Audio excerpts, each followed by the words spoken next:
All right, guys, we are back once again with Sub Party Sunday. Jaysens RC, how you doing, man? I'm gonna put the link in the description in case any of you guys want to come in. Jason, you are welcome to come in.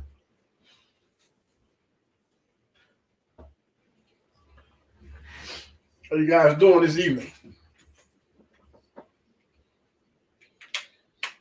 Arlon, how you doing? Crawdaddy, how you doing? All right, guys, the link is in the chat in case any of you guys want to come in. We're going to try to get some more subs and put some spotlights on some people that are building their channel. Pretty good, man. The freaking chest you got. Yeah, man, I like this. You got to get one, Jason. I have yet to try it, but I've heard nothing but good things about it. Heard nothing but good things, man. You had a good live last night, man. I enjoyed it. I kind of fell asleep on you guys. I think it was towards the end, though, because when I went back and looked at it, I think it wasn't much more longer after I got off.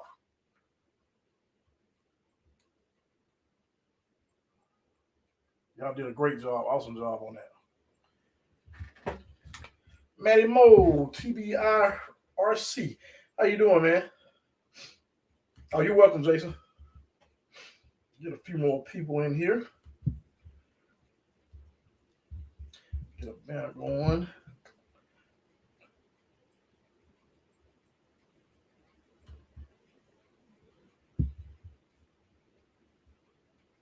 We're gonna do some subs tonight, man. That's what this is all about. Getting some other people on here and showing us what you guys have. Because I've seen a lot of guys on here, man. They got stuff that wouldn't even thought about. They just don't have channels. And you know, we talk. Look, how many people? I guess about 3 people doing the channel. So hopefully we see some channels soon from those guys. Get back to the comments. John Bryan, how you doing? Nothing much, man. We're gonna come in here and I'm gonna have to try to figure this out how I'm gonna do it because I don't have Jay on here yet, and I don't know if he's gonna get on because he was doing the links. But I'm gonna try to do them from my phone, I guess, while we got this going. Let's see what I can do here.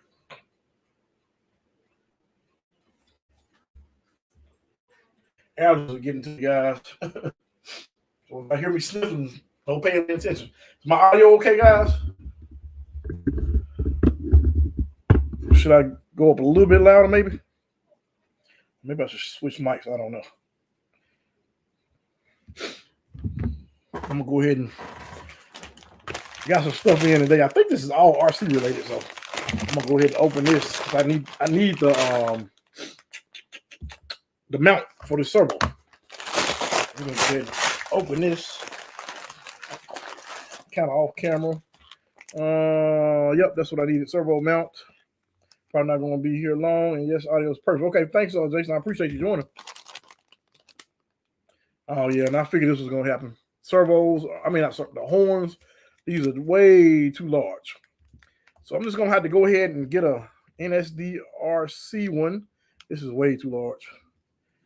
This is like full size. And I figured that when I ordered it, but I was just taking a chance. I had to go to bed early so I can hit the road early in the morning, put 720 miles down tomorrow. Yeah, I think you are in trucking, right, Jason? I totally understand, man. Doing well. So this is not going to work, but at least I did get something to mount the servo. Doing well, hanging with the fam, doing our thing, and having Alexa Sunday in cold. Wisconsin, okay. What is it, man? I wish it was, well, I ain't going to say cold here because it's 80, about 84, 85 right now. I'm not really excited about it, but that's what it is. And yesterday I picked up my bumper for my Gladiator. Yep, okay, Jason, that's what I thought. So Gladiator will be done pretty soon, guys.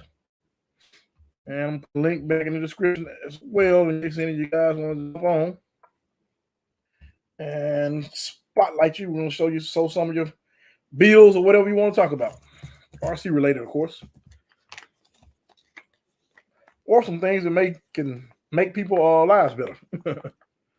I got to get some kind of EDC. I had a guy say I need something because he said it's killing me to see me ripping through these packages.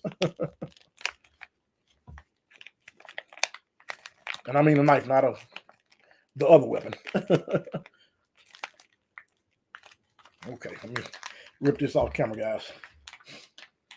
I'm going to go with a mofo, but I just grabbed this one because should have gotten it in 2 days, but actually something happened with Prime yesterday. They didn't ship it. Well, should have gotten it the next day, actually. But, you know, a lot of that's going on right now, guys. A lot of people are not really working from what I can tell. I don't know why. I wish I had it like that. 40 degrees. Okay. Yeah. I got a friend in Wisconsin. I forgot exactly what part she's in. Just see how this is going to fit. Oh, yeah. Oh, no. Okay, so maybe. No. Well, that's not going to work. That sucks. So the issue I'm having is that does not drop down. Well, let me see if y'all can see that. Oh, yeah. Jason definitely knows the code. So when I put the servo on, look at that. Well, back to the drawing board. So I guess I'm just going to go ahead. I got to do an Amain hobby order because I think I'm going to do some, what are the Pro Line tires? Hyrex. I think I'm going to try a set of those. So I guess I got to get this back to them. That is a terrible design because actually this part, and this is supposed to be for Emax servo, which is aftermarket. This part should have been down lower right there. Bad design. So when you put the servo on, it has the servo cock. I don't know if you guys can tell. That's pretty terrible. And I normally don't leave reviews, but I'm gonna have to leave a review on that one because otherwise people won't know. This should have been down there. It's just a bad design, and I'm sure this is just one of the ones from China or wherever. And I don't think this servo, it may be a little bit longer than what you call it, but and I don't think I can put any spaces in there and make that work. But what I'm gonna do, I'm gonna go ahead and build this thing with this mount, just so I can get it built. I think I can do that. We're gonna see in just a moment. So I got to send horns back, and I got some other stuff I need to send back as well. But anyway, yeah, that does suck. That sucked bad, Jason. Yep, I'm definitely no stranger to cold. All right, so we got to get these things out, guys.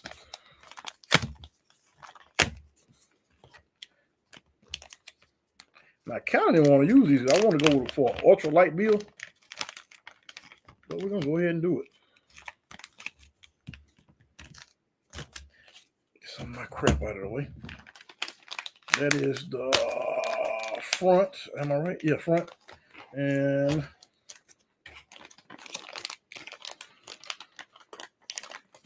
that's going to be the rear. Get the hardware out of here. We're going to get this out of the way. Uh-oh. Sorry, guys. I don't know what's going on with my camera. All right. It feels pretty good. Jay, what's up, Jay? Daily Crawl, how you doing? Yeah, I'm going to get a mofo more than likely. Or I'm going to have to just grab something that I can get on there pretty soon. This has some good weight to it. Let me make sure this thing is on 720 because I know the other night there was an issue. So let me just make sure. Camera. Advanced options. Okay. There we go. And I think we can get 1080 once I do the paid version, which I'm going to do pretty soon. But yeah, these feel pretty solid. Thanks, Daily Crawl. I am going to put the link down here again for any of you guys that want to jump in. Thanks, Jay. Thanks, Jason, as well. Yeah, they feel pretty cool. Thinking of ordering the red ones for my Gladiator. Make sure you use that code, man. If you ordered GNCRC, it's in the link. I mean, in the description as well. GNCRC let me see, AWD 5 for 5% off. Yeah, they feel pretty solid. Okay, looking good and clear. Thanks, Jason.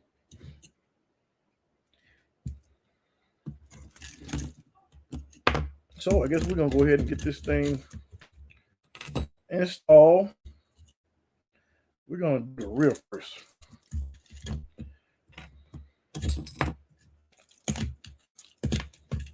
I got a mess here, guys. Let's see. We got to do lowers. Lowers are gonna go here. I gotta grab my screws out of here. Make sure everything feels okay. Yeah. I got the link saved. Okay, cool, Manny Mo. Portals with Hyrex, awesome combo.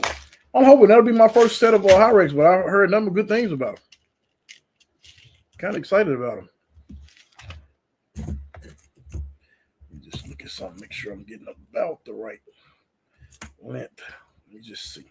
I think that may be too long. Yeah, it's a little bit too long. Okay. What are you guys working on right now? So I know we're always wrenching around here. I went to the flying field today, guys. I didn't get really any video. It just felt good just to kind of kick back and relax. But I think I'm gonna probably get EDF. That was the last things I flew. I flew a little bit everything. I like EDF. Sammy Boswell, how you doing? I subbed to your channel today, Sammy. I think last night. Just finishing up all my lights on the Bronco. Cool. That's gonna look real good, Jason. Hyrex look too tiny. Oh, yeah, I know, Jay. You like those big wheels. I mean, big tires. And I still got a set of those, guys. And we're gonna do the raffle pretty soon. I think the first thing I'm gonna raffle off is gonna be the FJ Cruiser.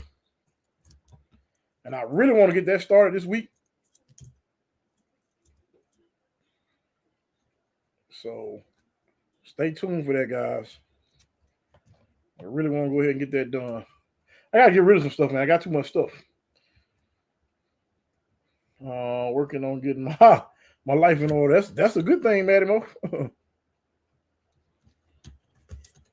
That's a good thing, man. It's going to be all about the people you're around. What's up, bro? Thanks again. I'm saying to you. Okay, thanks, Sammy. Matty Mo, it's all about the people that you're around, man. Your friends are really just a reflection of you. So I don't know what you got going on, but I'm just saying. Portals with Hyrex with the same diff clearance as the Muslims, no portals. Really? Okay. Which is a good thing, I think. I don't think these screws are a little bit longer than what I want. Maybe I should try. Well, you know what? Let's see. Yeah. They're almost perfect, though. A little bit long. Me and the boys been outside working on our course and running. I got to go back on your channel to check the stuff out, Sammy. I'll get your link in there so people can definitely check you out. And we're going to run the all-wheel drive springs on this one, as far as I know, as of now. Me and the boys, okay, working the course. Yeah. These things going here pretty well. All right, let's see. Am I binding or is that me? Or did I put the link in the wrong? Oh, no, never mind. Put in the wrong one. I'm looking forward to seeing that course, Sammy. This is my set of portals, guys. We appreciate you, Sammy. If it wasn't for guys like you guys, I would not be. I'd be doing it, but I wouldn't be on camera as much, I don't think. Like the one Jason them did last night, that was real good for people that are not into soldering or hadn't soldered. Jim broke that down really well.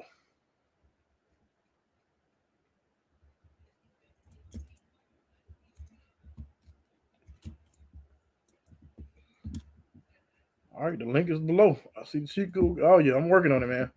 I am definitely working on it. I just got to figure out servo.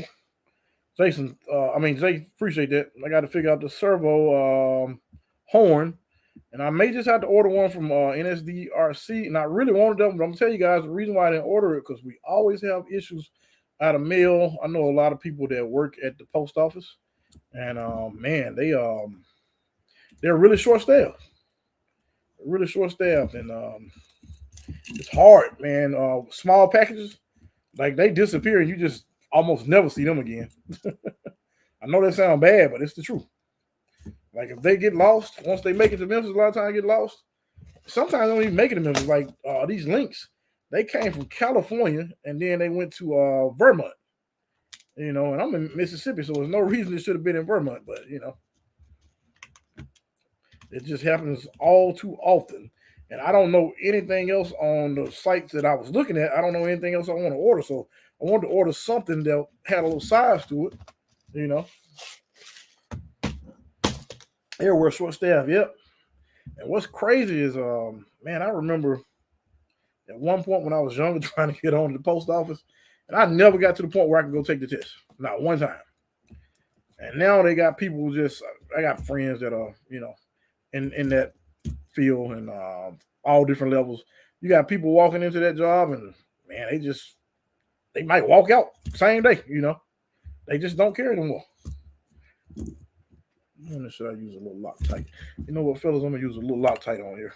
My family is also in support of just life, man. Okay, deal. Life is good. Hey, there you go.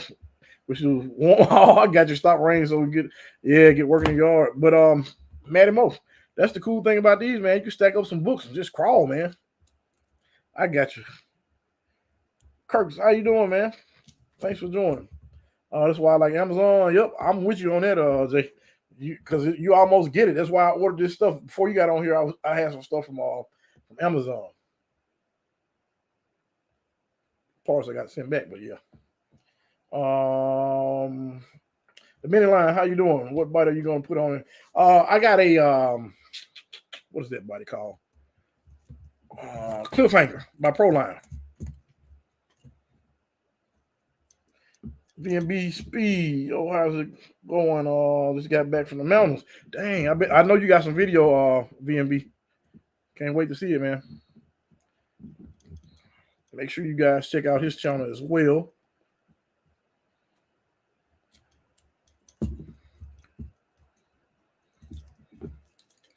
Curtis, how you been doing, man? I know you're definitely working on something over there.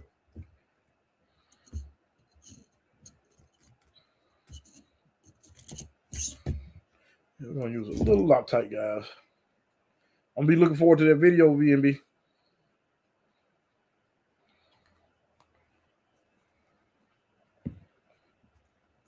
I wish we had at least some rock formations around here.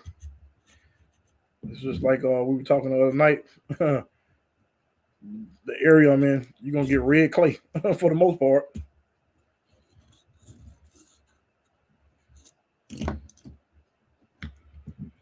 Tomorrow we're going live. Yeah, tomorrow I am. Matter of fact, I got someone that's. Oh yeah, so if Mazz is not busy, he's gonna jump on tomorrow. I was hoping I had his chassis done, but servo mount. Let's not get in contact with my one friend that has all the rigs. I know he has an extra one, but I just got to. I know he's working tomorrow, and he worked pretty long hours. And I don't know how I can catch up with him. That's gonna be the only thing, time wise. And he stays a few towns over from where I actually live, so that's gonna be the only thing. Okay, that would be my goal though, to try to get with him. Okay, something's wrong. I don't know what I did wrong. I guess I got some links in the wrong spot somehow, some way. What did I just do wrong? All right, let me look at some pictures. How much is the chassis kit there? And it's your Mazz design. We're on HPI. More power. Which HPI, Kirk? I can't say the price, but I can just I don't know, because he gave me a price, but it's not in stone, so I'll let him tell you more about that. Let me send Gurt a message, because he may be able to get on. Oh, Jay, I'm sorry, I just saw your message. My time. Yep. Early this morning. Okay, that was what's called. Okay. I'm gonna send Mark a message right quick. Let me get the link. I'm gonna get a link right here again, guys, in case you want to come on here and also let's see here. Copy, and we're gonna go to my notepad, and it should sync with this phone. All right.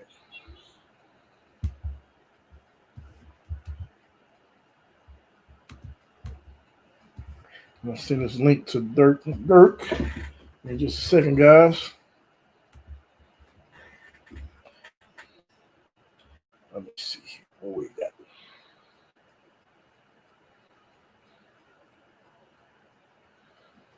Copy. And we're gonna switch to Durt.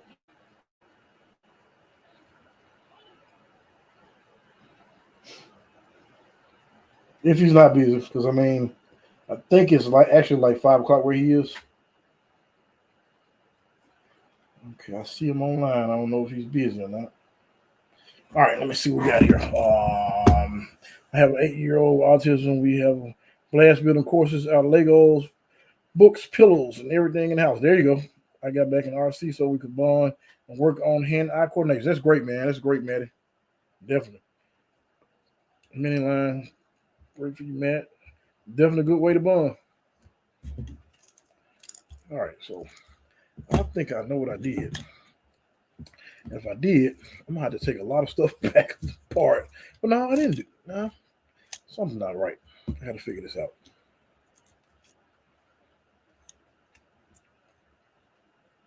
Let me look at the picture right quick. All right, guys. Let me pull up. See what more he has right quick. Sorry, guys. I'm trying to sort this thing out. I want to get much of it built, so once I do whatever I'm doing, I can just kind of do what I'm doing. I know that sounds kind of crazy, but what's going on with the chassis? I don't know if thinking I got the links in the right place, but I'm just gonna make sure I got the right links in the right place. I'm gonna look at Mazz. I just want to make sure. I'm quite sure I do, but let's see. Oh, never mind. I'm going crazy. I got to put, let me see, what part is that? Is that a riser link? Let's see, yeah. I'm going to start on the front. I got it.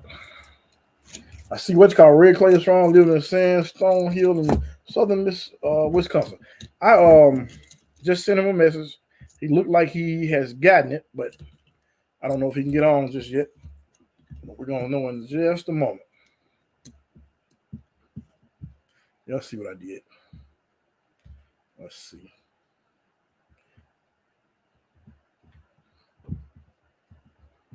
Because we didn't know for sure. But I'm hoping he's going to get on here. Got to get a garage soon, guys.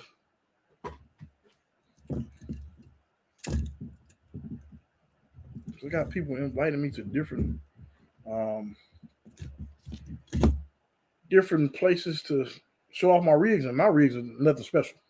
So, B&B Speed, here we go. Let me let him in here. VNV Speed. Yeah, how you doing today? Doing well, man. How about yourself?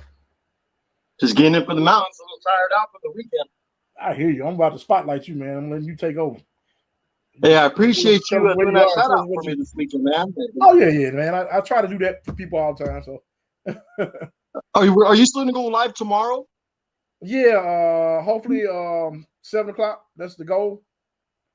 Okay, I'm gonna be more tuned in. Like I said, I just got in from all the races, a lot of rock crawling. I'm not really prepared. I just want to check in and give you some love, talk to you a little bit. We're winging it, man. So I don't know what I'm doing either. So, but this is that new Optism paint job I'm doing on that 1979 Monte Carlo. That's nice. Check that out. Yep, that's nice with the puzzle pieces. Yep. So is I still low rider. Yeah. Right? Yeah. I'm gonna put an autism. It's for the autism awareness. Oh yeah, I did see you say that on one. I did. Okay, yeah, that looked good.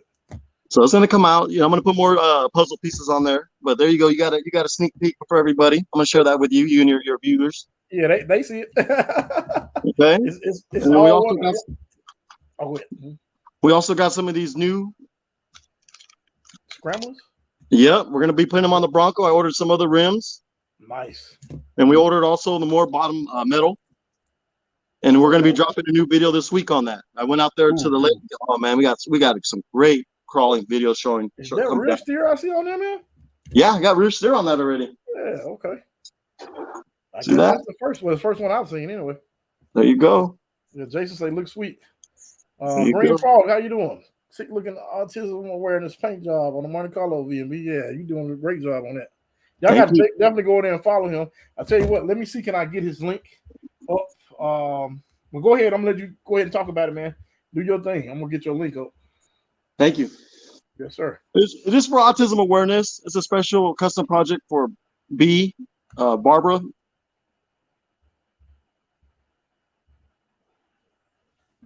So this is the beginning stages of it. Stay tuned. Hopefully it'll be done by Friday. I'll do a little drive and a little short video for you guys. Definitely.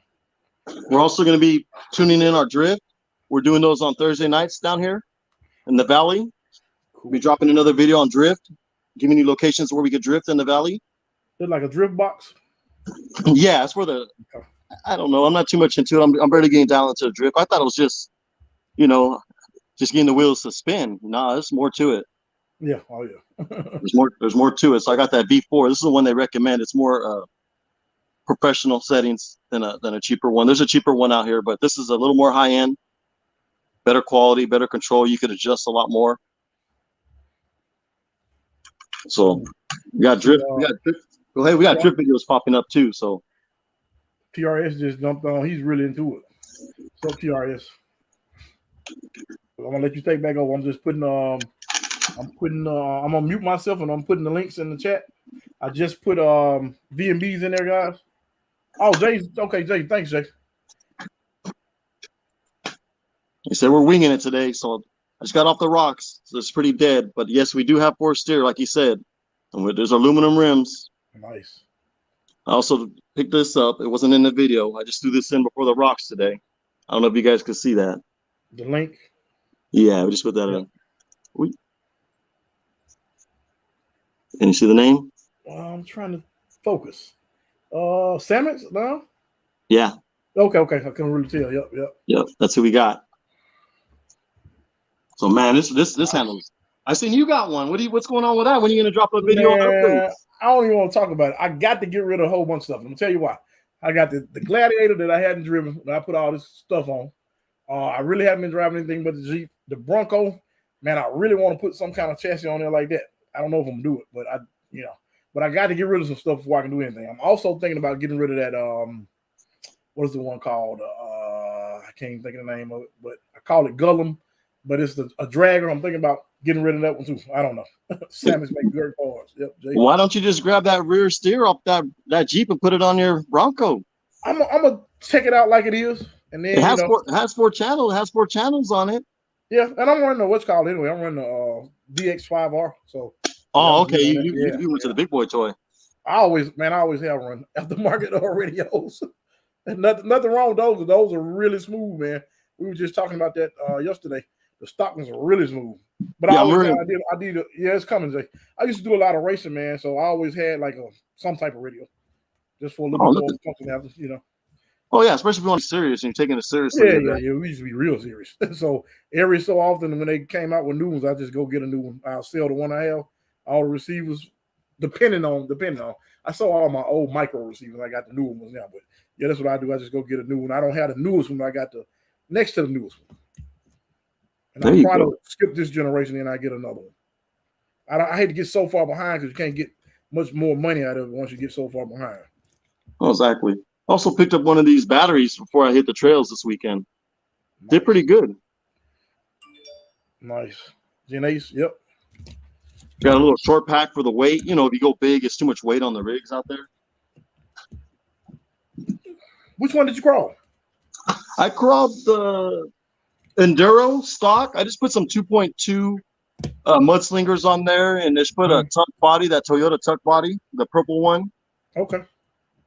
We went a trail. We went some trail. We did a lot of trailing this weekend. We did some trails Saturday, and today we did really rock climbing. So, man, you got to see these videos. They're Can't wait, man. Dude, it's like crawling up a straight wall today. They did. Is that a Element Enduro? The Element? The Element I took out today. Yes. No, says the Enduro? Yes, Enduro. Ecto. No, we got some exos out there. A lot of exos. I also got a chance to see my first Gatekeeper on the channel today. Gatekeeper, okay, yep. Have you got to see one of those in action? Nah, I want that Ecto bad, man. I just I can't justify it right now just because I can't justify it. that's the most capable rig out there. You're gonna see today. You're gonna see within the week. This week I get that film out there. This guy, he was tearing all the lines up with that. Yeah, I think Jay was telling me, he said it's about as close as you can get to a what do you call it? A comp out of the box. Yeah, I definitely want one of those, but I'm not gonna get one right now because it's just too hot here, and it's not even hot yet. But it's gonna be too hot in a few more weeks to even think about crawling outside like that. Yes and no, because I do a lot of not a lot of mountain biking. I do mountain biking, so if I'm gonna go out there, I'd rather just do mountain biking. Nothing wrong with that, man. It's kind of bad around here, so you know. That's how it is. We go out there on the trails. You see mountain bikes, you'll see horses, you'll see dirt bikes, and joggers. You'll see a majority of everything. Oh yeah, definitely.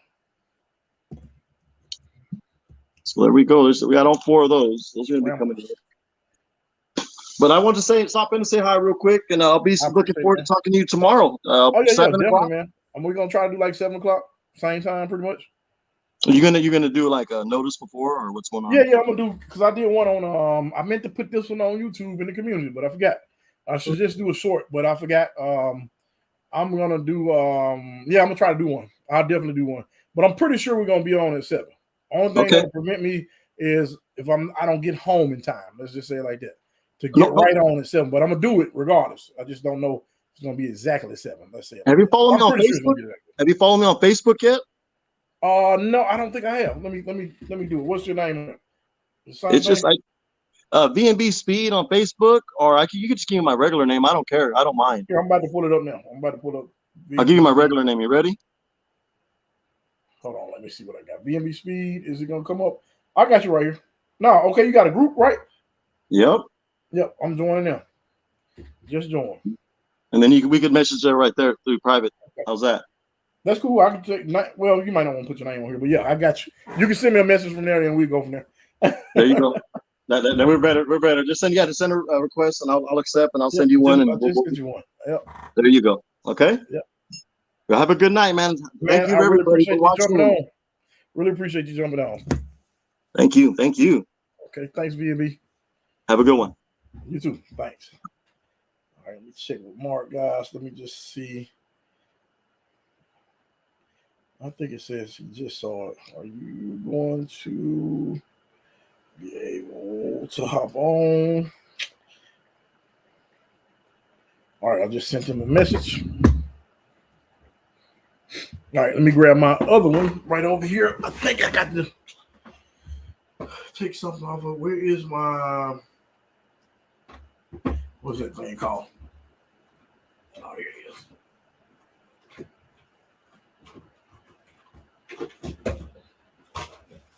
So yeah, Jay, you were saying the raffles and stuff. I think I'm gonna raffle this one too, but I'm gonna put the stock electronics back on as far as the receiver and well, the combo. I'll try to pop it back in one of the boxes and raffle it like that. I think maybe, I don't know. I got a giveaway coming as well. B. Costner, how you doing? All right, let me look at this. So what do I have? This was one of the ones I was gonna raffle off, but I need this for this bill. A lot of you know that what's his name? Blacksmith actually has something else that he wants me to build as well. As I was trying to get rid of some stuff, I got people want me to build some more stuff. All right. So let me see. I'm gonna go ahead and take this off. So we're definitely gonna need them. Probably decase this as well, guys.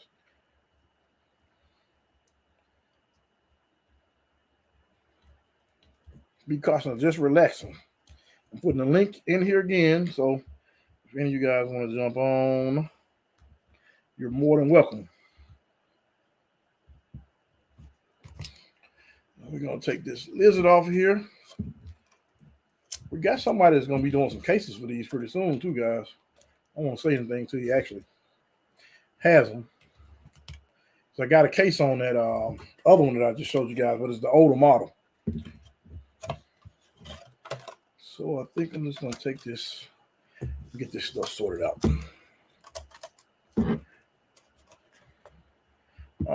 Favorite surface? Honestly, man, I don't have a one place.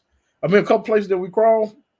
I would like to say favorite surface would be thank you, Jason, loving it. Where's did you make? Okay, I watched the Gladiator video. It turned out awesome. Okay, yeah, I got to check out that. I saw that pop up, but I was at the flying field when it popped up. I got to check that out as well.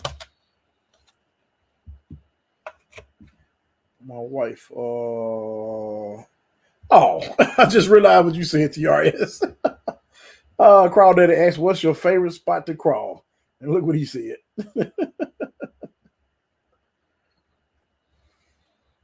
Guess I should have already had this thing taken apart. This one has a Mofo V1. I can't think of the name of that motor, but it has that in there.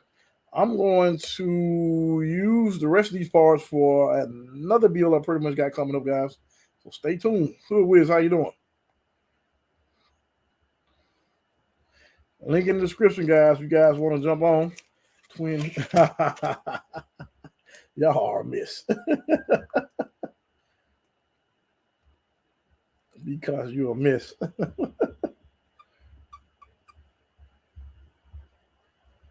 I like you guys. Y'all like having fun.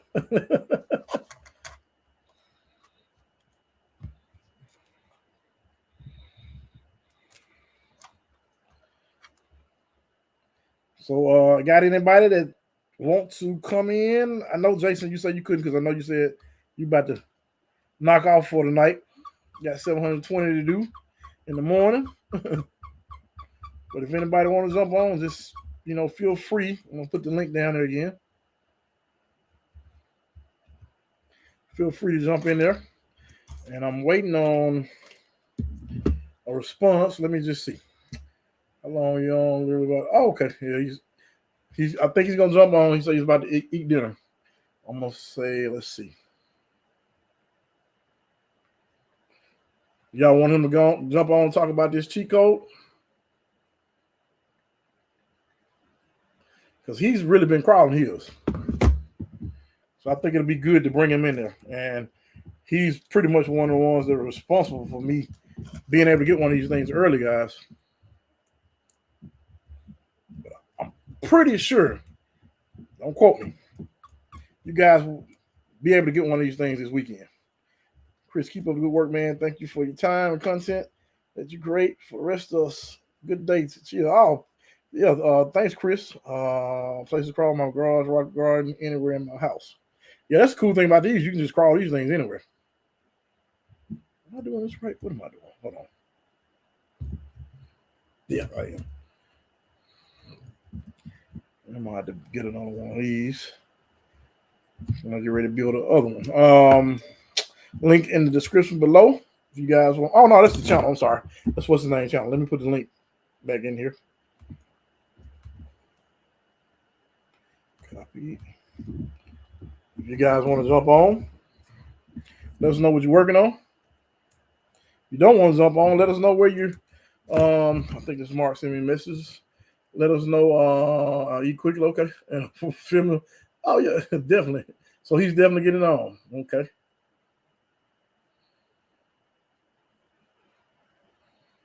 Send him a message. And I'm gonna send Mazz a message as well, y'all, just to see. Because I know we're supposed to be doing something tomorrow. I'm gonna text him. Let's see. Let me text him a link right quick.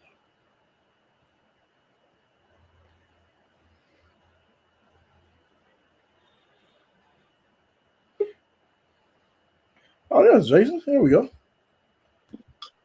What is up, man? What's up, man? How you doing? Good, good, good. Just chilling, getting ready to hit the sack. Thought I'd come on and man, I appreciate it, everybody. I'm glad to get you on there, man. I'm letting you take over. You can run the show. You got it. I appreciate you, Jason. Heck yeah, man. I've been looking forward to that, man. Anytime. Yeah, Heck really yeah. What you got So going you on, guys pretty happy with last night's stream, huh? Oh yeah, man. Your stream was really nice. Man, I think you had like 55 people there at one point in time. Yeah. It definitely a record-setting night last night. That was pretty sweet. Yeah, that was awesome. But you know, every time you do one, it just goes up higher and higher. I noticed that. I know. Well, Jim, he's my right-hand man. I am so glad I met up with him. Yeah, he's so cool, and he fits perfectly in that chair. Like, he is like a born freaking instructor. Like, he is the best instructor I've met. Like, he is the shit. He came on my live one time, man. He's a good guy, man. yeah, he's awesome. Hey, be cautious talking crap over there, man.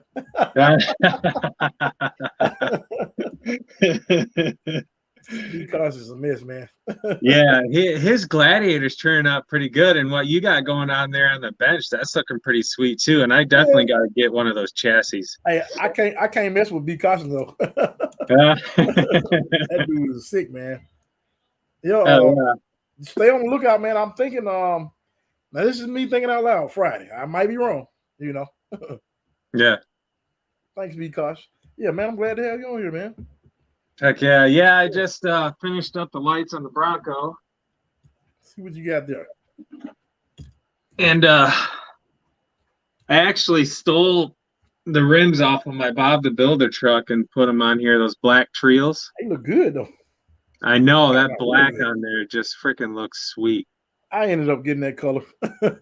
Yeah, I seen it. I was trying not to, man, but I wanted the gray, but that thing was calling my name, man. Well, you just gotta buy both of the other two. I can't. Hey, I wish, man. I would have it like that. I know I'm going to eventually. I just gotta get through all the shit I got going on. I know what you mean, man. That's why I got to get rid of some stuff because it's just too much, man. I can't do all this. For sure. Yeah, I got some lights in the bumper finally. I filmed the crawl video with this thing, and I was editing it, and I'm like, man, I wish I would have waited to film this until I got the freaking battery or the lights in the bumper, because now those orange lights in there just they look good. Yeah, that look real good. And then of course you got the headlights hooked up to the switch on the remote. Nice. Yep, nice. Yeah. You got the taillights going on. Yeah, it look good, man. I gotta get busy. Y'all killing me. I'm trying to do too much stuff. That's the problem I'm running into. Yeah, I actually just finished those up. I had to put the shrink wrap and stuff on it and put the plug on it. But yeah, I did some more soldering on that this morning. Yeah, got knocked out. Heck yeah. So 720 miles in one day, huh? Yeah, I gotta go to by the time I get to the yard and load up the trailer, and I gotta drive down to Dayton, Ohio and back. So Yeah, yeah, I it's saw you say that actually, last night. what's that? Yeah, I saw you say that last night. Yeah. Mhm. Yep, I gotta go to the southernmost part of Dayton. So it's like over 300 miles one way. So by the time I get back and shit, then yeah, it's just about 700 miles. Yeah. 720, something like that. Okay. But heck yeah, it's fun. It's fun though. I feel I was kind of born to drive truck. Like I've been in actually every trade out there. I've done boat building. I built yachts. Oh yeah. Oh yeah, I was in collision repair. I painted cars for like 13 years, and then I drove truck, and then I went back into collision repair, and now I'm driving truck. like being out on that open road. I got a bunch of friends and family members that do it, and they say it cleared their mind. They enjoy it being out there. They really enjoy it. Oh yeah. Oh yeah. Definitely. Yeah, that's what they say. They really enjoy it. I'm definitely when I first started driving truck, I was open road. Like went across the country. Right. So I'm totally used to putting on 700 minimum a day. No big deal, right? Yeah. But now that I'm back into it after being off the road for 6 to 8 years, I'm still kind of getting my my seat pants in, I guess, if you want to call it that. I got you. Because man, it's a struggle trying to stay awake. You get that white line hypnosis going on, and what they call it, that black dog. Yeah. That's a great movie, by the way. Yeah, it is. Hey, I'm showing my age again, Jason. I think I still go. I revert right back to Over the Top with Sylvester. Oh yeah. That is my all-time favorite movie. I love that movie. Yeah, I'm sure a bunch of these younger guys on here don't have any idea what we're talking about. I know, right? that opening scene in that movie when he's freaking grabbing those gears and driving around, it's just priceless. I love that scene. Yeah, y'all got to check it out. Heck yeah. We're getting the spare bar. Man, gosh, this is crazy. That dude is wild.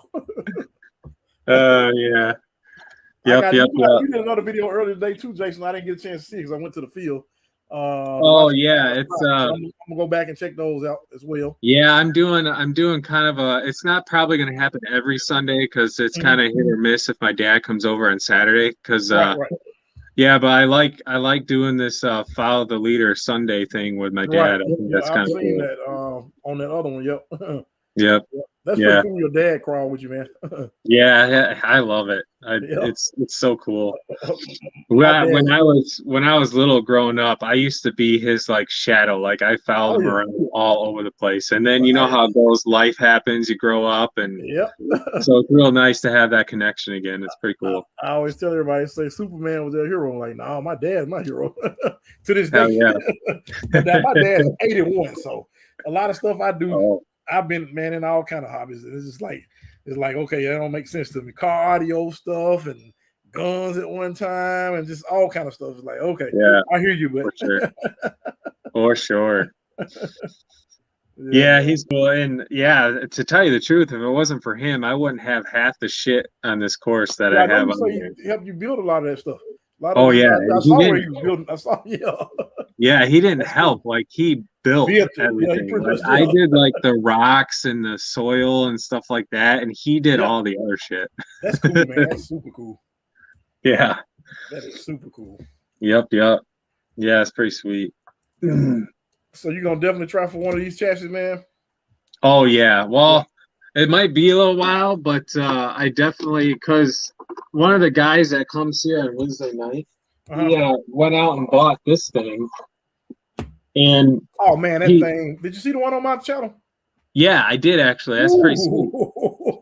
Yeah, so he just threw it together, and it's just like literally, it was kind of ironic because like I watched the video on yours, and I seen yours, and then he hits me up.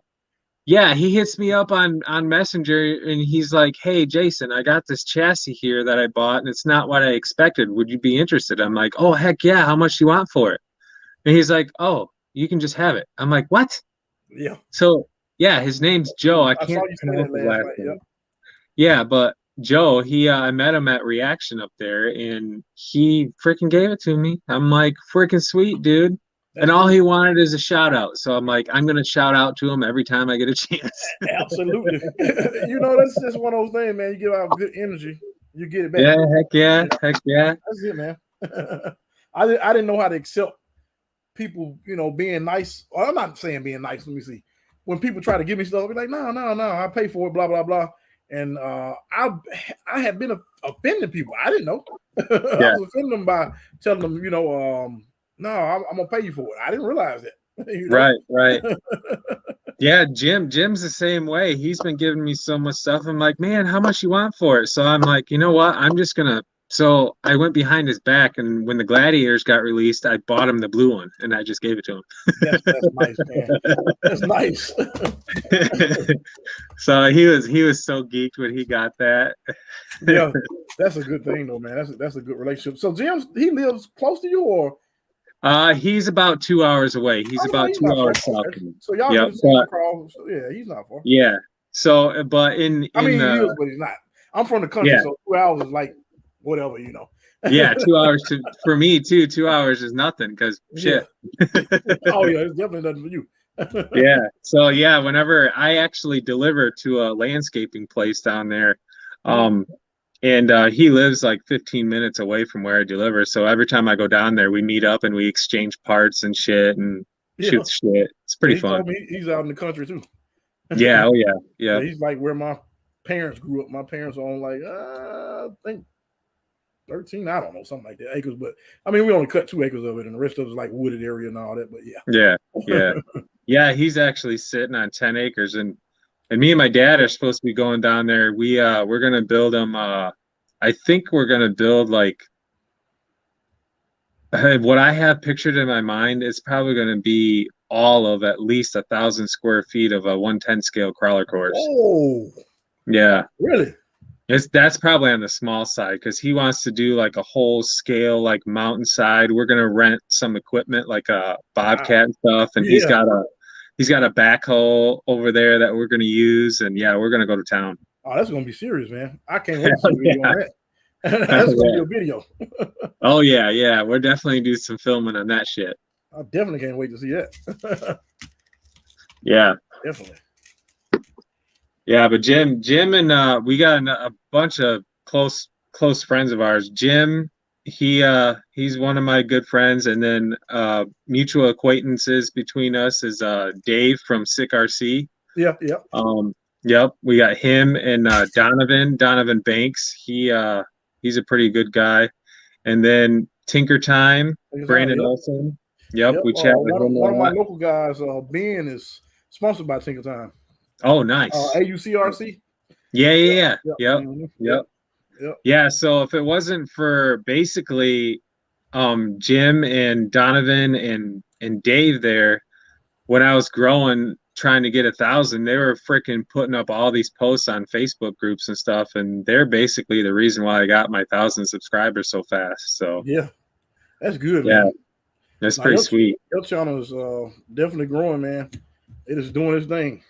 Heck yeah, I'm so stoked. Great vibes, man. Great vibes on your channel. That's what I'm doing, and that's also what Jim is good for. Like he keeps me in check. Yeah. He's like, man, you just gotta do you. Quit worrying about other people. Just do you. Yeah. That's why people are here. I'm like, hell yeah. Absolutely. and you know, that's just the weirdest thing that people even want to see my channel to me. But, you know, I know, right? Like, to me, it's weird. Yeah, and it's funny because some of the most views I get on my videos are the follow leader videos I do with my dad. Yeah. And it's like, why do they want to come and watch some goofballs just follow each other around? Man, I know. I'm always like, y'all sure you want my channel? Like, really? But I mean, it's some cool people that jump on here, man. I mean, some of the stuff that I get a chance to see on here, because everybody don't put their stuff on YouTube. So some of the bills that I'm seeing, I'm blown away by them, man. Yeah, it's pretty cool. Yeah, there's a lot of people that I've been connecting with that don't have YouTube channels, and they have such freaking awesome stuff. Like that's why we've been trying to push Jim to get his channel going. Man, because we talked to Jim. He told us he was gonna start one when we was on mine. He kept saying he's gonna start one. He's like, I think I'm gonna do it. He say y'all been telling him, but we still waiting on him. Yeah, he's getting there. He's getting there. It's enough space for everybody. Yep. That's my thing. There's enough space for everybody. And I really think instructing is going to be his niche, because it just comes second nature to him, and he's so knowledgeable. I mean, he's actually been in RC for forever. I bet you 20 plus years he's been in RC. He got out of it for a little bit, but so he's really knowledgeable. But that time flies, man. I know it sounds weird. I'm 44, and I know I've got at least, I'm gonna say 30 years in it. I don't know if I can count the kid years, but yeah, I've been doing this stuff forever, man. Wow. So I love it. Been doing it forever. Then it's like I guess one of those hobbies you never get away from. Like you might do a whole bunch of other things, but you always gotta read it. At least, well, something. You got something at the house. If it's nothing but an airplane, you got something, you know, a helicopter or something. My first RC was probably back when I was like 14, and it was the Team Associated RC10T. Oh yeah. The 2-wheel drive little short course truck. Yep. Yeah, that was pretty sweet. And then I got out of it for a long time, so I've only been back into it since I started my channel like a year and a half ago or something like that. Oh wow, man, you've been doing a lot of stuff with your channel in a year and a half. Your channel, and I want to say upper left is one of the ones I used to always watch. 2FM RC. Then I started watching Bull Gear. Like y'all was some of the first ones that I watched all the time. I didn't know anything about these, man. I'm telling you, when these things came out, the SCX, the 24s.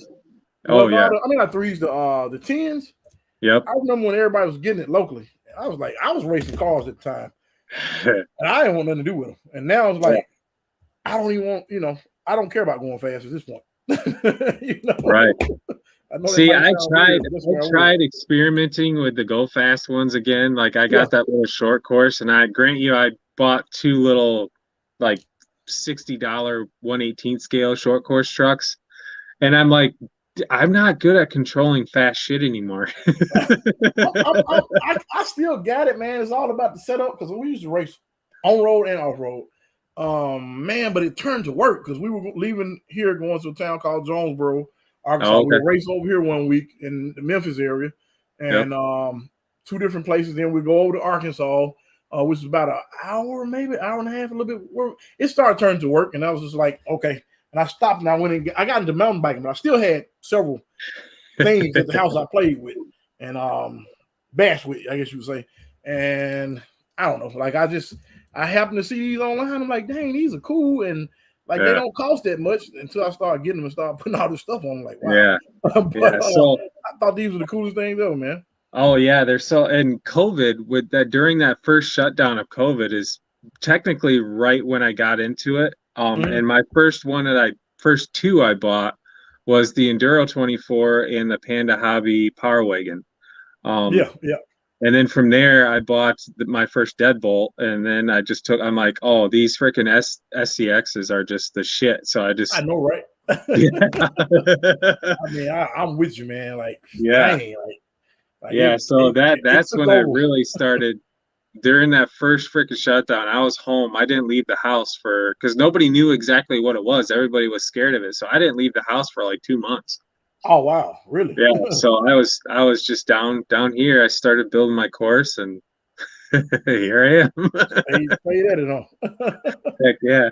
But no, I think I'm actually going to steal 2FMRC's idea. He just put up a video of him crawling around with his 24s at Disney World.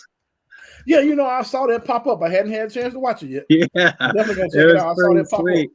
I see that. I'm like, oh, babe, it's on now. I'm taking my freaking trucks to Florida with us when we go next year. And that's one thing I definitely want to start taking mine with me. I know that I guess it sounds weird to some people, but I'm like, nah, I gotta take mine with me. Yeah, I know, and I'm still kind of like shy about it. Like, what are people gonna think when they see this? guy that's almost 40 years old driving around an RC car at Disney World. Yeah, I was like that at one point in time, Jason. But I'll tell you what I figured out. A lot of things. I figured out a lot of people want to do a lot of stuff that we do, but they're so worried about what somebody else thinks. So I'm like, well, I just do it. Yeah, I'm gonna do it. And then now, like my kids are probably my Eliza. She's my middle child. Mm-hmm. She's freaking smart as shit. Like I would not be surprised if we start mini golfing this summer. And I'm gonna totally bring my 24s with me to the mini golf course because that is perfect terrain. on that, that'll look good against that contrast. Heck yeah. Yeah, I don't see nothing wrong with it, man. I know a lot of people get caught up on worrying what other people think. I don't really care. Like I always have been the type. Yeah. My dad taught me, hey, you be your own man, do your own thing. That's what I've I've done. Definitely. Well, hey man, it's been a freaking blast. My dad just tried calling me, so I'm gonna call him back, and then I'm probably gonna hit the sack. So hey, I appreciate it, man. Heck yeah, man. Anytime. Yes, sir. We'll see you next go around. All right, man. Hey, be safe, man. Oh yeah, definitely. Okay. See ya. Talk to you soon. Good. Bye-bye. All right, guys. All right. I'm sorry. I'm sitting here. So I'm getting there, guys. Let me see. I think I missed a whole bunch of comments. Let me put this back down in the description. So whoever want to jump on next, let me see what we got there. Let me go back up to the comments, guys. I'm sorry. I think, okay, I got to go way up. I'm sorry. I was working over here, guys. You see how far I made it? Okay. That's really nice. Jason got it, smiling. Okay. Toyota FB Cruise Liner. Okay. That's, what's up, homies? Love. MTRC. I appreciate you, man. Hey, Blue Cousin, I see you have a boat shows up beside you. Hey. Oh, what kind of boat? Okay, gotcha. Okay, that's what y'all were talking about. Haha, my old eyes can't see it good. Okay, some words. I'm sorry, I'm just reading over stuff, guys. We're still waiting on Mark to come in here, guys. Durt McGirt. He's gonna talk all about this chassis, and like I say, tomorrow we're gonna have Mazz on. Everything work out all right. They concepts, the Turks on the. Is that what are those wheels called? The guy has. It's not Turks, is it? It's I think that's the tires the guy had yesterday. Who is PA? Okay, where's everyone from? That's what's up, kind of for me. Montana. Okay, Montana. I forgot you did say that. Kentucky. I see it now. Southeast Kentucky. Don't cost much. Be costing famous last word. I'm gonna get some of you guys a name in this chat also, so we can get you some subs. I'm sure pretty much everybody here is probably sub to everybody. Hey Corey, I was letting you know I put a video up on my little. Okay, I'm gonna definitely check that out. If you want to jump on the camera,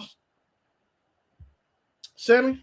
I don't know anyone in the area that is into RC at least 24. I was thinking that too, Jay. But as I did more stuff online, I had more people to reach out. Like the guy just came from an hour and a half away yesterday to crawl with us.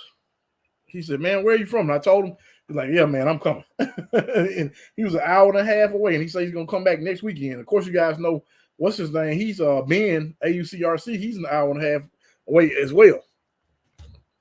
And that's the thing. Like everybody keeps seeing it on the channel, so just keep putting that content out, guys, because you never know who you might have in your area that does do a lot of crawling.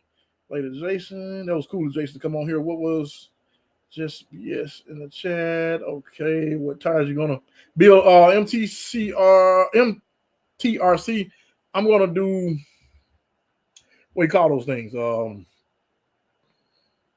just went blank. Hyrax. I'm gonna do some Hyrax on here. I think anyway. Corey, you guys forgot about us down here, so we were just chat. Oh, I'm sorry, Jake.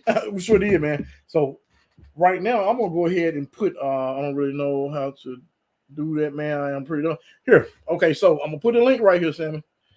You click that link, and you tell your camera to your phone to allow camera access and audio access, and just point that camera whatever you want to point it at, man. Well, not whatever.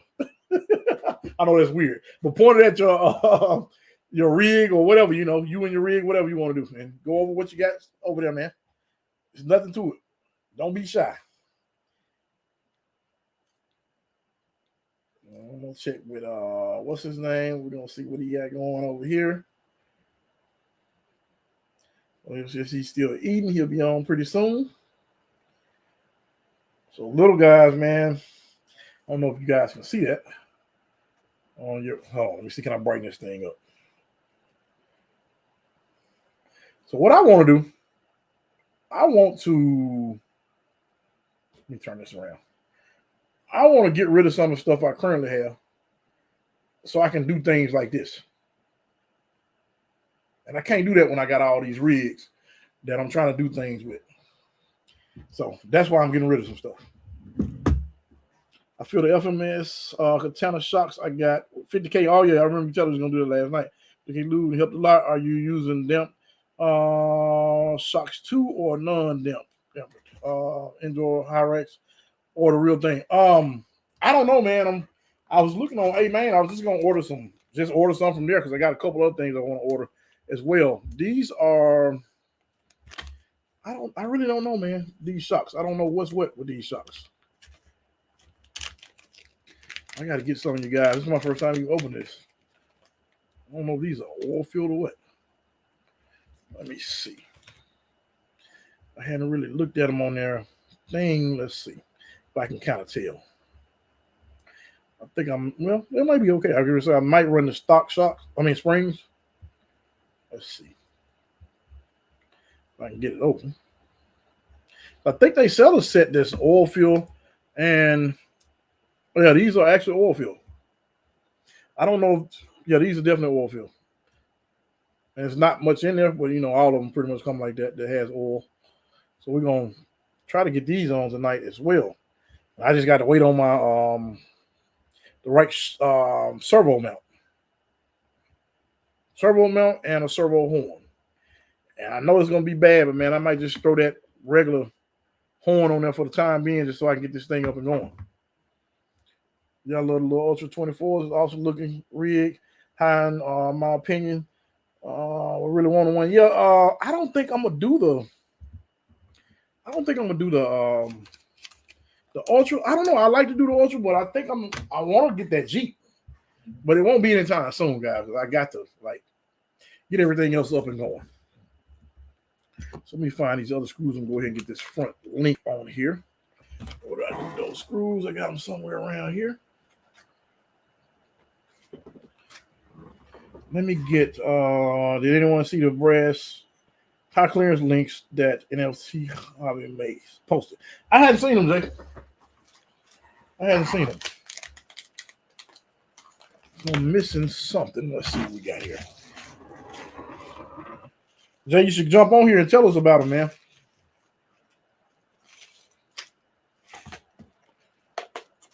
Jump on here and let us know all about them. Let me jump up. Okay, there's the bag. That's what I'm looking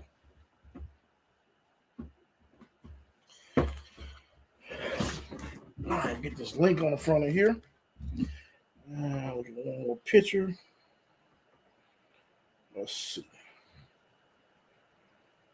Just waiting on Mark to get on here, guys. Shouldn't be long.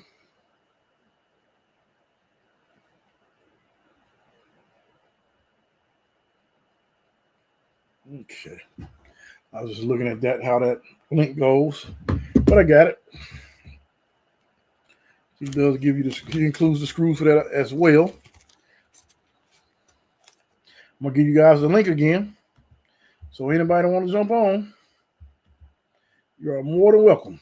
No, but I think some Injora wheel weights that will fit most. I'll tell you what I thought was really cool. Psycho 13 has some wheels. I forgot what they weighed, but it was a lot per. He was talking about it on Jason was talking about it. He sent me a picture of them. I didn't know they weighed that much. Power Hobby, that's one of the brands that I've been using quite a bit. I thought that was pretty cool. So this is gonna go. We're gonna get these on, guys. I think a few people had problems with that screw coming out. I didn't have any problem with mine. No, Jay, I saw Power Hobby had some. Don't think. Okay. What's the weight on those, Jay?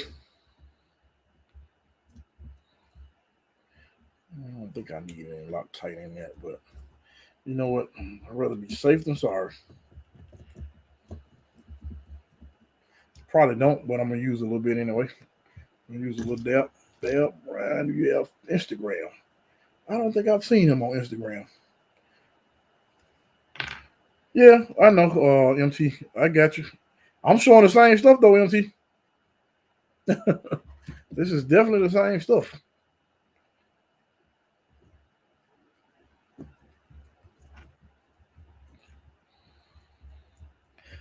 Crawler baller, are you free today? You can jump on here, man.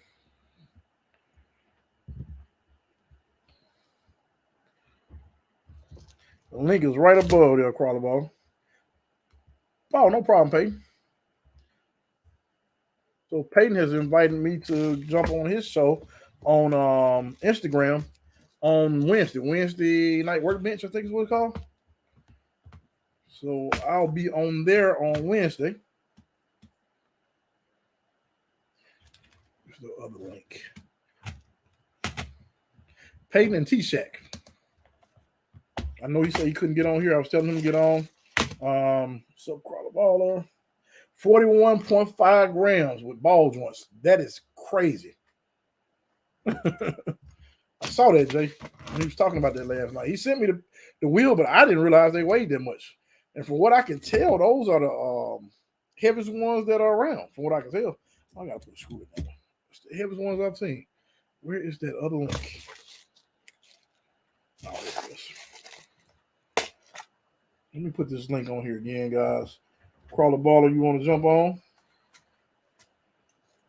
Or B Costner or Jay or MTRC, whoever. You guys are more than welcome.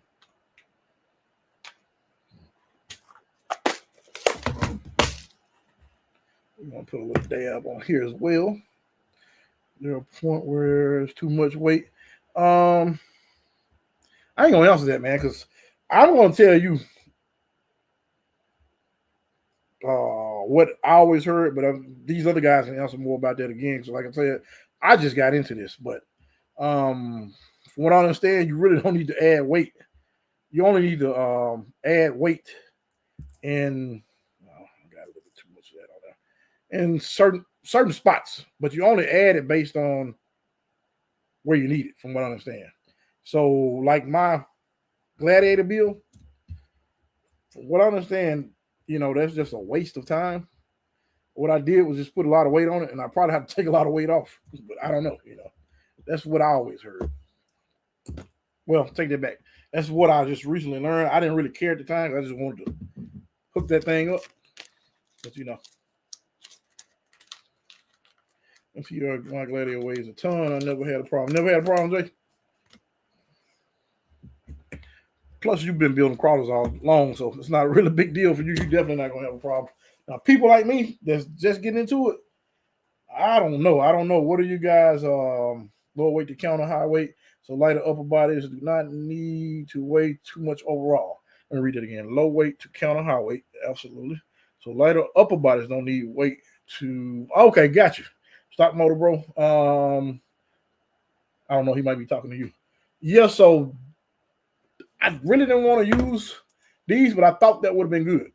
That lower weight, B custom. So that's another good reason to have that. And that's the only way I'm gonna put on it until I'm gonna get those scales until I actually know where I need to put the weight. Let's just say it like that. I don't know if MTRC is asking me or is he asking? I don't know who he's asking. Who is that question for, MTRC? Stick this here. That way. I use Fear Tech. Okay, yeah. What you planning on showing Wednesday? Probably gonna show this, man, and I don't know, Peyton. I don't know. I'm gonna let you guys kind of guide me in that direction. I wish I had a garage. I'm waiting on Mark now. He's gonna jump on in just a little while. And I can say that Fury Tech Chameleon because I know several people that have it, man. That thing does really well. How do I switch from front camera to rear camera? Okay, that's what everybody always say. Let me see. You should, if I'm not mistaken, have a logo maybe on the screen to flip it.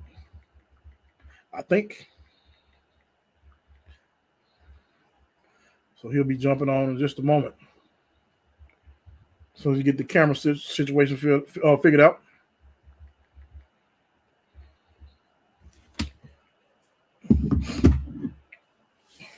I was asking Jay, but I don't want to go. But what you gonna use for my? So I'm using this Fury Tech for the time being. It might end up being a Mofo, but right now it's gonna be a Fury Tech. I'm going to run the new Injora probably in the Bronco, and I got one more of these motors that's going in my Gladiator. So I might actually take this out and put it in my JLU Jeep. So I'm thinking about doing this in the JLU Jeep. Thinking about doing a Mofo in here. I just think the Mofo will look better in here. What do you guys think? Screen don't flip, bro. Hold on. I was asking Jay about the camera. Oh no, not you, MT. I was saying, well, Mark was asking me on here because he's about to jump on. These guys upper left Bronco. I hadn't seen this yet. I got to check it out. The Jeeps are heavy since the bodies like a year up so heavy. My chance to be a Warthog Vader are much lighter. Yeah, I think my Warthog is pretty light. I mean, in comparison, I think this thing is going to be light. This is going to be the most weight as an M, and it's all down low, so I'm kind of happy about that. You can flip so. Okay, I see what you're saying, MTRC and Jake. Let me I got to grab one more screw. What did I do with my other screws? I think they're over here. I got to get one for this one link. Right here, so I hadn't gone for. And what screws do you guys use, if you don't mind me asking? Because you can't really beat the price of this. I think that thing's like $24.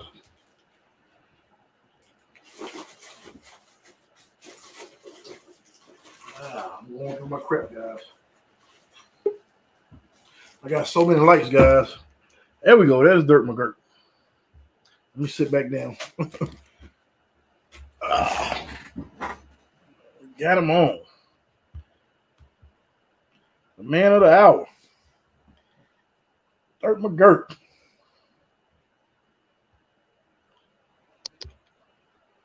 Say something, Durt, so we can see if we can hear you.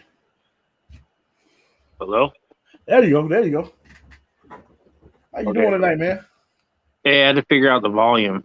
Oh, yeah, you're good. You it wouldn't just good. turn up. You sound good. There we go. All right. I think I figured this out. How you doing tonight, man? Good, man. How are you? Man, doing well, man. I'm glad I was able to get you on here. Yeah, I had to rush you dinner. Oh, man, I apologize, man. I owe you. No, don't worry about it. I eat fast anyway. Yeah, man, I owe you. Man, I really appreciate you getting on. Yeah, no worries. Thanks for having me. So you guys heard me talk about them. I guys could that don't know. you, but now I don't see what you were working on anymore. Oh no, I was I spotlighted you, but here I'm on. You pretty much know what I'm doing. Yeah. All right, cool. I'm getting it done, man. But I'm spotlighting you. So Durt McGirt is the reason why I'm able to get this chassis, guys. I thought that was a Mazz. That's why I was asking. Yeah, it's definitely. All right. Definitely, man, definitely. But I just wanted you to come on, man. You can tell them all about whatever you want to tell them. You know, because I don't even know where to start for you. Micro Mondays. This is where I met these guys, Micro Mondays, and they always shout me out. You got Durt McGirt, you got RC Steve, and what is it? What is his name? Half Loha. You got to check them out. Yeah. I'm gonna see can I put your names on Instagram. I mean in the chat right quick. But I'm gonna let you take over, man. Tell them all about yourself and what you got going. Oh man, I don't even know where to start with that. Dude, as far as RC stuff goes, I've been doing this stuff since the early '80s. You know, my cousins had some monster trucks, and I thought those were cool, and I think I got like a Tyco or Nico or something from like Radio Shack or the Toys R Us or something. Broke those, returned them. Then we went to a hobby shop. Got a little buggy from Tamiya called the Hot Shot. Still have that somewhere in my parents' garage. And did a bunch of that stuff all the way through high school and went to college and kind of forgot about it. Did snowboarding and a bunch of other stuff. And then we got some gas trucks and raced those around our yard. I lived in Colorado. And then the rock crawler thing popped up out of nowhere. And I was like, oh, that's perfect because I like doing rock crawling for real and stuff. So I got the original SCX10 and got a little busy with work life and stuff, and ended up finding the low seed micro crawler, which is actually this right here. So it was my first, underneath was my first micro I ever had, and kind of progressed from there. Like this, from a leaf spring low seed truck here to this crazy low center gravity portal Mazz chassis with, you know, Castle electronics and NSD and like the top of the line stuff. I never thought I would go from that to this, to be honest.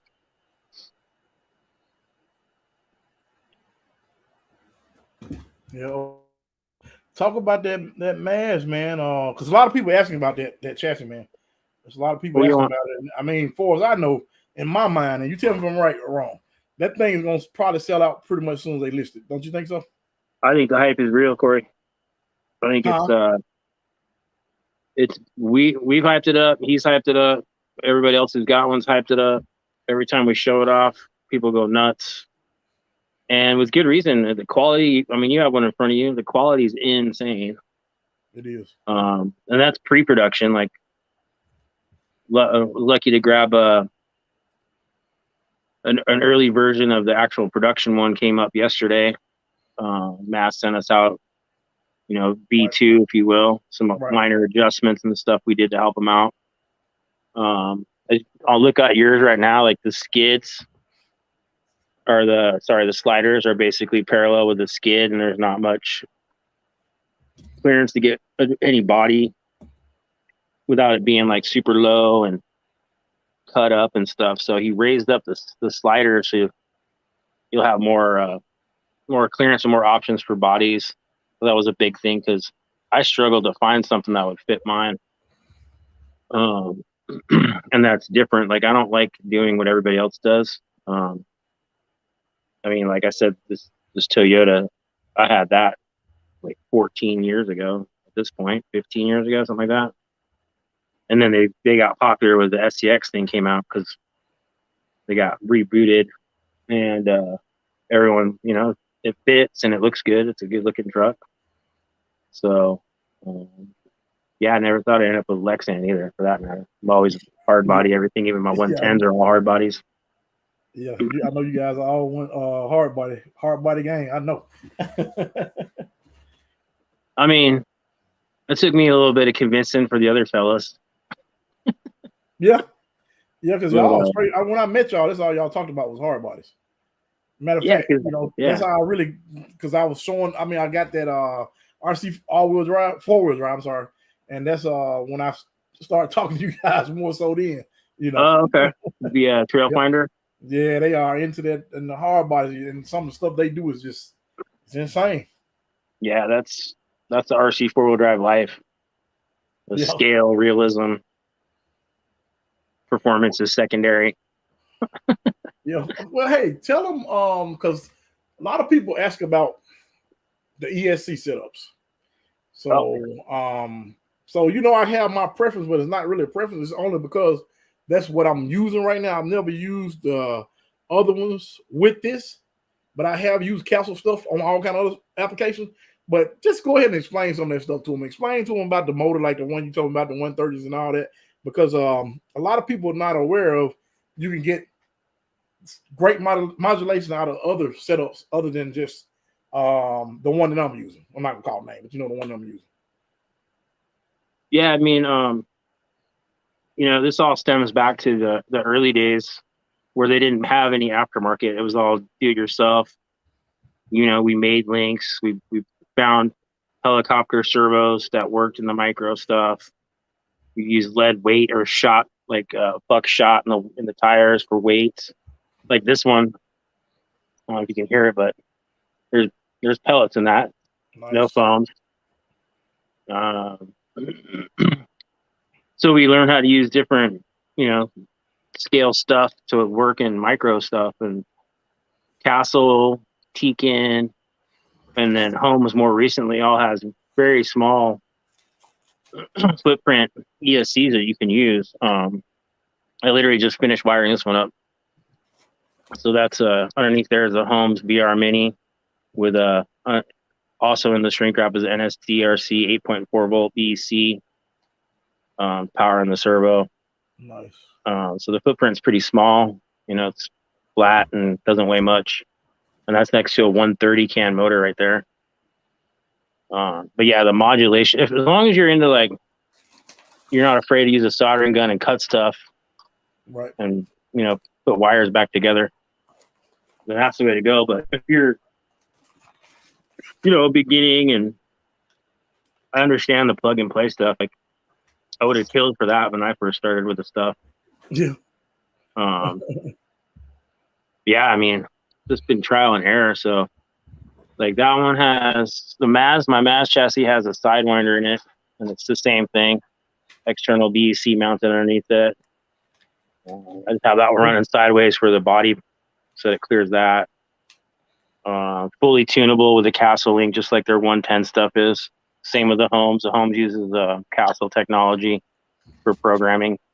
So you just plug it into your laptop and tune it the way you want. There's also the Bluetooth module for that stuff. Tekin is just tune on the fly. Here's the BXR. Yep. This is all 3S. These are 3S capable. Sidewinder's 3S, and the Homes is up to 6S, which I don't think anybody even makes anything small enough to do that craziness with. Right. But just to show the capability of these ESCs, they're definitely what I guess you could call overkill for the application, but it works. Works well. Tell them about that motor, man. The 130.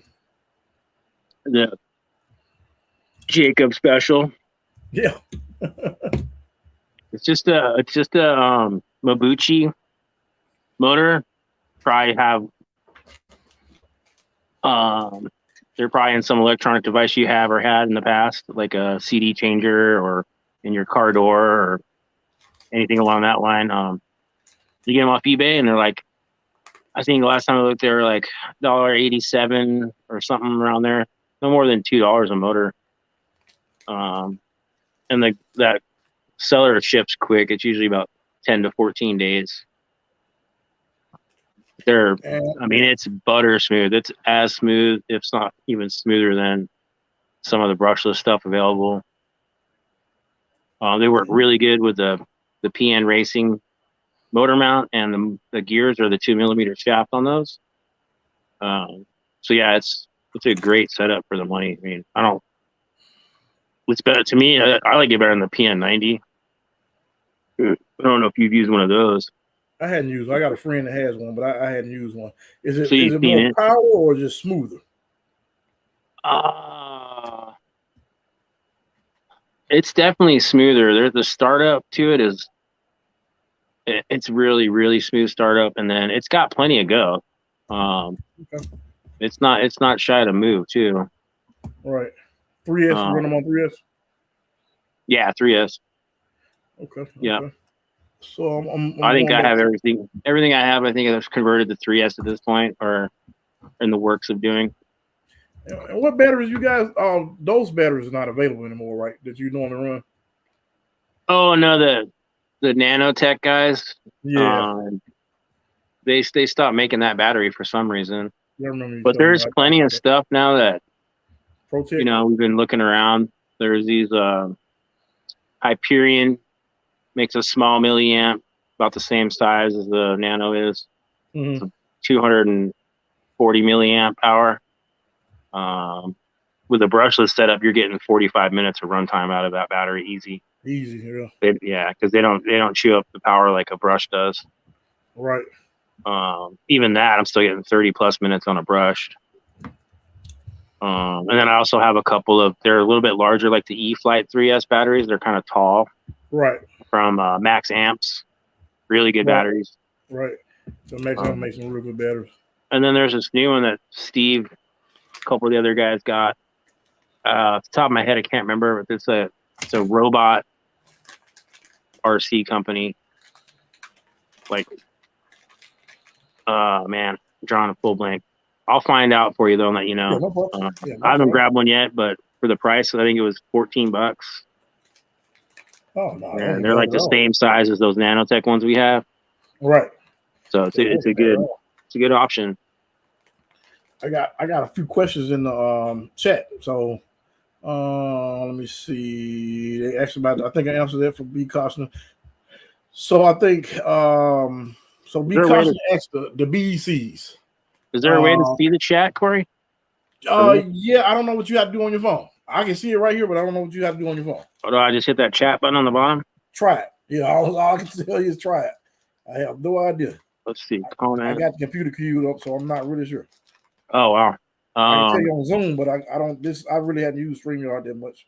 If I do that, I can't see what I'm looking at besides the comments. Well, I'll read it off to you. So, because talk about your NSDRC BC. How did you how did you wire them? Servo only, or I guess wire them? How did you wire them? Servo only, or does it plug to ESC? That's a good question because one of the guys I see at my place, he has his own switch on it. So you're asking me how I set them up, or how did you wire yours? Did you wire it like standalone, plugged into the what do you call it, the balance port, or how did you do yours?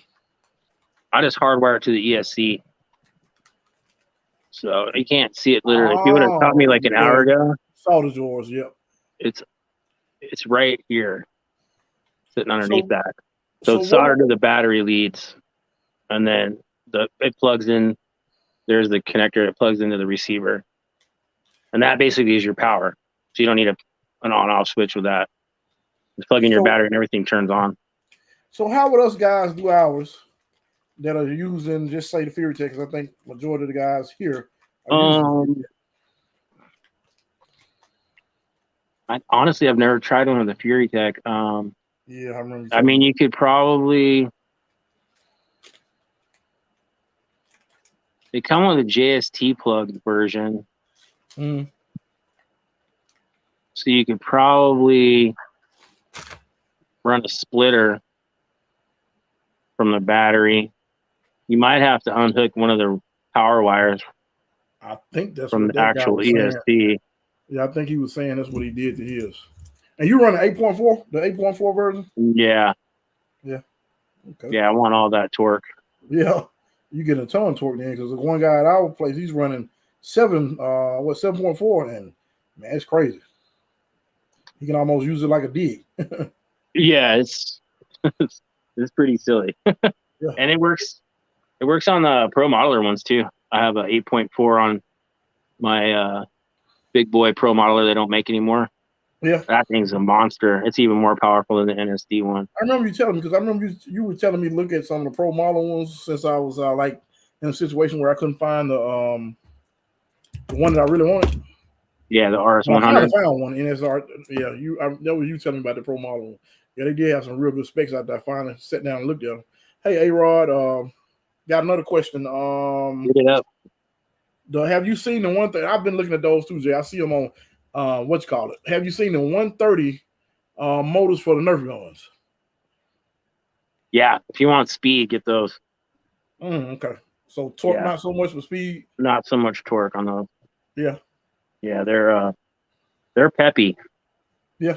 Okay. Yeah, that was one of the ones we tried before. That's how we ended up on the what we call the Jacob one. It was during the pandemic. We had nothing but time, and we just kept ordering random 130s and 050s, and because there was like everything was out of stock, you couldn't find it, or everybody was gouging you on the price, like a stock motor for $30. Come on, dude, it's just gonna fail in the next 10 minutes when I look at it. Like, so we just said, screw it, man. Right. Look at eBay and order some stuff. Yeah, because y'all did the same thing with the RC 4-wheel drive, the TF2 Mini. Y'all had a bunch of different motors, I remember. Oh yeah, same thing. The N series style motors. Yeah, and that's the one thing I do like about these guys, man. They will really try out some stuff. Yeah, we're not joking around. Like we're buying and testing all this stuff. Yep. And you know, if it doesn't work, it doesn't work. But at least one of us knows. Between the three of us, there's a couple extra guys now, but between the three of us, for the most part, we'll be like, all right, who's up? Who's buying this one? You know, and then if it works, then everybody else will buy it. And then if it doesn't, then we know move on to the next thing. Next thing, yes, these guys are serious. I mean, they are really serious. Some of the stuff I see them do, I'm like, wow, okay. You definitely got to follow them though, because that's the only way you're gonna really know about all these crazy chassis. Because when I first saw the killer chassis, they were the people that debuted it. So I didn't see it on Instagram anywhere. I mean, not Instagram. I didn't see it on Facebook anywhere. I didn't see it. I saw it right there on what is it called? Micro Mondays. Oh, really? That was the first place you saw it? I don't know if they had it anywhere else, but it's the first place I saw it. Honestly, I don't remember what Jack did. I don't mess with Facebook too much. It's too negative for me. Yeah.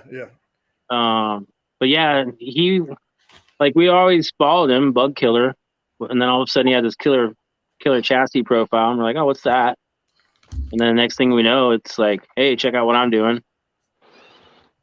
And yeah, Steve kind of set that one up. Yeah, that was So what's called? And he's got the XL dropping too. Yeah, I saw that. Or wait, did he drop that yesterday?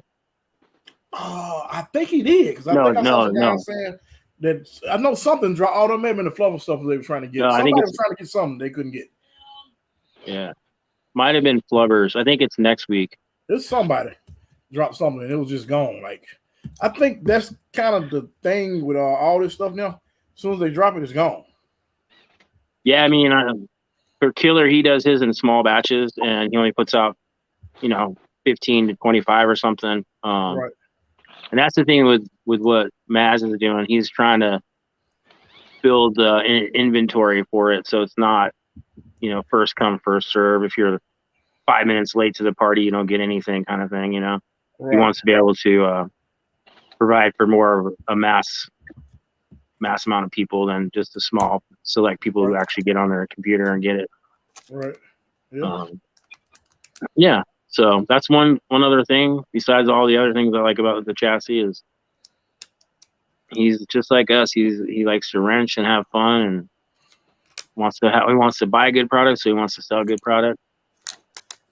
Now I remember you mentioned a few things. We're gonna get you just a second, A-Rod. I hadn't forgotten you. I like that course he's running. That looks cool. That's nice. Yeah.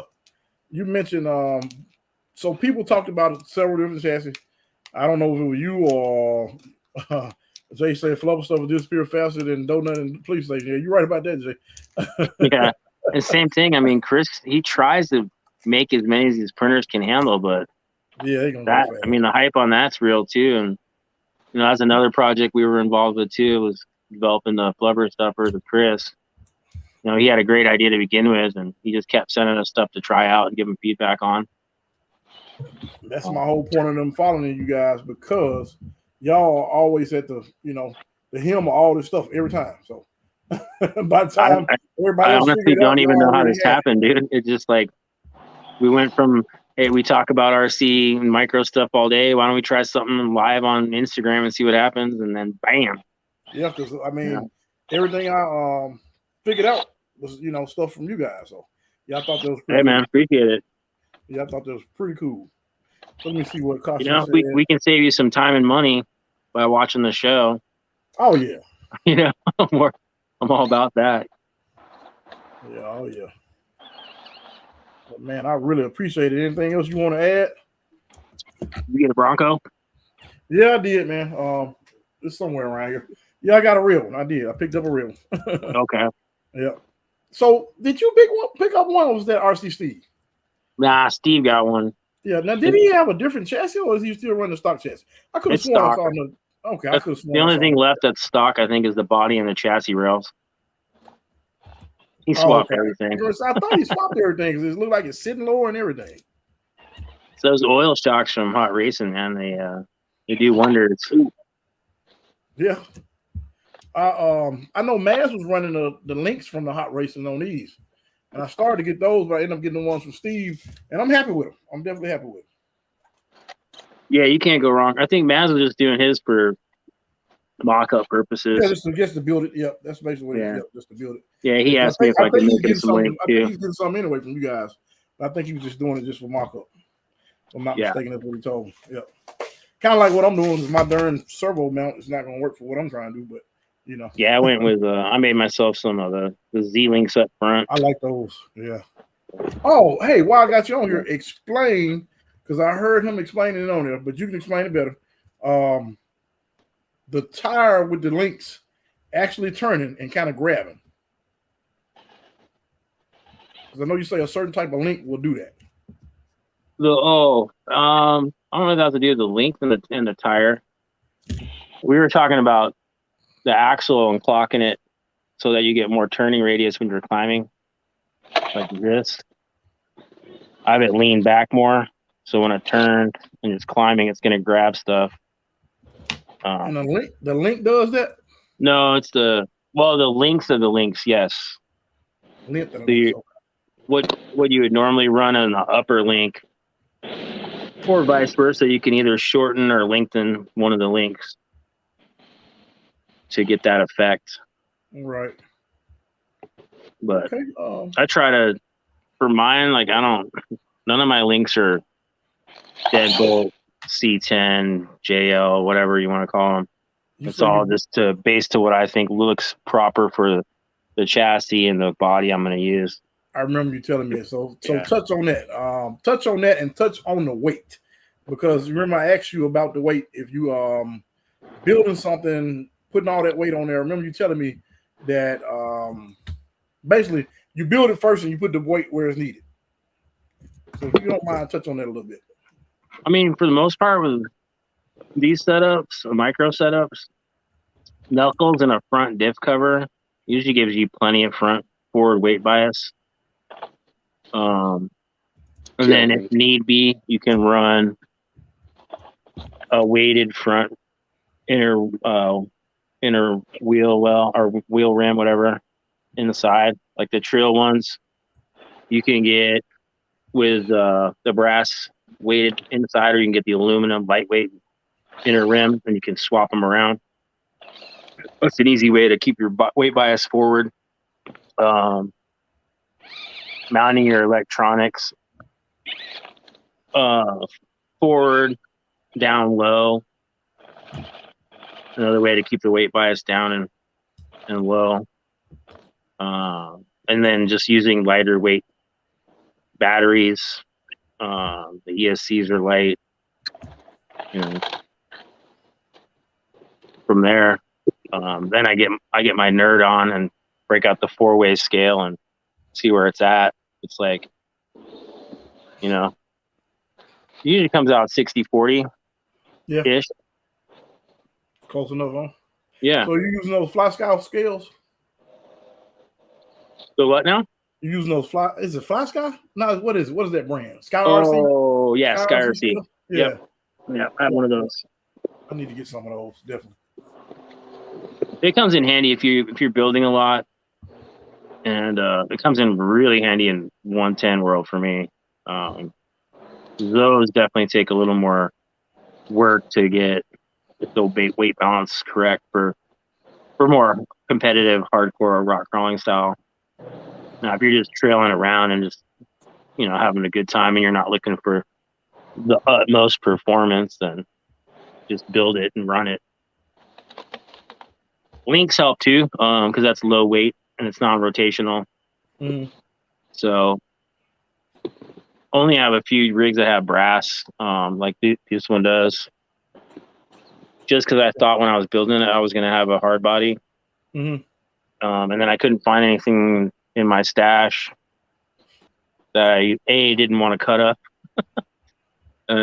or just didn't fit. So I just ended up with Lexan. So it's got a good amount of weight on the bottom now. Yeah. But yeah, my this other one, I just went straight aluminum links, aluminum steering. It's got a brass cover on the front and brass knuckles. I'm a huge fan of the Injora stuff because it's affordable and it's not any different than, say, Trio as far as something like that comes, or hot racing. Right. Yeah. I see a lot of people get caught up on those brand names, and I'm like, yeah, work, you know. Yeah. I have I'm a lot the same of people way. say, oh, if this one drops off the table, it's gonna break. I'm like, ain't that the whole point? I'm not dropping it off the table. Yeah, right. He cut out on us, man. A-Rod left. You left, A-Rod? Oh. Let me speak to the guys. Creek Keeper or Jim. What's up, Jim? A-Rod, come back in here, man. Crawler baller. Oh, yeah, I see you said you got your 2-year-old. I understand. So you do this like every week or what? Well, I'm starting. This is Sundays, man. I'm trying to get people to sub to different people's channels. I just think it's good because a lot of times, you know, I mean, we're trying to do so Sundays more so sub oriented now, but we're gonna do Mondays and we're gonna do Thursdays. So we did Mondays last Monday 7 to 9. 9 o'clock my time is when you guys come on, which is what 10, 11 o'clock your time. Yeah, we jump right off, you know. So everybody came right into the other, huh? Yeah. I mean, and we did the same thing last night with Jaysens RC. We got off at 9 and jumped right over the ears. So, you know, it's You're just, committed, it's a big man. community, man. We just want to support one another, you know. That's what it's about. For sure. You know, that's what it's about. So, and I hear you're gonna do the Workbench Wednesdays. Yeah, that's Peyton, right? I think he's on there. Yeah. Yep, Peyton and T-Shack. They're good guys, man. Yeah, I'm gonna do that one on Wednesday. Yeah. Yep. I don't have the nice garages like y'all got, but you know. Do like, well, it should be Workbench like you're doing anyway.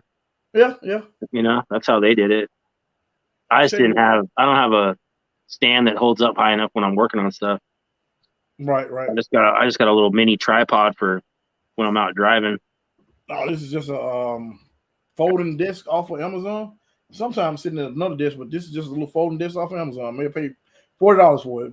Comes in handy. Worked real well. All right. Yep. So Peyton, put in the chat down there, man. What time your show is, what it's called, and everything.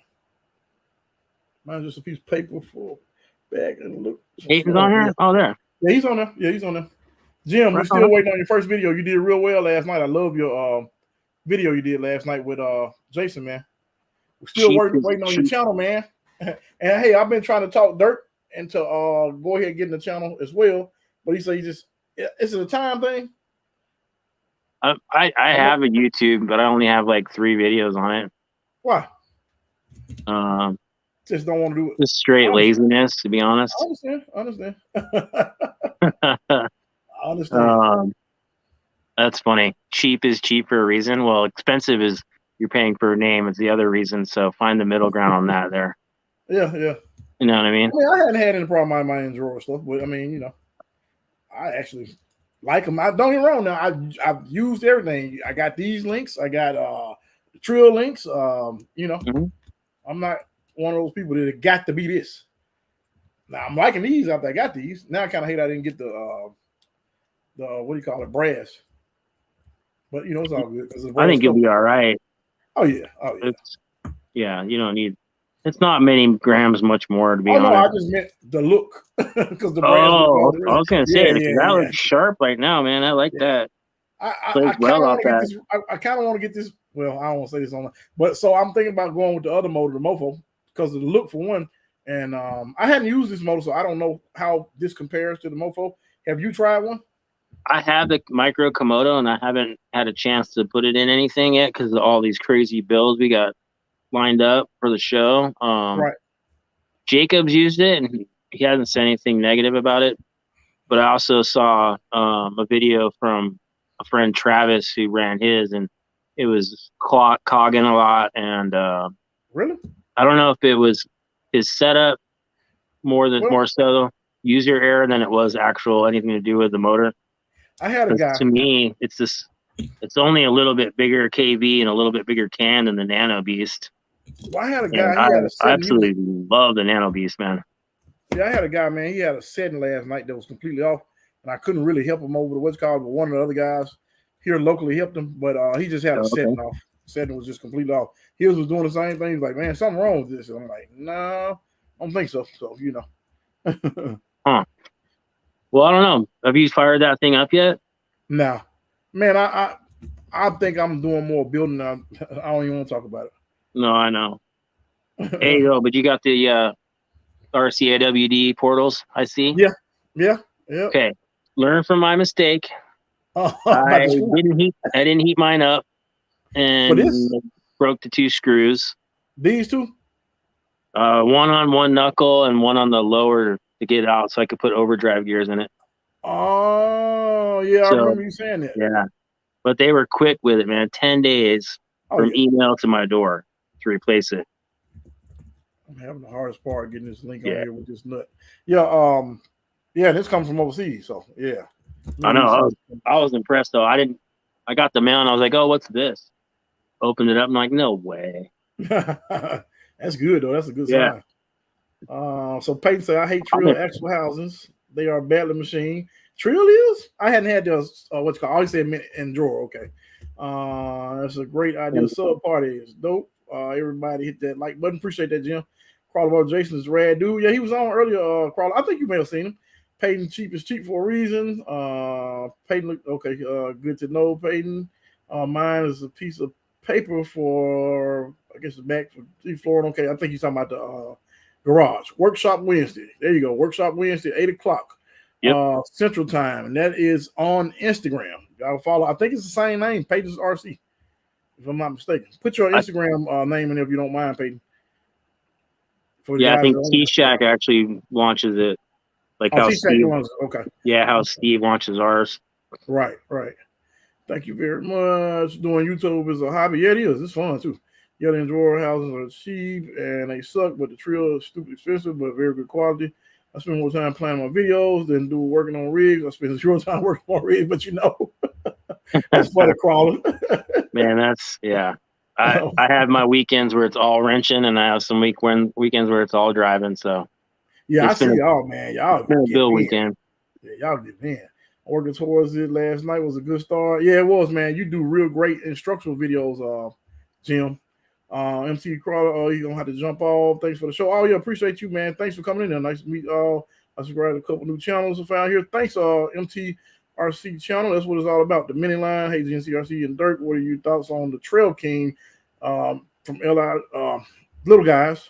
I want a bigger 1-inch tire that's sticky. There you I have some. I'm gonna be giving away some pretty soon. Mini line. I know I keep saying all that, but I'm busy. But I'm gonna be giving away a set. What do you think about them, Durt? For me, they're way too big. I had a set and I actually made a deal with T-Shack for mine. Yeah. So I like them. Yeah. I will honestly say, for the people that crawl at mine, and I guess it just depends on where you are. When you that's what I say. My what you call it is like, I don't have to find a line with them, and I don't really particularly like that. I do like to find a line. Right. I don't have to really find a line with them. I just kind of find where I want to go and hit the gas. So it's not that I don't like them. It's just for my application, it doesn't really work well for what I'm trying to do. Because I can just, it's easy to pull up and just hit the gas where I am. Different places, different strokes, different folks, But for me, that's my thing. That's my take on them. Yeah, that's why I don't really like getting into the tire conversations with people. And what works for you is what works for you. There's no right or wrong answer for that. Yeah, because every surface is going to be totally different. I like the Patagonians. Yeah. A lot of people don't like the Patagonians. When they get dirty, they have a problem. But I still like them. They get slick as racing tires. Yeah, they get packed with stuff. But when they're clean, they work good. They work perfect. Yeah. That's funny. Yeah. Yeah, dude, I like these. Right now, I'm into the TSL Narrows from RC 4-wheel drive. Yeah. For what most people would call a medium tire. For me, these are big. Also, I've really, really, really been enjoying the J Concept tires, both of them. The Tusk. Tusk. Yeah, one of the guys had some Tusk yesterday, man. Yeah. They soften up a lot. After a couple battery packs, they get softer. Yeah, Tusk and landmines. SSD wheels. Yeah. You like landmines? I ran my landmines for a couple packs yesterday, and they did really well on some slick stuff. I was impressed. Okay, well, that's good to know.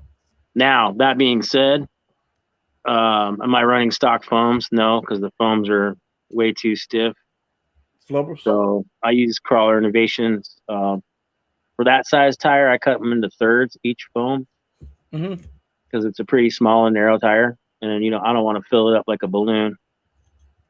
So, yeah, I've been using soft in those, front and rear. Okay. And then for like the RC 4-wheel drive stuff, these have flubbers in them because the tire itself is really soft and just, you know, it almost claps too much vented. So with the flubber it gives that nice balance of on that sidewall grip and side hilling and sidewall. Yeah. Yeah. Conformity. I saw those videos, man. Yeah. I still hadn't got a set. I need to get a set of them. I really wanted to put a set on here.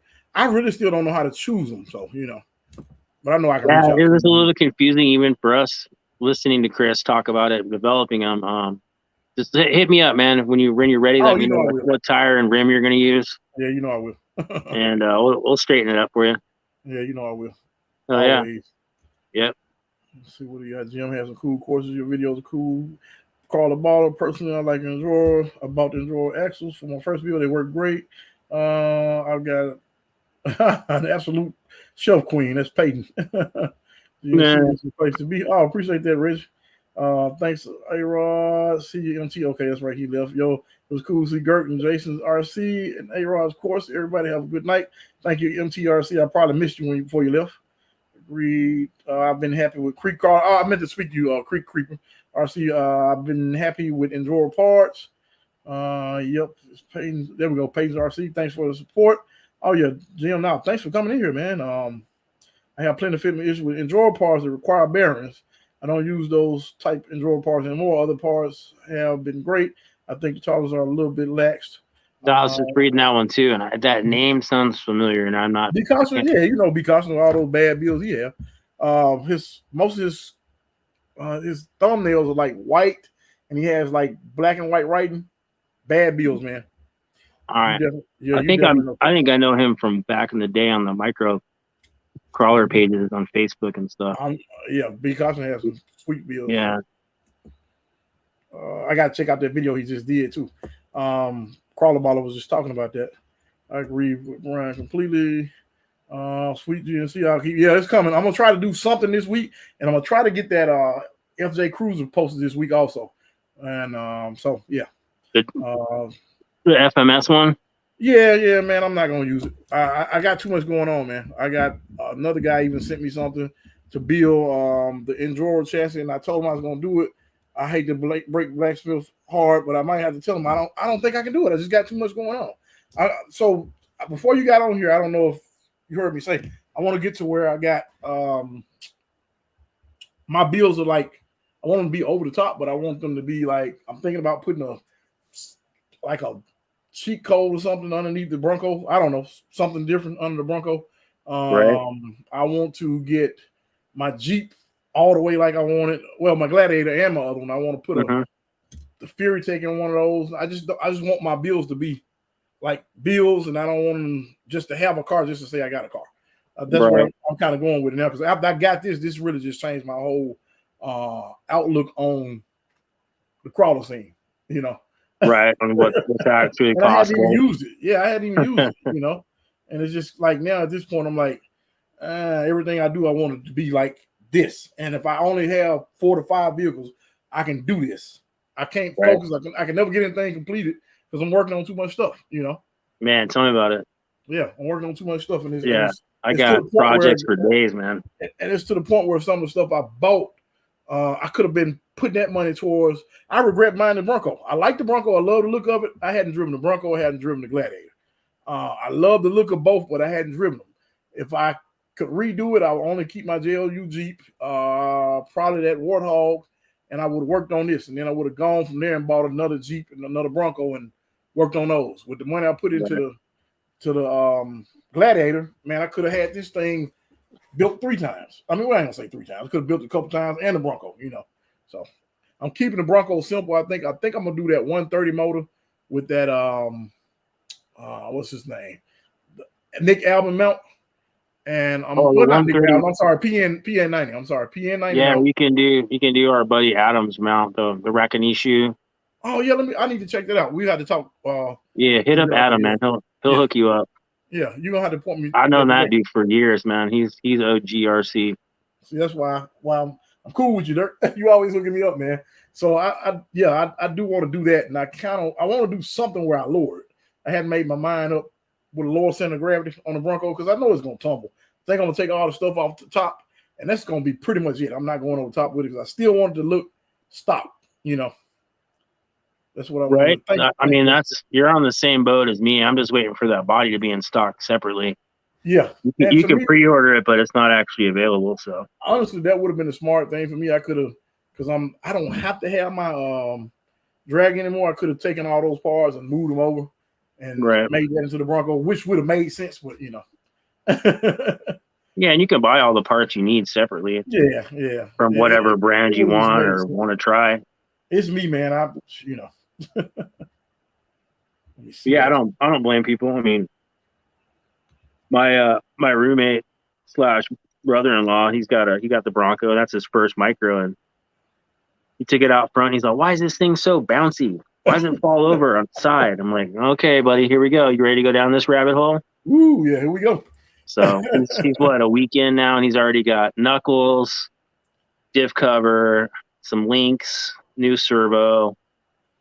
Took the spare tire off. Yeah, put the roto pack on the back. Yeah, I know. I gave him some springs, some lighter weight springs for the stock shocks. So hey, did you know that the Bronco has medium springs in the front and heavy springs in the rear? Compared to the Deadbolt JL and C10 springs that are light. Yeah.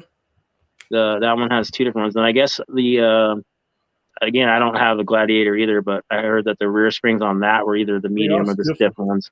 Yeah, they are stiff. I will say that. There's some tuning options that are available now with the different spring options. Yeah. Who make the springs that we can get that you can tune them? I'm just saying that those three options from Accessory. Oh, yeah, because of those. Yeah, I got you. Hey, so explain this to me because I don't know anything about this. A lot of guys do, I'm sure, like Jay and B. Costner and a bunch of those guys, they know. These you got a Costner in here? That's my last name. Oh no, Costner, B. Costner. Oh, okay. Yeah. So explain. I was like, damn, we might be cousins. Explain the 6 mountain upper. Why that's the upper link mounts on this chassis. Okay, well the front doesn't really need it. It was more of a symmetry thing for Mazz's design. Also another place you could add if you wanted to run a rear facing motor, and you could put your battery tray there, or something in that area.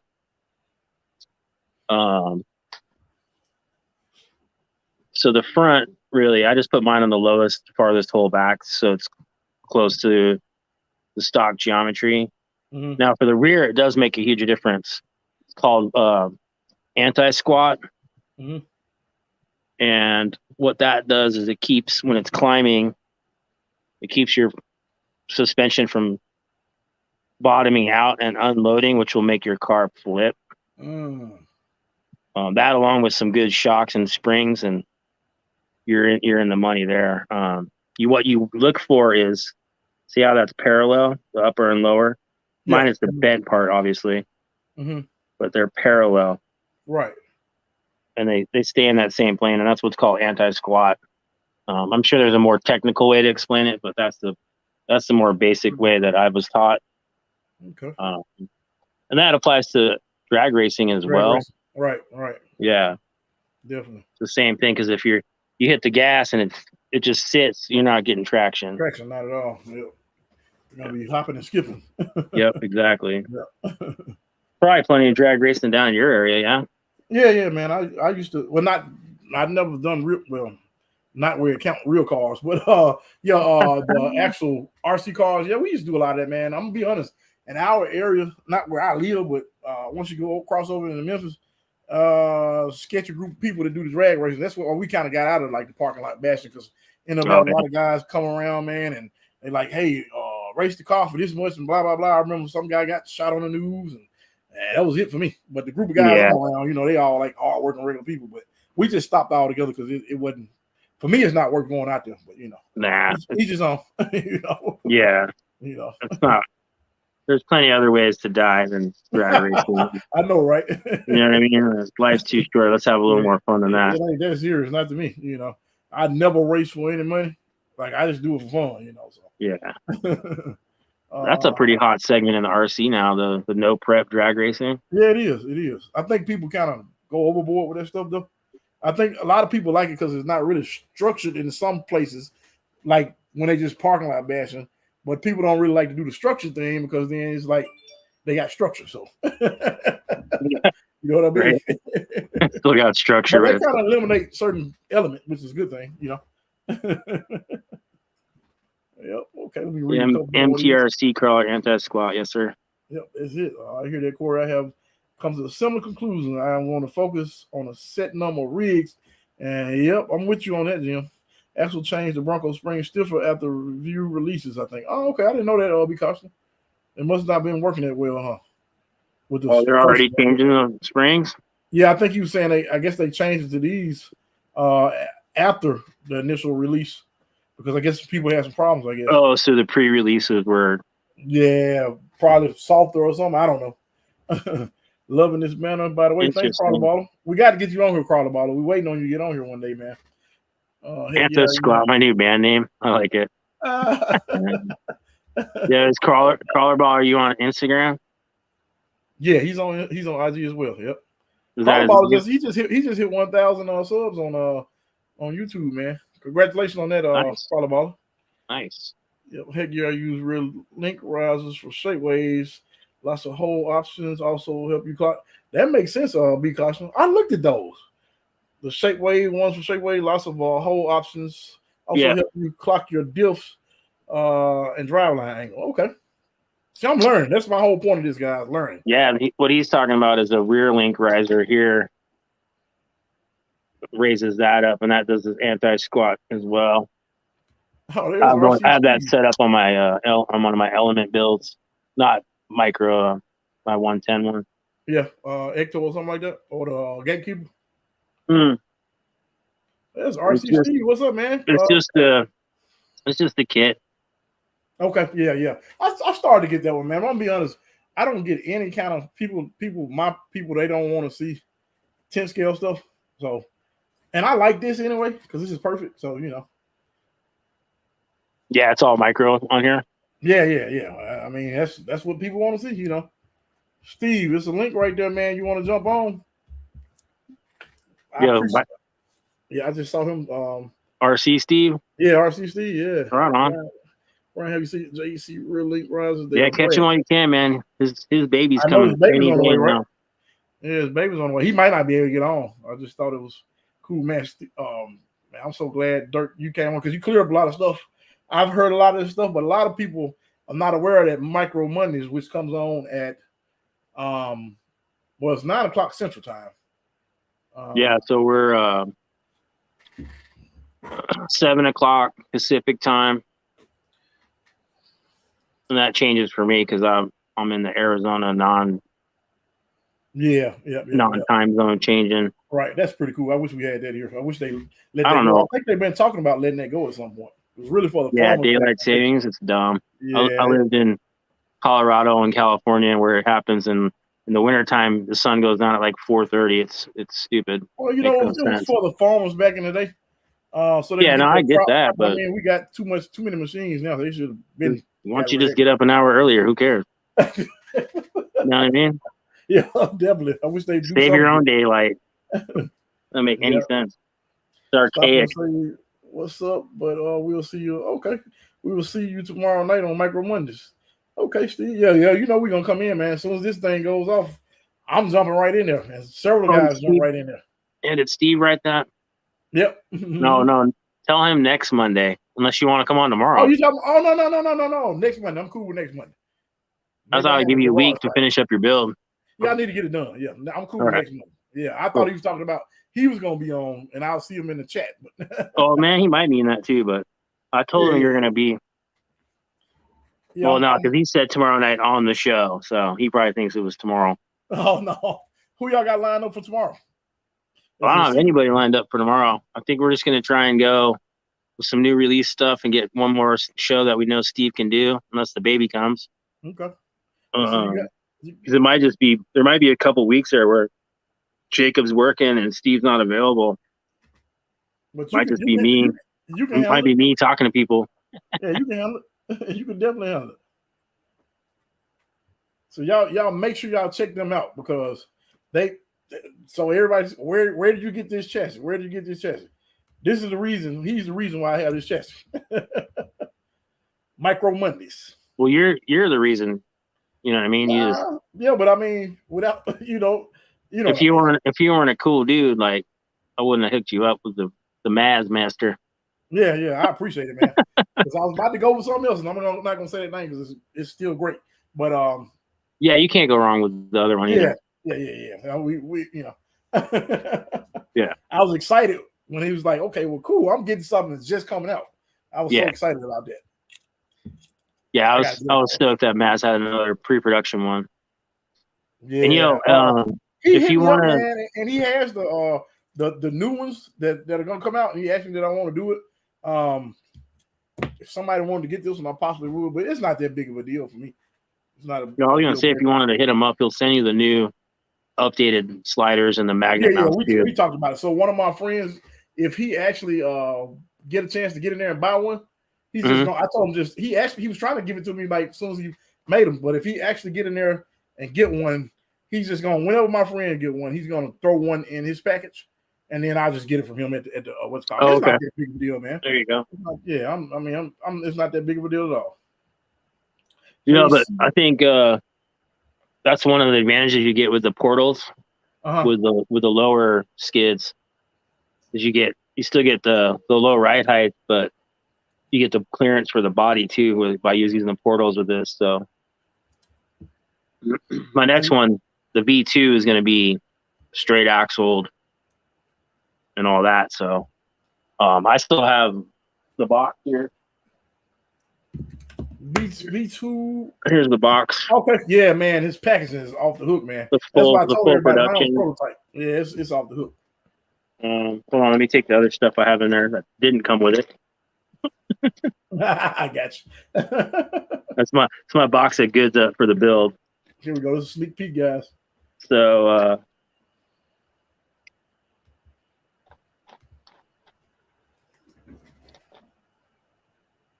all right, so Mazz, we got the Micro Monday crew. We got our own little bottle openers. That's dope.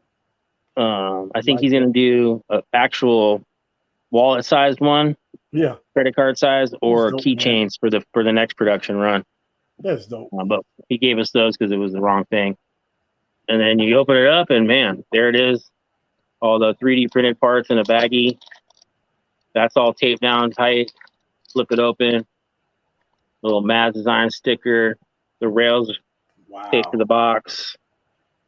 And then there was something else. Oh, that was where my bottle opener was. And then I started my links already. Yeah. I know. I saw that. I said, yeah, he built his links. He didn't give you links. And then he was also talking about for the first edition, there's going to be some of his beadlock rings in the packaging. I want some of those rings bad, man. So definitely recommend getting on that first run of them. Yeah. The beadlock rings are sweet, man. I have them on these trail. Back to trail. I painted mine. They just come in a stainless, and he's doing some brass ones too. He makes them for the trail, and then the two different Injora style beadlock rings. Right. He got some more stuff coming that's related to what you're talking about, but I don't think he wants us to say it yet. And you know what I'm talking about. I'm sure you've seen it. That's why I call him the mad scientist, bro. Yeah, I can't. He's always working on something. When they see that, I think everybody's gonna be like, "Yeah." The dude he doesn't sleep. I don't think he's like Einstein. We were on the phone for I talked to him the other day, maybe an hour and a half. Oh yeah. And he started getting hyped. He said, "I'm about to go in here and jump on whatever the software he used, and I'm about to do that." I'm like, "What?" Yep. That's how. That's that Mazz. was so cool, man. That dude is like, he was amped up, man. I was like, dang. He's like, I'm gonna go mock up something else. I'm like, oh, okay. I'm like, ain't it time to go to bed? Nah, he's like, as soon as the sun, he must be a part vampire or something, man. Sun goes down, that dude gets hyped up. Yeah, man. He was hyped. I was like, Full night owl. I was shocked, man. I was like, dang, okay. I'm thinking he about to say, I'm gonna jump off here and lay it down. But he was getting all hyped. I'm like, okay. Right? And you guys are in the same time zone. Yeah, we are. We are. Yeah. Here's the Injora style one. I like that. And that's like on the method style rims they have. Right. So it's a different hole pattern than say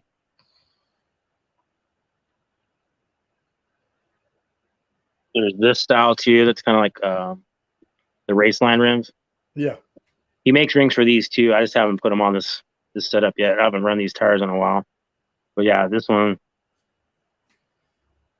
might go on something next. That dude got some stuff. Flubber in that too. Two-stage. Yeah. Two-stage V3s. I got to figure out how to buy it. That's what I don't know. But I know I'll talk to you. You get me on the way with that. I know it depends on the size of the tire and like the width of the rim and all that, right? The wheel. Yeah, he got real specific for the rim size so that they wouldn't slide inside the ring. Because I was telling him, because I have anti-foams for 110, and that was the thing I didn't enjoy about it.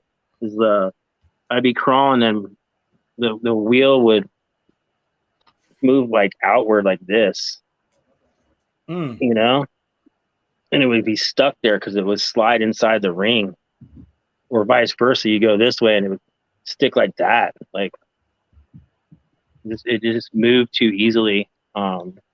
Right. So that's why he got real specific on the tolerance for the different rim sizes. That makes sense. Yeah. I'm gonna read a few more of these questions. Some C-Dubs, how you doing, man? I'm sorry I didn't speak. Why anti-squat on the rear versus pro squat? Why? Say that again? Why anti-squat on the rear axle versus pro squat?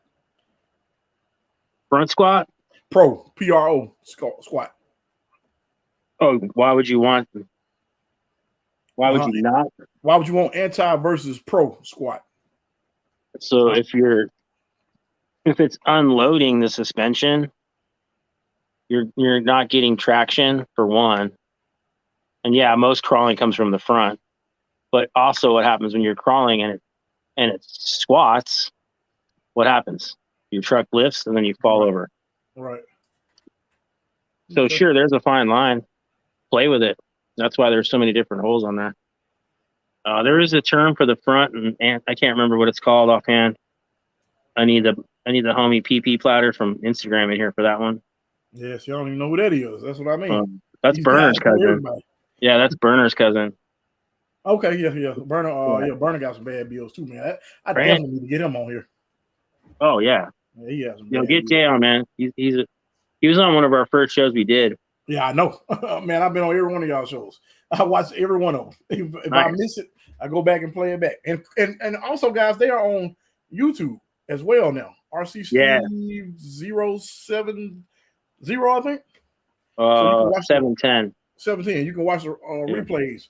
Just type in. I'm about to put it in the That's them from the Dead Battery show. Oh, that was hilarious. Seems to be infamous. That was hilarious. They were giving him the blues on that one. Man, it was entertaining because he would disappear and me and Jacob and Mazz were still talking. Yep, that was hilarious. And no one could hear us. And I think people still mess with him about that. Oh, they do. They definitely do.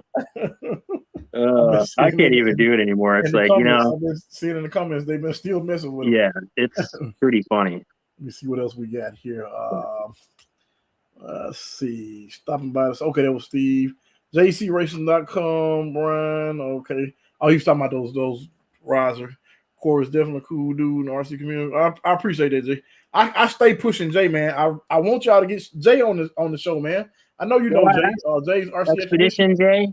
Yeah. Yeah, I asked him in the way beginning of it, and he said he would, and then he didn't. And Man, Jay, I've been then he trying to was get Jay watching going. one time, and I was like, "Yo, jump on." He's like, "No, I can't." Come on, Jay. He's on. He's So, on now. I've been trying to get him on there for the longest, man. yeah, He just 'cause did a he nice does Toyota body as well. he does the double motor thing, right? Man, yeah.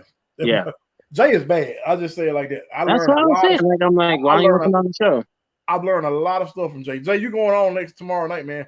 Who want to see Jay on the show tomorrow night? Not my show, but on on Micro Mondays on IG. Y'all, Jay, Yeah. we need to get you on there, man. Okay, myself, I go whatever's available at the time. A lot of people say that, Sammy, when they're getting the links or the chassis, they're gonna go with whatever's available. See, he said one. He said one day I will. Oh, okay. So I have made that for. He keeps saying it. Come on, Jay. We need you on tomorrow night, That's man. like putting off what can be done today, tomorrow. Yeah, I keep telling him, come on, Jay. I don't know if you're talking about these links, Jay, but these were from RC Steve, and those guys make their own. So show your links again, Durt McGirt. Yeah, we all use the same stuff, man. It's no secret. Here's the brass ones again. And explain again why those are bent that way up front. What do you call those? Z? Z-Link. So it helps with it's more of the design instead of, so when it comes out of the skid, right, it keeps it from rubbing and creating friction and drag. And instead of just running a straight link, you get the double bend, and it effectively does the same as a straight link does. It's just bent 2 times to go the direction you want. So it articulates really smoothly. Nice. Cool. Okay. All right. And I did that because of the way the chassis is designed. It's already, the links are already, you got enough clearance going under it. Like, I don't need a front high clearance link at all. It's going to slide right up to the skid, and then breakover is going to take it over the front of the obstacle. Like, it's just going to slide right over. And then when it gets to the rear high clearance link, it hits that bend, brings it to the tire, when you're up and over everything. Gotcha. Okay. Cool. Great explanation. What's up, RC? Okay, somebody Sam said you're gonna check him out tomorrow, so he'll be on. What's up, Jim? Who with? How you doing? Let's see what else we got here. Anti-dive. I don't know that name. It's a party now. I know, right? I was watching last one, just lurking in the chat. Don't lurk, man. Say what's up. There's my guy, Lunny, TRS Texas Racing Center. Man, he got me stoked on these drift cars, man. Bro. Dude. Yep. Have you seen and all that? Man. Oh God. Have you seen the atomic kits? Yeah, I think he actually has an atomic kit. Okay. I think that's my next thing, man. I got to get rid of some stuff, and then I'm going to. I've been trying to build that since I got it like right before we started doing Micro Mondays. Oh, you already got it. And it turns into another build, more stuff. I got to keep up with Steve and these guys. My drift build keeps getting pushed back. I got to do it. Yeah, I think that's the coolest thing ever. The quality of that's some nice stuff, man.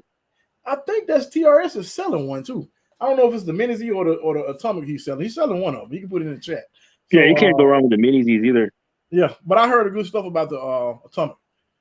Yep, I heard real good stuff. One day I will. People talk shit about the Mini Z running AAA batteries, but so the Atomic doesn't run AAA batteries? No, you run LiPo on that. Oh, I already know which one. It just depends on what ESD and stuff you go, because that's a kit. Yeah, I'd rather do like a Iguana or something. I don't know. I don't really want to do. I don't know. I don't want to do the AAA batteries. I will, but I really don't want to do them. I mean, they make some really high quality rechargeable AAA batteries. And I know. That talk about a whole nother micro world. That Mini Z world is a whole nother conversation. So when y'all jumping into that? I don't even know if we can do that with how expanding this the micro crawler segment is. It's like there's something new like every other day now. It is, and that's why y'all got to get on there, because these guys got some. If you want to know about this stuff before you know about this stuff, that's where you find out. Dude, and a lot nowadays. It's like people are on the show talking about stuff that we haven't even heard about yet, and you see it in the comments. I'm like, hey, what's that? Yeah, that's true. So it's not even. It's more of the whole community of that show now. It's not even just Jacob and Steve and myself. It's turned into a whole little thing of its own. That's true. TRS says Jay is my boy. That's my guy too. Jay. I just got to get him where you can jump on there, man. Pro squat, lift suspension, under load, and a squat compressors. Okay, got you, Rudolph. Yeah. See, Jim saying get on there, Jay. EM Dub, how you doing, man? We need old mofo Nick in here. That would be cool. Yeah, that's what he's talking about. That was what PP Potter was saying to me too. So which one? So is PP? Is he on here? No, but we were talking about it because it came up in a conversation him and I had. And he's like mentioning anti-squat and he didn't want to run our parade and stuff. Okay. Yeah. Daily Crawler, what's up, Daily Crawler? Back again. Blacksmith, how you doing, Blacksmith? The mini crawler baller said AAAs won't bother you if you get a mini Z. Daily crawl of my mini Z. Yeah. I know. Loving those Thornbird. I don't like my Thornbirds, Blacksmith. Micro Monday guys are thinking about racing their SCX24s on dirt. We're gonna race. Guys? We're micro crawlers, not racers. I don't know. I hadn't seen that one. No, that's news to me, and I host a show. Now I see a couple people doing, like some sand rail drag. Somebody made. I saw a few things made, but I mean, I haven't seen it. There's the beach drags. That's all 110 stuff. Yeah, I think I've seen somebody make some. I've seen something on YouTube where the guy made something that was pretty fast, kind of like with some sand paddles or something like that. Yeah, I could be wrong. I know I saw something. Yeah, they're doing the micro monster truck things now, so I would definitely look for that. I thought about one of those. I still hadn't made my mind up on that. What's that in between where it's like mud trucks, but mud bog or something like that? Not mud bogging, but it's like almost like a drag race. Mm-hmm. They go and they do a J turn to come back. Oh, I know what you're talking about. I can't. They're not called monster trucks, and they're not called mud. Yeah, I know what you're talking about. You know what I'm talking about? Yeah. Yep. There was that show called Dirty Mudder Truckers. Yep. Those guys. I'll look for that segment next in micro. Oh, really? I'm just saying, like the way it's going. Know something that we don't know. No, I don't know, but I wouldn't put it past them. I know you know something that these guys don't know yet, so that's why I'm telling them to tune in. Well, I'm always down to share. I know, but I know.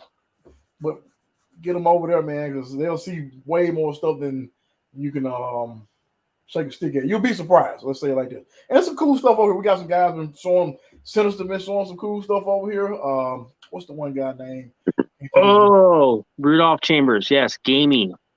Gamey RC. Gamey, yes. Yeah, Gamey does. He was printing his own tires at one point. I remember that.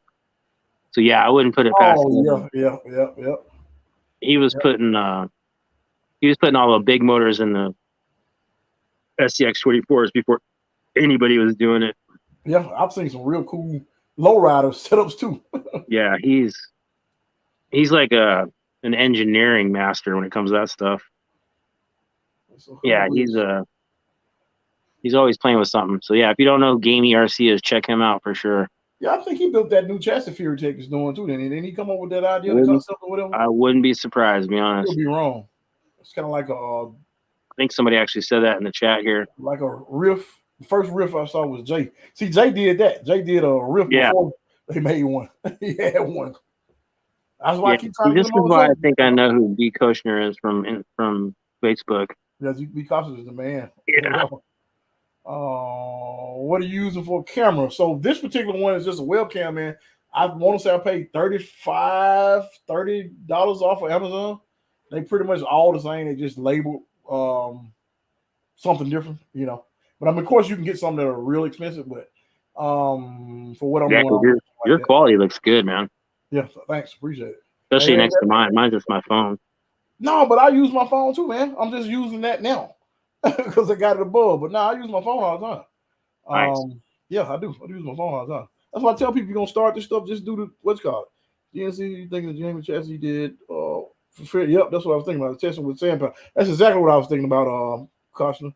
Mega truck racing is big in Texas. What up, Roger? Since I had a video with sped up. Yep, sure did. The green sand rails. Yeah, that's exactly what I saw. I've got 6 chassis. He helped design. Data Crawl, you got that? You need to get on here, Data Crawl, so you can show some of that stuff, man. Sand Dog. That's it. Okay. Blacksmith, if you look around, there are videos out there. Show you how to hook it a little better. Yep, okay. I've tested the Mad Max build with stock wheel tires. Still impressive. Okay, cool. Yeah, hey, man, I really appreciate you coming on. Yeah, mega mud trucks. That's it. Mega mud trucks. Yep. That's it. The mega trucks. Jim has the Reaper. Tim, we got to get you back on. Well, I don't think did you ever? Yeah, I don't think you got on. I think you were in the comments. We want to get you on though. I'm open to whoever want to get on. Whenever you guys want to get on, the chat is here, and a lot of times we just spotlight the one person so we can kind of keep it where it's a little bit better organized. And you know, it's in the PM Black Shield. Mazz, dude, don't be coy with us, fool. Oh, there you is. What chat you got? Fucker. Yeah, Mazz, See? Yeah, Mazz, I'm on it, man. I got to get another. That servo mount because this one's not gonna work, and not much more to go after that. I think I got it. Shocks? Yeah, I'm gonna use the ones that all-wheel drive sent me. Yeah, I can't wait for mine to show up. After seeing Steve's. Yeah, did he use the stock shocks? I mean, springs. I don't know. It's a good question. Because I don't know. He likes to sneak stuff in and hide it from us sometimes. Oh, that's what it is. Yeah, he's like, "Oh, look what I got," and we're like, "Wait, man, why didn't you tell us in the private chats before?" I think you beat him to the portals, though, didn't you? Steve doesn't like portals, man. Yeah. Well, so I wasn't gonna do portals. I'm gonna tell you why I did portals. Man, that's the thing. Everybody always, man, they go crazy when it comes to portals. They hate them. People hate them. People like them. I was gonna put them on the new Gladiator, but I figured it was gonna raise it up a little bit too much. But on your show, again, guys, why I tell y'all check out the show. I remember you saying you had your portals on yours, and your other truck had larger tires. Yep. And you showed it, larger tires, and you had this truck with portals. No, this had larger tires with the portals, and it sat just as low as the one that you had with smaller tires without portals. Yep. I was just shocked at that. It's close. Yeah. You can run smaller tires and get more clearance. Yeah. So I'm liking what you call. We all need that chassis. Yeah, everybody say they want that chassis, man. I'll tell the core I need the chassis. Yeah, everybody been telling that. Because there's you guys can see it. Not a micro, but obviously. Yeah. But that's the only portal rig I run in 110, and that's my G-Speed chassis, class 2 style build. I got Phoenix portals on it now. It used to have TRX 4 axles. If you guys have a chance to buy some Phoenix axles for a comp style build, or just want some crazy clearance and affordable performance for Vanquish, I highly recommend these things. 49 degrees of steering. Yeah. I mean, it's nuts. And then the clearance compared to like a TRX axle it makes them look like they're wider because there's no extra plastic on these. It's just like they're nuts. I drive lines I could never pull with the other setup I had on that thing. Portals have their place. Did you do those leaks as well? 110? Yeah. Oh no, I don't mess with that. That's okay. Yeah, it's I got those are from Hardcore RC. We have some stuff to do it. We have like a bender and a die and stuff. Okay. And yep. It depends on how committed you want to get to the link stuff. Yeah. Because I bet that's kind of hard trying to get them all the same every time. Mazz, you missed that. I did an unboxing on here. Oh, that was Mazz. Yep, he asked, did you get the shipment? I see what's called said he's gonna jump. I think he's gonna jump on. Jim said, hold on a minute. So I think he's gonna give me a minute. I think he's gonna jump on. That's pretty cool. Yeah, get Mazz on because my battery's about to die here.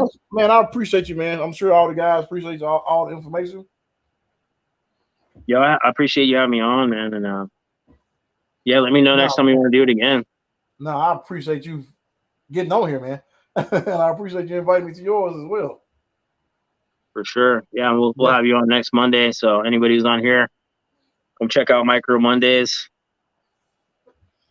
Got No Chill gonna be on there next Monday. Excuse me. That's 7 p.m. Pacific, 10 Eastern. Man, do the math in between. And yeah, Corey, man, I'm stoked you got one of the cheat codes. Looks like you're on the right path with it too. Yeah, man, I'm excited. I'm ready. I gotta get rid of some stuff because I want everything to look like this. I know that sounds bad, but I'm telling the truth. No, yeah, no. Once you get one clean setup and that performance at the same time, it's like can't go back, can't unsee it. Absolutely, absolutely. I'm with you on that one. What's going on, everybody? Yeah, how you doing? I'm doing good. How are you? Doing well. I wanted to ask you, Durt. I haven't caught your channel, your show. Where do I find that? So that's Instagram. Oh, that's why I haven't found it. Yeah. I tried to get on Instagram, and I've explained this to people. I am technically, inept, and I tried to get on there, and I couldn't find anything. I couldn't get on there. You gotta try again, Jim. I'm guessing I'm gonna have to. A lot of good information here. Yeah, it's a live stream show. Okay. And got, maybe they'll Monday volume night. up a bunch of feedback. Somebody volume up on the computer, maybe. You guys were talking about the anti-squat and anti-dive. I found an article. If you type in Google 3 and 4 link suspension geometry, several different ones will come up. There was one, I can't remember the name. It was I can't remember the name of where it came from, but it was real good, talking about how anti-dive, anti-squat works and how to achieve it, how to calculate it, how to take measurements and calculate it and everything. I used that to build this rig. This is a Mofo, ugly AF. I went ahead and punched, drilled. Let's see if I can get the angle right here. I always get backwards on these cameras. There it is. You can see I put a hole way up here in the chassis and put these there. We'll do it this way.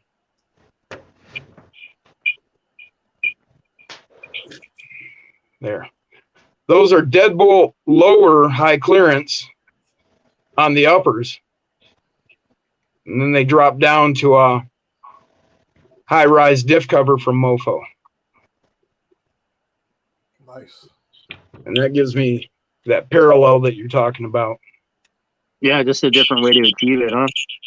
Yeah, well, I had to bring them up there because when you get over here on this side with the Torque Beast 050 there, you couldn't bring it down any lower without getting into the motor. So I put them up here. Right. That makes sense.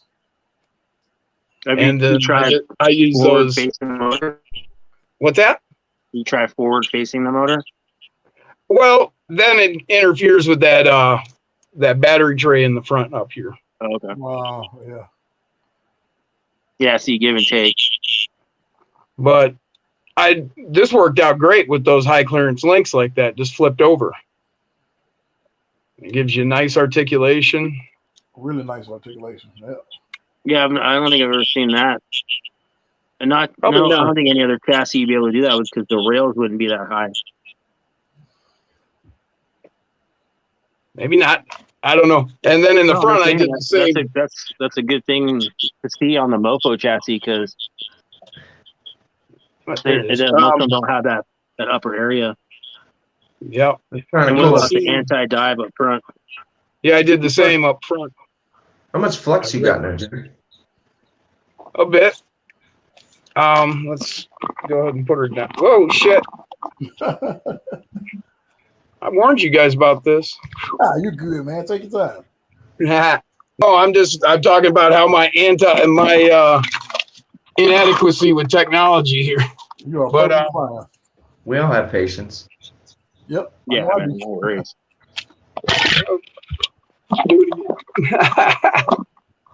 This is why I don't have a channel yet. That's not an excuse, Jim. What's that? That's not an excuse. You sure? Because I think I'd still watch it. Exactly. Right? Exactly. But yeah, here's. I don't have a lot of weight in here yet. No battery and a couple other things are missing, so it's not holding down as well. But yeah, it gets good articulation. It's not like full 90-degree twist or any of that. Yeah, you don't want that anyway. Oh yeah, we don't not need that. It looked good for pictures. That's pretty much it. That's about it. And falling over like a dead fish. No, that's and what shocks are you have on there? Oh, you got Wolfe oil filled front and back. Is there flex blades on there too? Yep. Yeah. I've got the Mofo. These are the 3D printed ones. That's how old they are. I don't have the aluminums on this one. I've got a carbon fiber. I've got a carbon fiber AF chassis I'm getting ready to put together. And I went ahead and bought everything I could from him brass. I got the brass transmission, the brass axles, brass portals. I'll put all that together and see what that does compared to this one. And I still got to paint this and finish it up. But yeah, this one you do all that styrene work yourself? Yes, I did. Well, this is all styrene. Every bit of it, all made from tube, like this tube. Yeah, that's rad. And then I took this size. I can pull my antennas in and out for when I'm driving. And then I took one of those desirable 92 Toyotas that everybody loves and wants. Pro Noob did a couple of them way back. Yep. And I pinched the shit out of the nose and shaved the hood. That's a Smucker's jar lid that I shaped into a scoop. Oh, that's awesome. Nice. And this is just some styrene, and I cut this so it fits right over your transmission and everything. And I've still got a floor, so I'm working on getting Chewbacca in there. Yeah, you're a man after my heart, sir. So you can do all that with styrene, all about Star Wars and styrene. That's Zay. That's how Zay is. So I gotta get some styrene to play with and some of the ball over. Yeah. You come from the static model background as well? I've messed around a little bit with models in my youth. I started in RC back in 1980. I had one of the Tamiya Frogs. Yeah. And I've been in and out of the hobby since, life and money and family and just what in the 90s I had some RC10 GTs. Yeah. And then early 2000s I had the same truck, but they shrunk it down electric 18T. Yeah. And then I'm a welder fabricator, so I've done a lot of that. So okay. I got injured and industrial accident, so I'm permanently disabled. And it's been like 5 years, and I got back into this about a year and a half ago, and all of this relates. I mean, when you use the styrene slurry on this tubing, it's welding. It's welding. Yeah. So all of this translates from what I do. And so that's where I haven't really done it so much before, but yeah, it looks like, a welder done that, a steel fabricator. That's styrene work, man. That styrene paste or whatever, it's sandable and everything. Oh yeah. All it is MEK. Anybody listening, if you choose to do this, well ventilated, MEK will mess you up permanently. Yeah. So, but now that the PSA is over, just dissolve some. I get a styrene sheet. This is 080. This is 020. It's real flexible. The 080 is not real flexible. You just cut chunks of this out, throw it in your styrene, it dissolves down, and you get a paste like slurry. Okay. And then you just, you know, you can do different consistencies to what you like to get it in there, you know. And that's what I put all this together with. And once you know, you can smooth it in with a little spatula or whatever, and then sand it out, you're good to go. Because, you know, I play with the balsa wood, you know, so I want to get the styrene. Yeah, that's your balsa wood chassis on that one crawler, right? That I've seen around. No, that's one guy. He does cool videos. If you're talking, and his chassis oak. Oh, is that that guy oak? that's got that like it's like that rock buggy looking one? Yeah, it's got that suck down suspension with the servo. It pulls it down. Yeah, that's another guy. I'm the one. I'm the one that did the axial back, and I'm doing the micro scale stuff for my cliffhanger. Okay, I'm sorry, I mixed you guys up. Hey, yo, my battery's dying here, guys. I gotta go, but pleasure. And man, that's some serious styrene work, my friend. Thank you very much, and thank you for all your information. I really want to get out and check you guys out tomorrow. I'd like to chat with you more.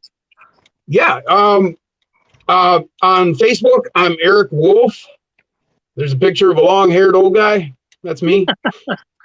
Hey, yo, I ain't any younger. Yeah, I'll hit up Corey and get your info. That would be great, man. All right, cool. Peace. Yeah, it's like winking at me, so I got to bounce, guys. Thanks for having me on.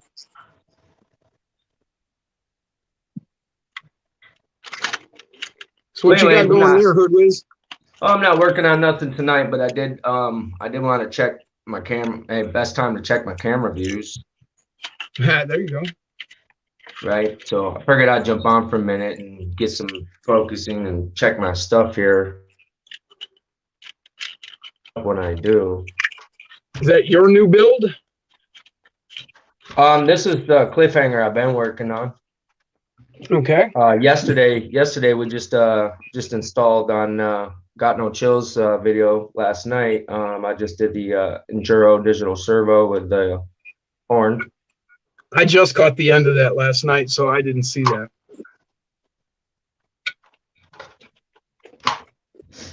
Yeah, and yeah, I know you're in chat sometime, but so I don't know if you've seen these.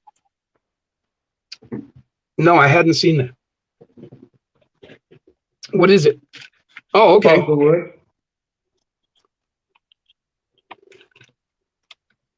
Man, you did a nice job on that. Magnet mounts. Okay.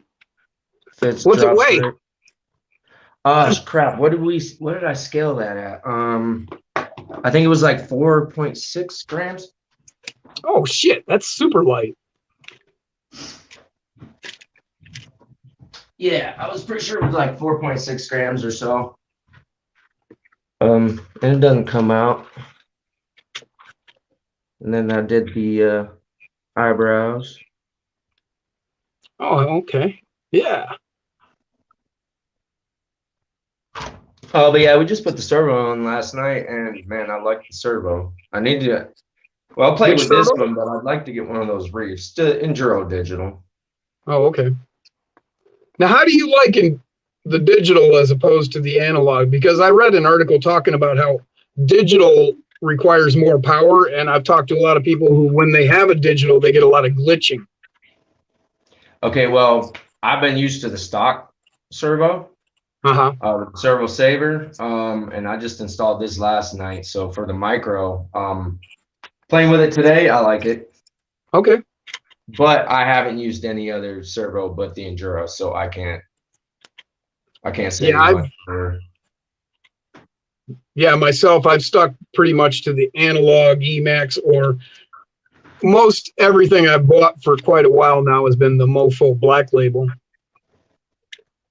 I really like those. They kick ass. I mean, I found something I like, and I just kind of stick with it. I get brand loyal myself. But I know I want to get a one of those reefs that everybody's getting. Yeah, I got to check out a reefs. I really want to get a hold of the the RC stuff. I want to get one of their 7.4 BECs, so you can run your servo, you know, direct off a battery. Yeah. Well, I really need to do that. I think. And it never hurts to have more servos. You know, yeah, that's it too. Servos and front axle shafts. When I play with my 110 scales, I mean, I went through servos, and I'll tell you, with my 110 scale cars, I went through servos and front end suspension. Yeah, more than anything on the trucks. When I was running 10 scale, yeah, I tore up my front ends a lot too. This is my new Tinker Time build. It's the black label. Yes, I like you did those fender wells with the styrene, right? Yes, I did. I made this mount and I started calling it a Cobra mount. I mean, it's not like it's in production or anything, but I've been making them for my friends and stuff. And you can see how the sides flare up there. When it's all in white, it looks like, you know, the hood of a Cobra. It's kind of hard to make it out all in black now. Nice. But yeah, I've been watching that every time you're on. Oh, well, I appreciate that, man. Yeah, actually, I know that. I'm not thinking I wasn't thinking who you were, but yeah, I do know you're there all the time, and I appreciate that. So does Jason. Yeah, I keep calling you Hood Wise. It's Hood Whiz. Yeah, Whiz, but Whiz and Wise are the same thing. Kind of that. Well, that's what I was thinking. I was thinking you were like an intelligence thing. I was thinking Hood Wise. Okay, like you're streetwise is what I was thinking originally. Same thing. I got the nickname because I fixed everybody's shit. Ah, okay. Yeah, I've been that guy too. I remember being like an 8-year-old kid and the kids coming up and asking me to fix their bicycles. I work with my hands, not computers. You know, I'm a construction worker. Yep, same here. Welder, fabricator. I've done construction, built my own house. I'm a tattoo artist as well.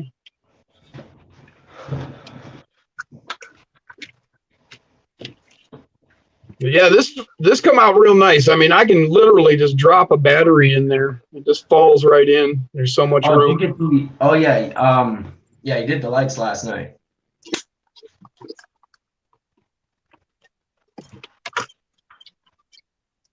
Mazz Design. What's up, guys? Yeah, there's sad face again. Sad face is back. How's it going, Hoodie? What's up? Liking those rims there. What's going on? Liking your rims. Yeah, those are some beadlocks that I made. Oh, you made them.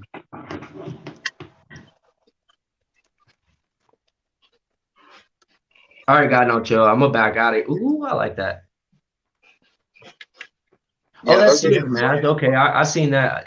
That's on the IG.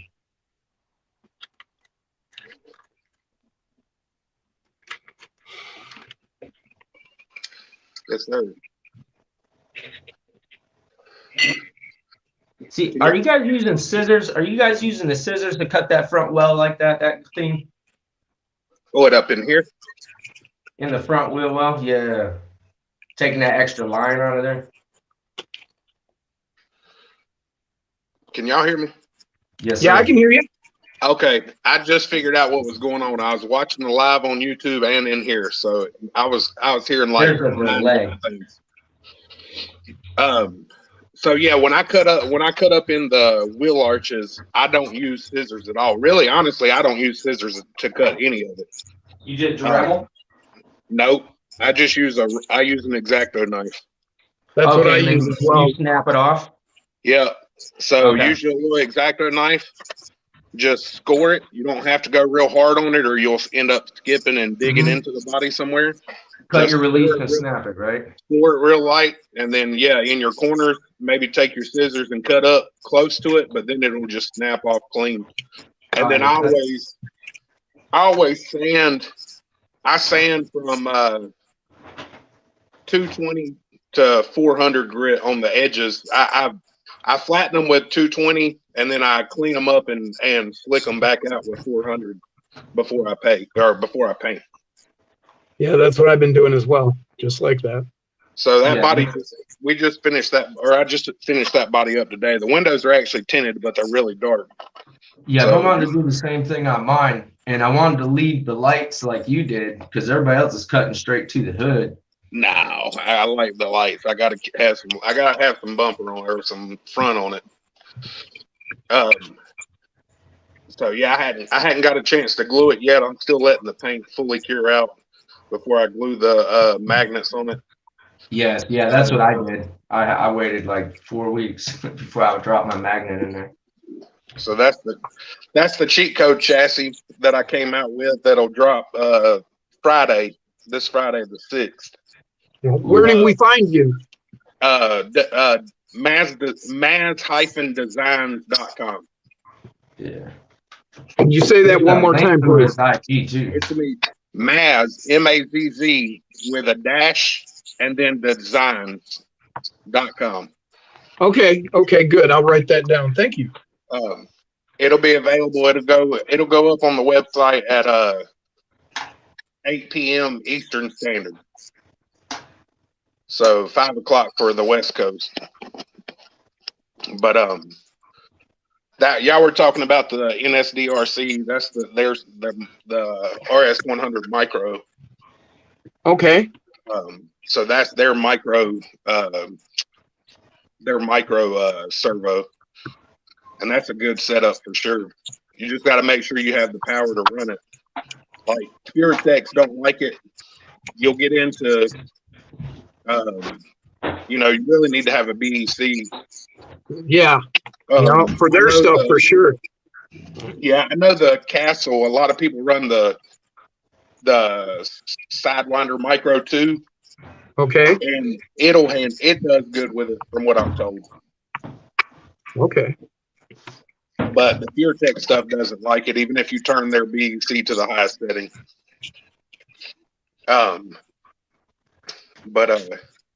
Yeah, so that's just the new design. This is a new mag mount. So it actually comes with 2. I don't have one on me, but basically it comes with 3 mounts.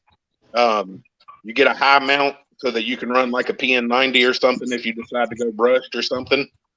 But then you also get a like a low mount for the front that has 2 in it. So it comes with 3 body mounts. I don't know who I was on whenever earlier when Mark was unboxing, but it has the upper link adjustments. I know, Jim, you were just talking about it on the anti-dive and the anti-squat. Yep. So it has I put the adjustments front and rear. It's got 6 positions. There's 2 more behind this slider that actually have a spot that the bolt will sit in. But yeah, it's just something a little different. We redesigned the sliders. So from what Corey has to this one, the sliders have a little bit more boat tail to them. You see where they dip in a little bit versus Corey's are more flat. And we had to do that because of the bodies. So you can see kind of in relation to the frame rail, what's left of it up front to how high the servo sits above it. So we had to raise the sliders a little bit just to accommodate some more bodies. Yeah, I ran into that with my Tinker Time stuff too. Mm-hmm. And then that's some brass bead locks that I just polished up real quick. Looks nice. Yeah, it looks real nice. They're about look at that. They're right at 16 grams for a set of 4. Those are pretty. Now, what is the name of your company chassis? It's Mazz Designs. Okay. We got some this is prototype wheels, but that's the new wheel that's going to be coming out. So hell yeah, that's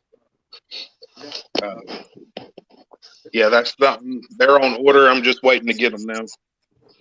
But it's a nice concave. I don't know. I know the light's a little bright right now. No, that looks good. No, they look good. I can see them. They look nice. So yeah, they'll come in black and silver. I just kind of went with neutrals for this first run.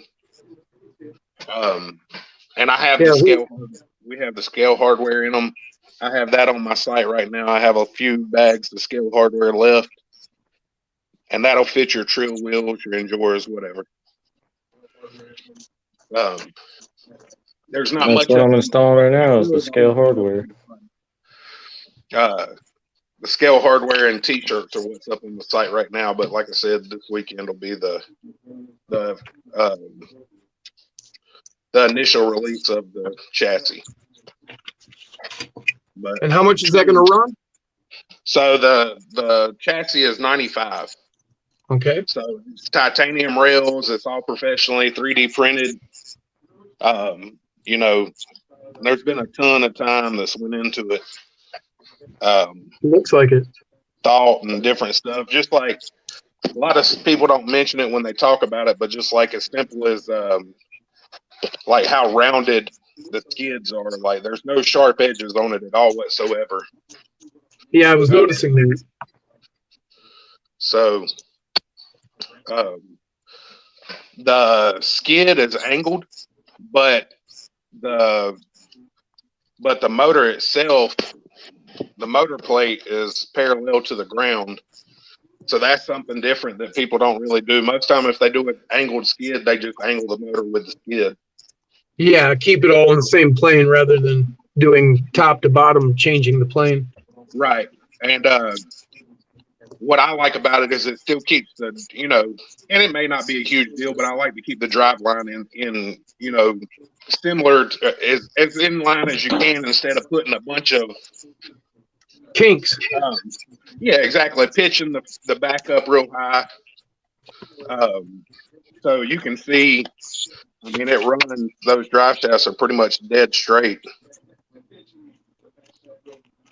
There's not much, there's a little bit of downward angle on both of them, but it's nothing crazy. But since the skid couldn't be flipped like most people do theirs, I did a dual pattern for the motor mount. So there's 2 extra holes there if you want to flip the motor. Oh, okay. That's kick-ass. There's another little mount on that side, another little standoff for the 3rd screw. And the cavity back there is all the way across, so no matter which way you mount it, you can you'll have clearance for that spur gear. Well, that was well thought out, man. Good job. A lot of different stuff. So working on a bunch of different stuff right now, trying to get it in the works, but I'm so busy right now with the chassis and trying to get the wheels done and all that. It's just going to be a little bit. What tires you running there? Those are IROCs, but I don't plan on running those. I actually plan on running my wheels with some it's the 56 millimeter boggers that I did a little cut. I did a little simple cut job on. So yeah, man, that's a great pattern. Yeah, and it's real simple. Just split those, you know, the big lug in half. Yeah. And what it did is it actually gave you what I was looking for. Is when I feel my tires, I kind of like roll over with my thumb on the edge. Right, right. And when they were solid, it was really stiff on this tire. Right. So when actually without it on the rim, when you feel it, it's a lot more, you know, it's a lot more pliable. It's easier to feel. But when you put that groove in there, it just makes that tire conform a whole lot easier, even just to your thumb. So, you know, obviously thoughts behind that as to if it hits something on the sidewall or 3/4 around the sidewall, you know, you're getting as much contact patch as you can. That is a hell of a bob job on there, man. That is great. I bet you now that you've shown that around tonight, I bet that's going to pop up a lot more. That is going to save those tires because everybody hates them. Yeah, I know. And see, I'm a bogger fanatic. I love some boggers. Even in 1-to-1s, I like them. I have 3 sets of those, and I've been monkeying around trying to come up with a way to make them, you know, real good. I like them. I like the size and everything, but yeah, they were restricted. That's going to solve it, I think. Yeah. just cut you like I said, just take that large lug and just cut you a chunk out, or just a perfect square out of the middle of it, and you're pretty much good to go on them. That's kick ass, man. But these are iRock. I haven't ran these at all yet, but I wanted to get the wheels on there to get the beadlock rings on there. So I don't know. I haven't ran those at all, so I don't have. They got a very flat contact patch, so Right. you know, I don't know. They don't have much. If you look at those versus the bogger rolls over a whole lot more. So I don't know how that sharp edge will really do, but it's just something different. I don't see a lot of people run iRock, so, and it's kind of like I said, it's another tire I like in real life. So, but yeah, you can see kind of back here the mag mounts. So it's all flush, and then, you know, you'll put your other magnet on top of it and glue to the body, you know, like any other. Right. So, and a lot of people ask me about the sleeving. So I do a lot of this. I never leave my wires raw. I'm a weirdo when it comes to wiring. That looks good. That looks a lot better than what I do. I just take shrink tubing and put it on. Where'd you get that stuff? That's not a bad idea either. This is that stuff's just off of Amazon. It's a expandable wire loom. Okay, I'll have to make sure I look for that. I use 1/8 inch is what I use, and that pretty much will cover any of the 3-wire and 2-wire RC and the 24 scale stuff. So that's called wire loom. Yeah, it's an expandable mesh wire loom. Okay. It's kind of like a Chinese finger trap. Sure. Yeah, I've seen it before, like on, you know, on full-size cars and any kind of wiring and different stuff like that. But I didn't even think about doing that. I was just sticking on the shrink tube to protect my wiring. But that, I want that. What's nice about this, when you obviously when you notice when you do the shrink tube, it makes it real rigid. This is still just as flexible. This is just as flexible as it was without it on there. Yeah. See, I threw some shrink tube on this wire here. Yeah. On that Tinker Time build I did last night. And, you know, it's all right, but no, it ain't what you got there. Thanks. That's another great hack, man. I love that. Hey, it literally only takes you a couple minutes, and it'll make you so much, you know, it'll make you a whole lot more happy with it when you're done with it. Like I said, it takes a little time getting used to it, because you'll get frustrated. I tell everybody, cut you a little bit extra than what you need. Yeah, always. Obviously, you got to pull the connectors off, but that takes 2 seconds. Just make sure you know which way they go. And then, you know, cut you a little bit extra, and you can always trim it down while it's on there, because it does kind of fray out at the end. Okay. So, but yeah, that's just little stuff, and I hadn't finished this one completely. I got to still throw the ESC and micro receiver and all that, battery and all that jazz. But yeah, so it's titanium rails, all, you know, 100% professionally printed. You know, 3D parts. Say what? Nothing.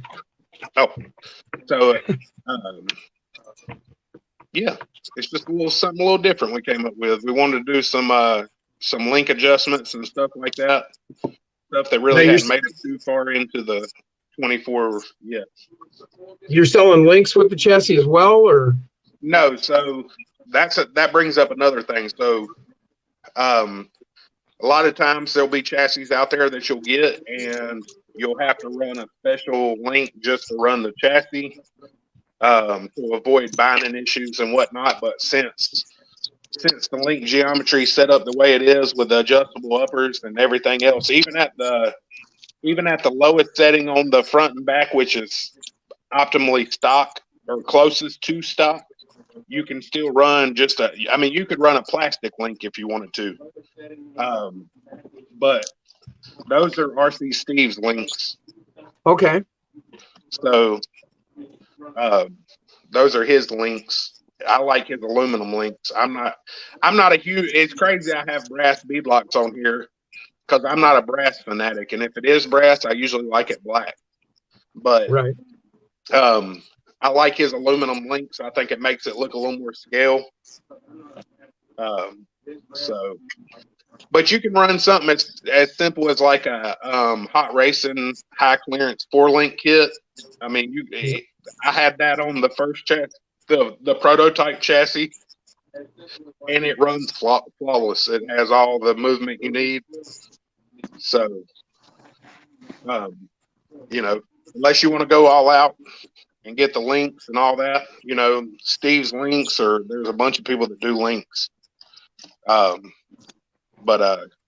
Yeah, so anywhere from plastic links to full custom, depending on what you want. That's great, man. That was good thinking, being able to use other links and that. Well, you know, I know a lot of people, when they buy stuff, they're not trying to change everything. So I don't want a guy to say, well, I like your chassis, but I don't want to spend $90 on links. So on top of a $90 chassis. Right. So that's kind of one of the things that was just, you know, it's something I wanted to be able to say, hey, you can use some plastic links if you really want to go budget. No, that's good thinking. You know, you leave your options open, and that makes it more desirable to a larger group of people. Right. Like I said, I wish that I know the chassis, it's as reasonably as I could get it with titanium. I didn't want to do aluminum rails because aluminum and those thicknesses, or even aluminum itself, is so soft. Yeah. I mean, these rails right here only have that 3D printed part. I mean, you would be hard pressed to squeeze that hard enough before, you know, it would bend. So, I mean, those rails, even though they're not really thick, they're very rigid, being titanium. And they'll blow your mind at how light they are too. Titanium is amazing. They're super light. So it was kind of carbon fiber or titanium, and titanium kind of hits all the numbers. Yep. Go ahead. You don't gain very much by the carbon fiber. Not saying I won't ever do it or offer it, but price wise versus performance, you're not, in just the size of these rails, you're not going to see a significant drop in weight. Right. From titanium to carbon. So, like I said, it hit all the numbers, all the price point and everything like that, to where the carbon rails would cost me double to have done. So, that's a beautiful chassis, man. I can't wait till I can try and get a hold of one. Man, yeah. I hope to have them where people can get them eventually. Right now, I'm just trying to get going. And I mean, honestly, sure. I'll have a decent amount Friday night. I hope everybody that tries to get one is able to. I don't know that that'll be the case. I highly doubt it, but I did my best to try to make it that way. Well, I'll let everybody know I won't be getting one because I don't have the money this week. Hey, it's totally understandable. It's going to be there for a long time to come. Yeah, So, I think that's something that everybody gets in their head, you know, oh, it's dropping, I got to have it or I'll never see it again. No, there's next week, you know. Sure. Or next month.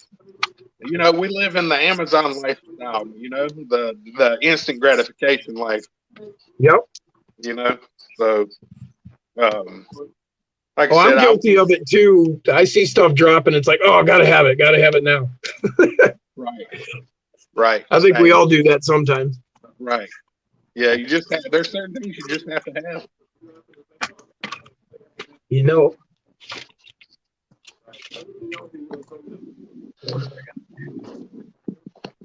But yeah, I do. For the guys that do bodies, I did the body today, and it's in like I don't know how easy it is to see it in this harsh light, but it's got a few different colors in it. I can see that it's metal flake for sure. So it's a blue pearl metal flake, and it's Spastics airbrush paint. And that's what I've been getting, Spastics. Man, it's worth every penny. I love that stuff. Yeah, it seems to be a good paint. I just stumbled upon it, but I picked it up because that's what they had, and turned out it's pretty decent.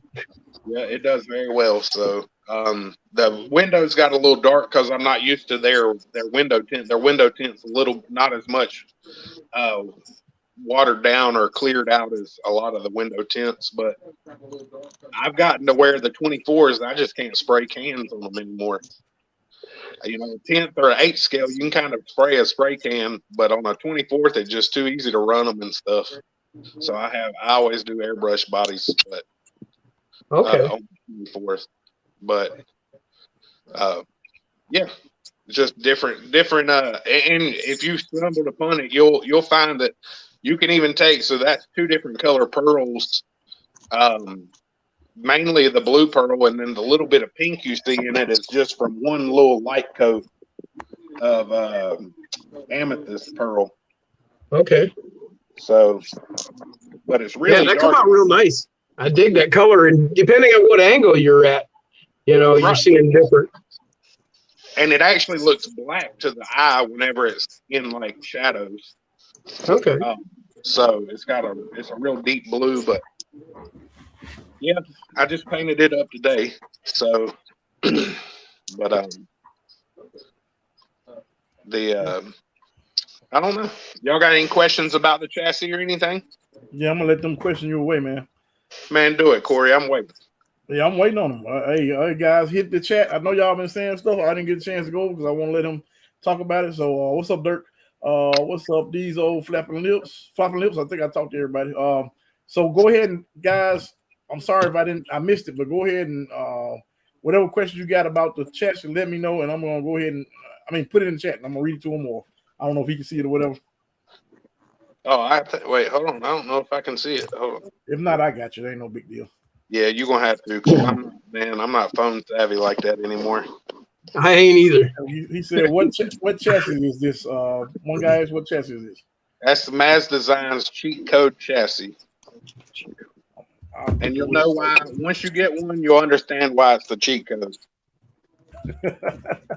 All right. You know what? I have seen that somewhere on one of the groups I ran across your cheat code chassis, people talking about it. I didn't realize it was you. There's only been a select few that have gotten them. Corey is one of them that ended up getting one of the prototypes. Durt got one. There's a handful of people that got them, and man, I'm my own worst critic, and usually I think for the worst, but it actually surprised me the first time I've crawled it. So, so how's it compared to other? Have you driven any other aftermarket chassis? Yeah, I have. I won't put names out there, but I've driven a bunch of different chassis. And how does it compare? I mean, what are the improvements, would you say? Man, the vertical is what I would say. It likes a lot of vertical, like straight up and down. It's getting your weight down, center of gravity down. Yeah, right. It gets the weight down. It gets all, your weights. A lot of people will tell you, I think even Durt said at one time, that it, even with just like without any brass, or actually it was probably Steve. Steve ran it with no brass, and they were super impressed with no brass, no weight, no wear. And he said it already felt like it was percentage towards the front. I've not put one on scales yet, but he just felt like it was more percentage towards the front, maybe due to the center of gravity or whatever the case may be. Yeah, I'm liking what I'm seeing with it because, I mean, it's not, belly dragging. It's sitting good, but no, you're saying it's still. Mine is probably set up as low as probably anybody's is. So, and there's 15 holes of adjustment, and on the front, I mean, there's only 2 holes farther back that I could go to make it any lower. Right. But you still get, some ground clearance under it. I mean, it's not like, it's probably 1.5 tires and maybe 1 1/4 where I got it, but you could get it up as high as you want. The main thing to me is kind of, I'm the same way. Like, I'm not a belly dragger guy. I wanted a LCG chassis, but I don't want it to be so low that I'm just, I feel like it looks like a walrus walking across, or whatever them things are, across rocks. Yeah, I got you.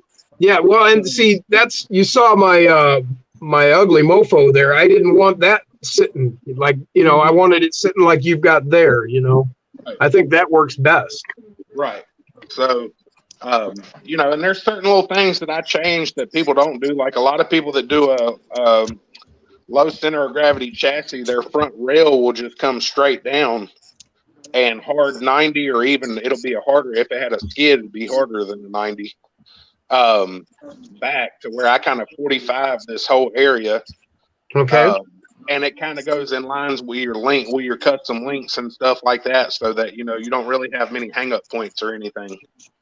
Okay, good thinking. Yeah, that's I'm glad we're getting this insight into your design process. We're understanding where you were going and coming from. Yeah, so it's there's been a lot of time in it. I think in my file for drawing it, I'm at like 68 sessions worth of revisions, and I probably was on there a minimum of 2 hours every time I did a revision. So, not including the first go around that I probably took, you know, 6 or 7 hours messing with it. So there's a lot of time invested in it, you know, to try to get all the features that everybody thought that it needed to have. I had some good, like I said, I got Steve and Mark and Jake from Micro Mondays. They're good dudes. They put a lot of input into it. So I had a lot of good hands behind it that steered it in the right direction, you know?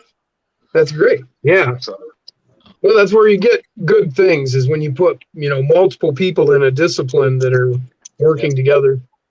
yeah, we had multiple phone calls where it was just all 4 of us trying to figure out certain things. So, man, that would have been so cool. That would have been great. It's fun. There's more to come. There's more chassis to come. So, I'm in the works of doing some stuff now for another chassis. So, hopefully within the next couple months we'll have another chassis out. But it just takes so much time to get them, you know, built and tested, and you know, exactly. I've come to, and I do this for a full-time gig. So, you know, it's my everyday life. So. Yeah, I was just thinking, you were talking about revisions and that, and it's, you know, I design stuff too, and when you're a designer, you're never happy. Every time you look at it, you're like, oh, I could change this. Oh, a little there or something, you know. And how is it you came to a point where you're like, okay, I draw the line, this is it? A lot of it came down to, honestly, the cosmetics of it at the end. Like, really what I was hung up on was the couple little things that I didn't like the way the rail looked and different stuff. So same thing, like the sliders, I basically went and did a production run for prototypes, got them out there, and then, you know, had people give me some of their thoughts. I finally had it to where I could drive it and beat on it and figure out my thoughts. But we changed up this rear tray because on the other one, when it was a little bit bigger, it came more back into the mount, or back here into the mount of the shock tower. I wanted to get it shortened up a little bit, and like little small things, like most people would just sit it in the rail, but I wanted it to be flush. Right. So mine hugs over the rail and comes flush after it's bolted in. When I was I've been doing the same thing. When I was building it, I couldn't believe that thing was like that. When I was building it, I was like, Jesus Christ! Little small things, man. So, but like I said, you're never happy with it. I mean, it's just stuff that I'll take. I'm happy with it, but there's stuff that I'll go into the next chassis. Right. There you go. Hey, I want to incorporate this, you know.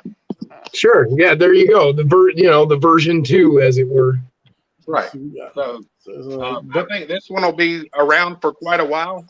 I think people will find that the performance you get out of it, you know, it's going to be above expectations. I haven't had anybody tell me really any negatives on performance. So, and like I said, I'm my own worst critic, and I was surprised by it. So cool. Well, if that's the case, then it ought to be awesome. Yeah, I hope everybody enjoys it. Durt says it's one of the most creative and versatile chassis I ever seen for the 124. Yeah, the word that I see a lot is that it's oh man, what do they call it? Everybody's been saying it. Composed. It's well composed when it's on the rocks. Let me see. Rudolph Chambers said magnet and screws with the kit. Okay, so your magnets will come with the kit. You'll get 6 magnets. And like for a cliffhanger body, you'll only need 6 magnets because a lot of chassis out there you got to start stacking magnets up real high to get them to match the body. If you run this as is with a cliffhanger body, it's set up to take its other one and you're just going to have 6 magnets. So what I tell everybody on hardware, now I have hardware on the way, but it won't be here for the release. I'm not going to include it just because it's going to up the price even more. And some guys have a ton. Like I could send Durt and Steve and all them guys chassis, and they're going to have all the hardware under the sun. If you need hardware, Amazon, like $12 they got a whole stainless M1.4, and it's probably enough to do 3 or 4 chassis. Yeah, so I've got probably 20 drawers of screws. Yeah, so I tell everybody, if you go buy one of them kits, you'll have the nice thing about those kits. Now, I'm a stickler, so I can't have a screw head. I can't have a screw protrude past the nuts. I can't get a good view of it. But all my screws are exactly the right length, even on my links. So if you get one of those kits, it comes with like, man, I think 3mm, 4mm, 5, 6, 8, 10, and 12mm long. Yep. And like I said, it's enough to do 2 or 3 chassis at least, and it's like $10 or $12, and you'll have it tomorrow. Yeah. Can you send me that link when we get off of here, man, or tomorrow? That way I can put it in this video. Yeah, and I'll have them probably within the month. I'll have 100 sets of hardware, I got 150 sets on the way. And it's a similar deal. It's like 250 or 275 pieces of stainless hardware. But I'll tell you why, just to get back to the question. When I tried to source M1.4s in the US, it's really hard to get. So like my local guy is a huge bolt and screw distributor. But man, for like a box of 100 little M1.4 nuts, but I do send the nuts with it. I don't. So just to correct myself, I do send all the nuts with it and I send extra. I send 20 nuts with it. Yep. How for that? The man, for 100 nuts, they wanted $98 for little M1.4s, and I checked that across like 4 different distributors around my city. And it was the same thing. And I was like, man, by the time I put all this hardware together, somebody can go on Amazon and get a $10, a $10 tray for less than what the heck I'm going to have to add to the price of it. I found 100 M1.4 nuts on, I think it's eBay. And actually, I've got a set coming right now, and they were less than $7. Yeah. So I buy the nuts off of eBay. The problem is with eBay, when it gets to the screws, they don't keep all the sizes that come in that kit. So they may have 4, 6, and 8, but they leave the 5 and the 7 out, and I use a lot of the 5s and 7s. Okay. So that's why I say that kit is really good. That kit's really good because it steps it up. Because I've got probably every size you mentioned, but I bought them all individually. I found somebody, I can't remember, I think it was eBay. I found somebody, and they had, you could order, you could order this one from them, and individually rather than a whole kit. And so I pieced it all together. I've got black anodized, I've got socket head, button head, and then I've got stainless steel as well. Yeah, it mainly came down to I didn't want to get into a position of where I couldn't source them, because I feel like if I can't get them locally, and if it gets to where you can only get them from China, I didn't want to get to a point to where I'd have to say, hey, I can't offer y'all hardware anymore, Exactly. So, that's great. The nuts I bought in bulk, I bought a ton of them, thousands of them. So the nuts I wanted to make sure I had down, because that's one thing that's there. If you Google it, it's pretty tough to find them sometimes. You might find an eBay listing one day and the next day it might be gone. Yeah, I keep mine in my cart, so it's always there. Like so every time I buy one, I go back and I re-click on it, and then I put it in my cart, and then I save it for later.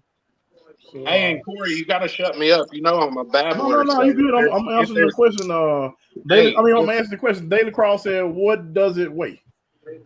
Man, I haven't put it on the scale, but if y'all give me a second, I'll go get a scale. Okay. I don't know. Mine has knuckles. Brass inner rings in the wheels. Have you weighed the chassis, Bear? I haven't, just because I can tell you based off of what it feels like. It feels like you're holding nothing, so I'm not really worried about it. Right. I mean, I haven't weighed the chassis, no. And really, I mean, I could weigh one right now. I can go get a whole chassis together. It'd take 2 seconds. So, please Corey, do. you want me to do that? Yeah, take your time, man. Give me a second. I'll be right back. I'm gonna mess with Durt and be cautious over there. They being weird. I don't know what they talking about over there. What's Jay's talking about here? Yeah, let me get Jay on the screen. Here we go, Jay. Jay got some of those. I know I saw him with the. It's the scale bolts. There we The go. hardware. Oh, all right. From Now Mazz you say Design. scale hardware. What do you talking? What do you mean by that? The stock screw is the Allen head, Sure. and Oh, wow. Dang. Oh, I didn't realize you meant that when you posted that, Jay. yeah, it's Hell Mazz yeah, Design. that's a bolt. Yeah, I want Yeah. those. Scale hardware. Yeah, me too. Yeah, man. I don't know.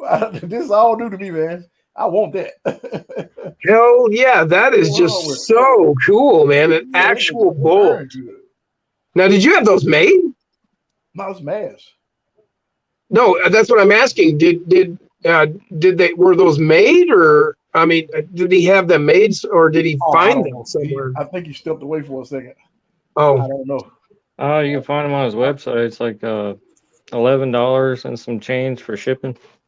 sure. No, I was just curious as to whether or not. I mean, You know, Injora sells them too, but that's from China, and it'd take like a month to get them.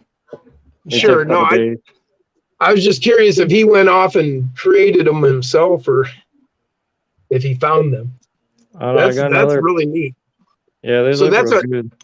That's a nut driver you've got there, then. Well, it comes with this. Oh, it comes with it. Oh shit! Oh, that's fucking great. Wow, okay. I mean, if you don't have a tool, you can always put it in your pin vise. Yeah, well, if you can just put the nut in your pin vise and use that as a tool. Oh, I got you. But he includes the tool with it. That's great, man. That's really cool. Later, I gotta get those now. That's why we need you on there, Jay. Micro Mondays tomorrow, man. We're gonna get you on there. No. How'd you paint the lettering on your tires, man? Go paint marker. Like what brand? Because I've used a couple and they bleed and they run and they don't stick on there and they don't look anywhere near that good. Well, I'm digging it out.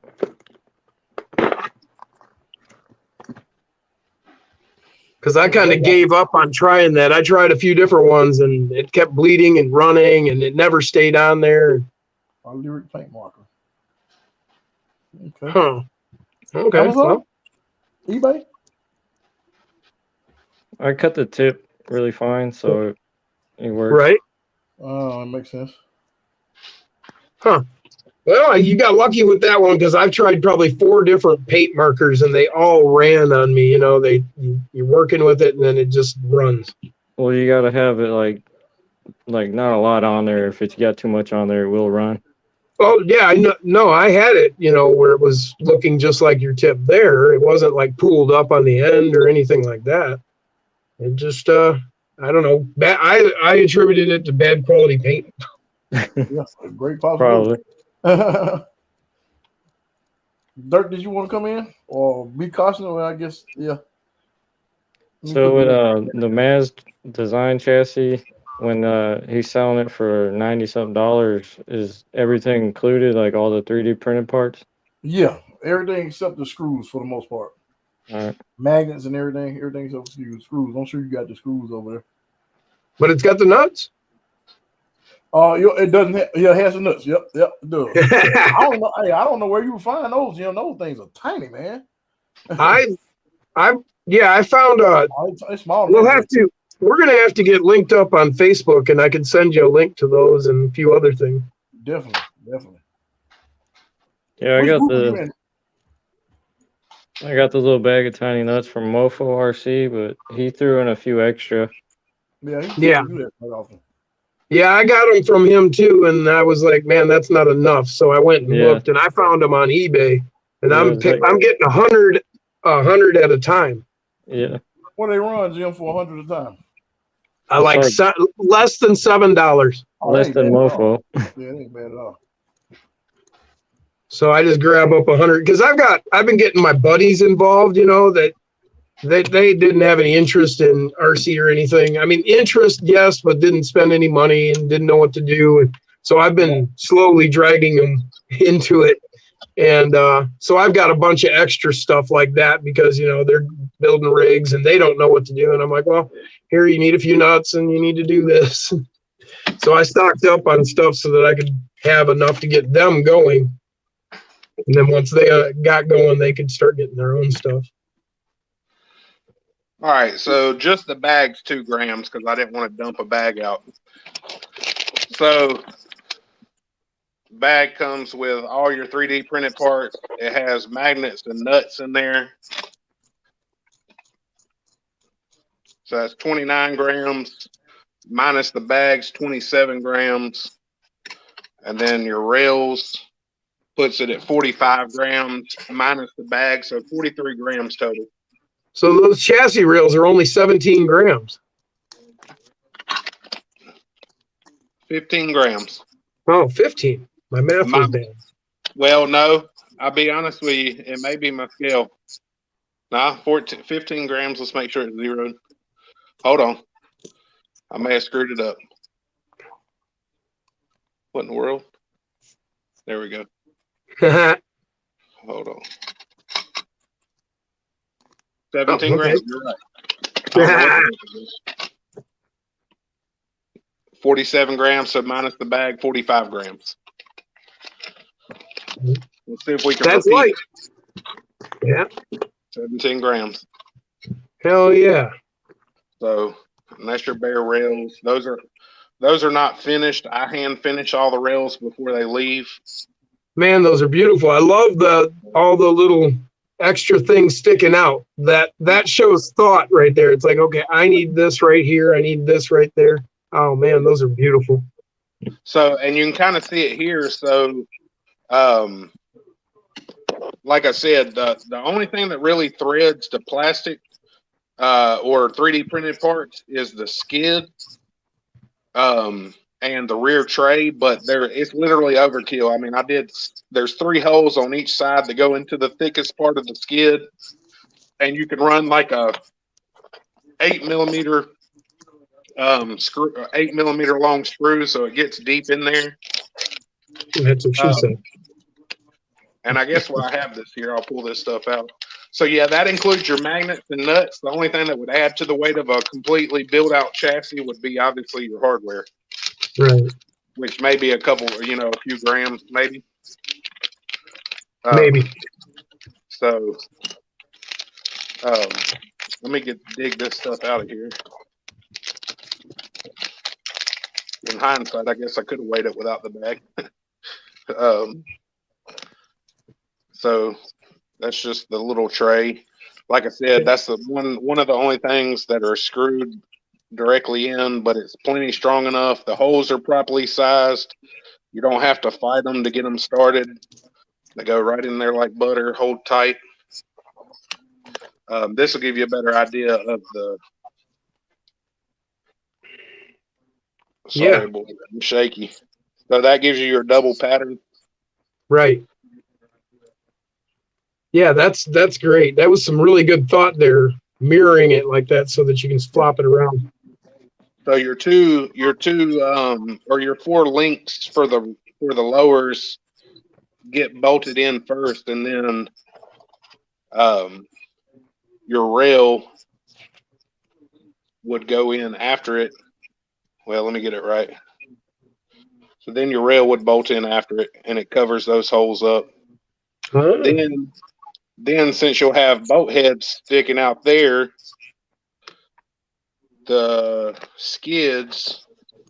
Okay. The skids are relieved so that they clearance the bolt heads into the skid and it hides all that. And then, like I said, you have your clearance for the upper link bolts here if you get down in the lower positions. Nice job, man. Really good forethought on this. So yeah, nice. Those are beautiful. And like I said, you'll get two flat mounts. So if you want to use this one for a front, or or you'll get the two flat mounts. So usually the double would be your front, the single would be your rear, and then for the cliffhanger, you have this body mount, which goes directly on and fits perfect. It's a taller mount. And the way I did it, since it's hollow and not going into the thickest part, I just made it where it lines up with 6 holes no matter where you put it. And you can I hold mine on literally with 2 screws, but if you're, feel like you need a little more security, you can put 6 screws in it if you want to. So, but this stuff's tough. It takes threads and holds it very well. So even at that price of the $95, you're getting everything. You're not having to buy different mounts, this, that, and the other. What is that printed from? So this is from this is called MJF. It's multi-jet fusion. Okay. Is that it's an HP process. So, and it's out of nylon. Okay, so that's not even like a resin printed. That's something entirely new. No, I mean, I'd have to sell off everything I own and then take out probably another $475,000 loan just to get their printer. Wow! And awesome. That's great. So I mean, it's solid through and through. There is no, it's not like your normal printed stuff that has hollow insides or anything like that. So, and how did you find that process? How did you go about deciding that that's the way you wanted to go? I have printers out there, or I have 3 printers, but man, I'll be honest with you, I can't stand firing them up. It's always an issue. It's always something. Now to prototype something, I do it, because it's to try to prototype something, but honestly, I didn't want to have to print it myself, and I knew I couldn't produce the quality that I wanted. So just research, man. Just research. All right. But if you ask anybody, I mean, there's other people that use this technology as well, but the finish that my people get me, man, it's so smooth. It's slick. It's not like the super textured finish. Right. So, it's still nice. It's still slick enough to slide off rocks and different stuff, different obstacles. No, I'm really liking it. I'm loving what you got going there, man. Yeah. It's hard. God, I gotta have one of these now. I mean, just talking to you and hearing what you went through and why you did what you did. Yeah, I gotta have one of these. Yes, sir. And like I said, it's I wouldn't put it out there. Like I said, this is my full-time deal, but I'm not here just to knock somebody's head off for $1. So if I didn't have faith in it, it would never be released.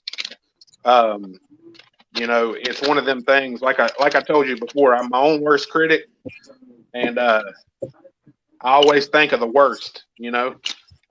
So for it to surprise me, very rarely, like you said, from designing stuff, you're very rarely happy. But the performance is one thing that I was like extremely pleased with. Just like, yeah, I am blown away by what you've got, everything you've said, what you've gone through, how the detail. This is the way I think and the way I am about things, and to find somebody else who puts that much care, and you know, that means something, really. Hats off, man. A lot of respect for you. I appreciate it. There was a lot. Like I said, if I didn't believe in it, I wouldn't put it out there, and I don't want anything with my name on it that somebody's going to, you know, be like, I don't know, you know. Even at, you know, with the processes I use, the price has to be what it has to be for me to make a living and continue to produce stuff for people. But I also go into that saying, when you get it, you know you're going to get something special. You know, it's not going to be something that you can just go buy from anybody. So yeah, well, you know, and that's the higher end of the hobby. I mean, if you want the higher end, you need to put up a little bit of money for the man who designed it. Well, and you know, you're always going to get the people. Me and Corey talked about this. No matter what the price is, you're always going to have somebody say, "Can you do it cheaper?" Right? Even if no, it's absolutely. a $40 chassis, you're always going to have. And my answer to people is, man, it honestly may not be the chassis for you, but if you save up. You know, if you decide to put your money to the side, you won't be disappointed in it, you know? No, I can see that for sure. It's like what you said. It's more on the enthusiast side of the hobby. So, you know, but once you get it, you're kind of stuck because you're like, man, it's hard to go backwards, you know? Exactly. Commenting on, you know, the people and what they're willing to pay. I'm a tattoo artist as well, and I've found that people do not value design. They see that chassis rail and they're like, okay, it's a piece of metal with some holes. Why is it worth $95? Yes. You know, they don't think what it took to get into it. I would have countless numbers of times I had people come to me and they wanted to design. They knew what they wanted in their head, but they couldn't find it on the wall in a shop. They come to me and I spend hours with them talking, designing it. They look at it and they're like, wow, that's what I had in my mind. That's exactly what I want. I tell them what it's going to cost to tattoo it on them. And they're like, oh, I can't afford that. Can I have the drawing? I know this guy who's cheaper. And it's like, I just gave you half of a day of my life and you just want me to hand it to you? Yeah. And that's what people don't understand. You still have to take your time into account, especially if you're going to do it as a 100% full-time gig. You know, anytime I'm messing with this, I'm pretty much calculating money I should be making, you know? Well, and it's not just the time it took you to design it. What did it take you to get your mind to the point that you could design it? I mean, all of your life's experience rolls into that, and you deserve to be paid for your knowledge. And and when I say it like that, I mean it more towards the fact that, you know, I've been working on this for 4 months. I've yet to make any profit off of it whatsoever. And then when I tell people a price, you know, you have to understand if I'm doing this to better the community, you know, there's a price associated with it. And, you know, hey, it's rough to go without income for 4 months. You know, I'm lucky to be in a position that I can do it. I took a leap of faith into this, you know, community, which is awesome. Everybody I've met's amazing. Absolutely. But man, it's a lot of work. You know it, just like you said it. It takes just to draw. You know, I used to love to draw. I'll tell you what I don't like is needles, though. I couldn't get a tattoo. Well, tattooing and getting a shot is different. Well, I love tattoos, but I'm such a sissy to needles. I mean, I'm a kid, man. When it comes to needles, I'm like, in tattooing. You're not even through the whole dermal layer, you know. Surface pretty much. But it hurts where the needle's at. Is that is what I tell people. It's like the pain travels with the needle.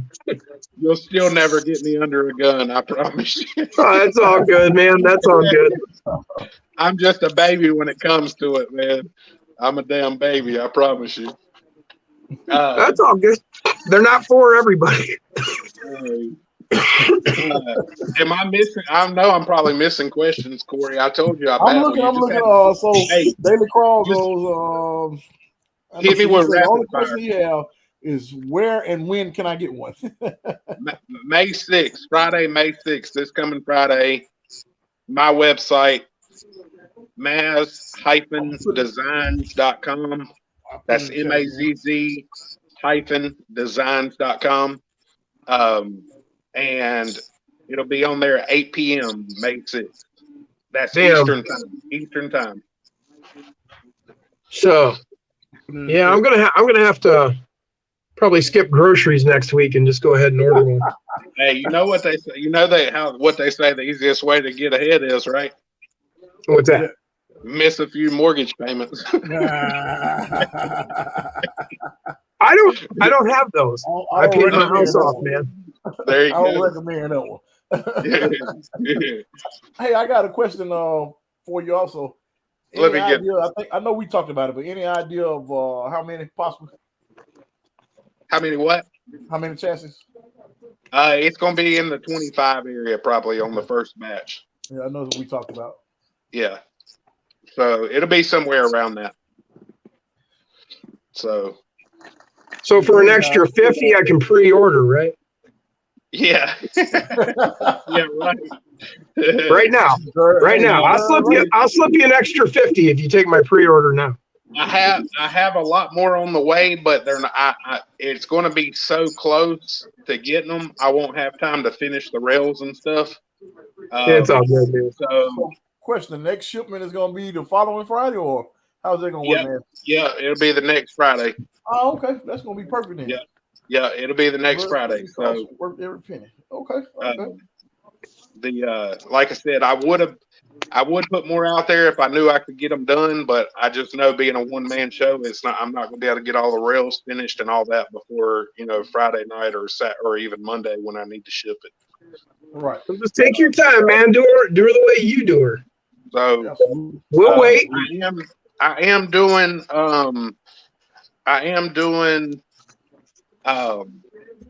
free shipping over 100. Right. So, any combination of scale screws for the wheels and the chassis. We got some sweet new shirts up on the website. Y'all can go check out. What about the rings, Mazz? Oh, yeah. I'm not going to have rings with this drop, Corey, but what I was going to tell you is I have an automatic discount for next Friday. So, like I said, free shipping over 100. If you do a chassis and a T-shirt together, you'll get $5 off the chassis or $5 off the shirt plus the free shipping. So it'll save you like $10. So is that the snap lock body there, Jay? No, it's a little model kit. Yeah, is that which model kit? I don't remember. I got it like 3 years ago. Oh, okay.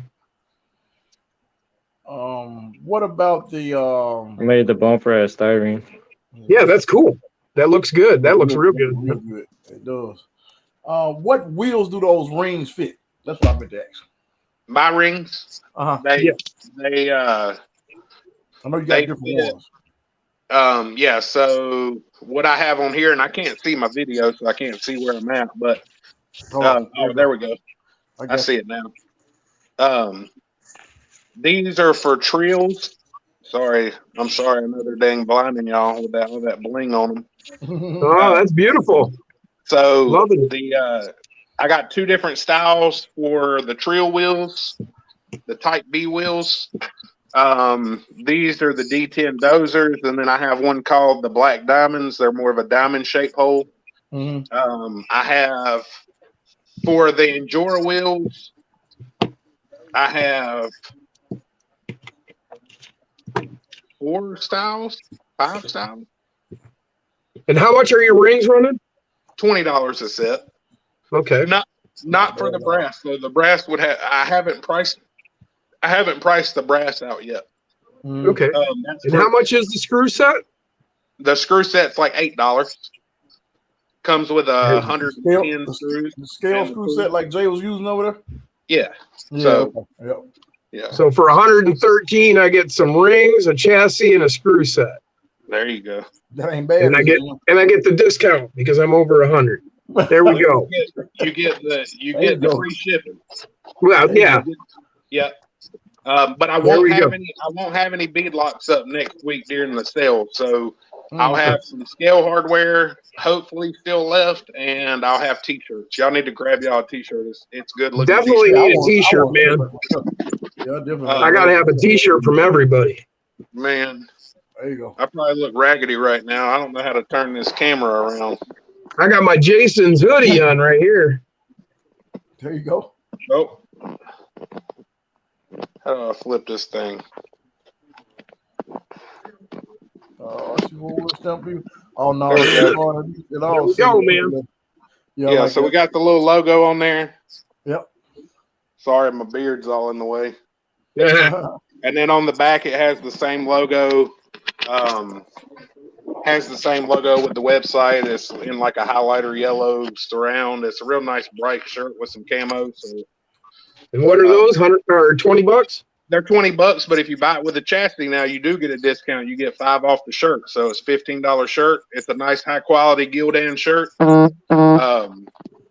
So screen printed front and back. So shirt, hardware, and chassis. 120. There you go. All right. 123. Well, 123. Now you got me all screwed up. 118. There we go.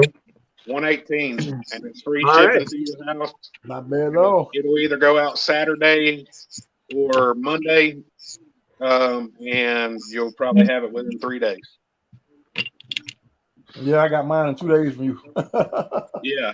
All right, I'm gonna have to go check out that website after we get off here, so I'm all ready to go Friday. Yeah, that's what I tell everybody. Get acclimated to it, so when you get on there, you're ready. Yep, ready to push that button, guys. And you can put your hardware in your shirt in the cart already before it's time, and then just add the chassis and go to checkout. Right. That way, if you feel rushed or anything like that, all you got to do is still add the chassis. So the race will be on. Yeah, the race will be on, and I hope my website's up to the task. That's what I said. I'm gonna have to hit Shopify up and have to give them problems if don't kill that refresh button too much. Yeah. Nah, it'll be all good. So yeah, it's something new. I don't think everybody's seen it yet. Good people like Corey and Mark and all them guys and Steve, they've helped me out tremendously. Putting the word out there. And like I said, I could have released it probably 2 weeks ago, but I just didn't want to rush it. Well, thank you for taking the time, man. Yeah, we wanted to get a bunch of testing in because, like I've told people before, I think Corey saw where I had a bad batch of rings come in, beadlock rings that the manufacturer. Bad to me. Would you say they were bad? They look bad to me. Man, I know, but I told you, when they look bad to me, that's bad enough for me not to send them out. Yeah, you're a perfectionist. I'm not going to send nothing out that I don't feel. So I wore my little fingers to the nubs, hand finishing every single one of them. And I think we did like 60 or 70 sets. So, but yeah, Corey, you got any more? I'm running on 4% right now. I'm good, man. Fellas, are y'all good? Everybody good? Hell yeah! Thanks for all the information, man. I got to be on there Friday. Yeah, man, you've been on here a hot minute, Corey. I'll say it again. You going on 4 hours, son? I know, man. I know. Goodness. Hey, that's cool though, man. I like it. It keeps me. I get restless.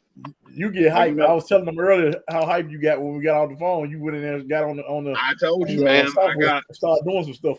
It's always I say it's a joke, but it's not really. A lot of times, I take a nap at about 9 o'clock and wake up at about midnight, and I start working. and work about till 4 in the morning. So it's my mid. You know, I missed it tonight, but maybe tomorrow I'll get my. No, I won't, cause Steve and them will be on tomorrow. Y'all got to check out the Micro Mondays on see Steve 710's. Yeah, we got everybody on board because he was on early. Well, not Steve, but Durt was on early. Yeah, I sent him on. Yeah, y'all need to come over. Are you doing a live tomorrow night, Corey? Mine started at 7 and end at 9, so it's 9 o'clock their time when they'll start. So, yeah, heck yeah, you bring everybody on over there. Yep, that's what we do, man. Yeah, that's a good show. I think Jim said he hadn't seen it yet, but it's worth. No, I haven't. Oh, you can check out his YouTube channel. Yeah, too, yeah. So let me put it. So this is his YouTube channel. It's not the link, but I'm gonna put the all you gotta do is type what time tomorrow again? Theirs is 7 Pacific time. Yeah. Okay. So it'll be like 10 o'clock our time. Hey, look at that, y'all. Yeah. Where are you from, Jim? I'm in Michigan. Okay, I'm in North Carolina. Look at you, crazy. Look at that, y'all. Damn. Is that 2 motors? Yes, it is. Holy shit, man. Look at that. Now, do you have 2 ESCs or just one? Wow. Look at you go. That's another mad scientist. Now, that's set up with mixing in your transmitter then? That's what? Have you got it? Is that set up with mixing in your transmitter or is it just all dialed into the same channel? It's wire harnessed in. Oh, okay. Well, you know, on the that's a photographer radio, right, Jay? On photographer radios, yeah, you can run dual ESCs. You have problems with you. I think you have to mix it on the Spectrum, if I'm not mistaken. Well, with a brush system, you don't. I mean, but this is brushless, so you have to run 2 ESCs, but you could put a wire harness on it and just run it straight to the receiver, and it pretty much thinks it has one. But on one of the receivers, you disconnect the red wire going to the so it doesn't send power. Gotcha. Well, here, let's Mazz, I'm gonna come back over to you because I know you about to get out of here. I think we are too. Hold on, Jay. We'll be right back to you because I know. Well, I think he's off. Yep, or camera fail. Here we go. We're gonna go back to Jay. I think he may have gotten off. Yeah, Jay. Somebody said Jay pays attention to detail. That's what puts his bills over top. That's right. And Jay think a lot of stuff that he does, he just like, oh, it's just this right here. I'm like, we don't know that. He think everybody knows some of the stuff that he does. Yeah, I could read the chat, but I can't chat back when I have it pulled up unless I exit out of the live stream. So I can see their comments, I just can't respond to them. No, I'm reading. Yeah, I can't even see the comments right now. So you need more tires. Well, now you need yeah, it's looking a little like mine. Yeah, I know, Jim, you are a tire fanatic too. Yeah, I've got 26 sets currently. Somebody earlier was talking about the Hyrex with the portals. Yeah. I mean, if I put them on mine, they're just tiny. Yeah, you are, huh? Yeah, that is a beast. That's a big man. That thing is huge. But he got it sitting right there. It's not turned over. Yeah. That's his custom chassis. He did that chassis himself. Oh, all right. Wow. Yeah, I made the first LCG chassis for Gladiator, then the next day everybody made one. Yeah, you sure did. Matter of fact, I remember that. I missed that. I've watched your channel, but I missed that fact that you made that chassis. I'll post it on Instagram. I don't think I put it on YouTube. Yeah, we can't get him YouTube videos. He said, did you custom make that motor mount? That thing is sick. That's Justin. He cried with me the other day. For that one? Yeah. Yeah. That's some craziness there. Yeah, he is. Yeah, you know the BAM motor he's got coming out? Yeah, you about to do 2 of those? Yeah, I'll have one on the way. I'll have one tomorrow. Ah, wow. I got the 4100 on its way. It should be here tomorrow. Pretty fast. Jay got some nice bills. Sick. Huge. Yeah. Yeah, that thing's a monster. It is. Yeah, I just picked up the scale hardware from Mazz. It looks real good on there. It does, man. It does, man. What you meant when you said scale hardware. Yeah. He talked about that, and I was just like, oh, yeah, that's. I'm blown away by that. All That's this so is new cool. to me, so when Yeah, y'all when say this little certain stuff, package I showed know up, I was what you're talking happy. about. This package is neat. Yeah. Yeah, I These are ordered another professionals, though, set. guys. I bought a second set to go on these ones. The all black trail. Yeah, that's gonna look good. Dirk said the scale hardware looked amazing. He asked, did you get a BAM number 9, Jim? Yes, I did, actually. And C-Dub say he just ordered those boats. He's pretty fast shipping too, isn't he, Jake? I know I got mine in 2 days. Well, I think he ships out on Fridays. Okay, yeah. Or what's today? Sunday? Sunday. Mm-hmm. Yeah, he ships out on Fridays, I think, because I ordered it at the beginning of the week, and I think he just shipped it out on Friday.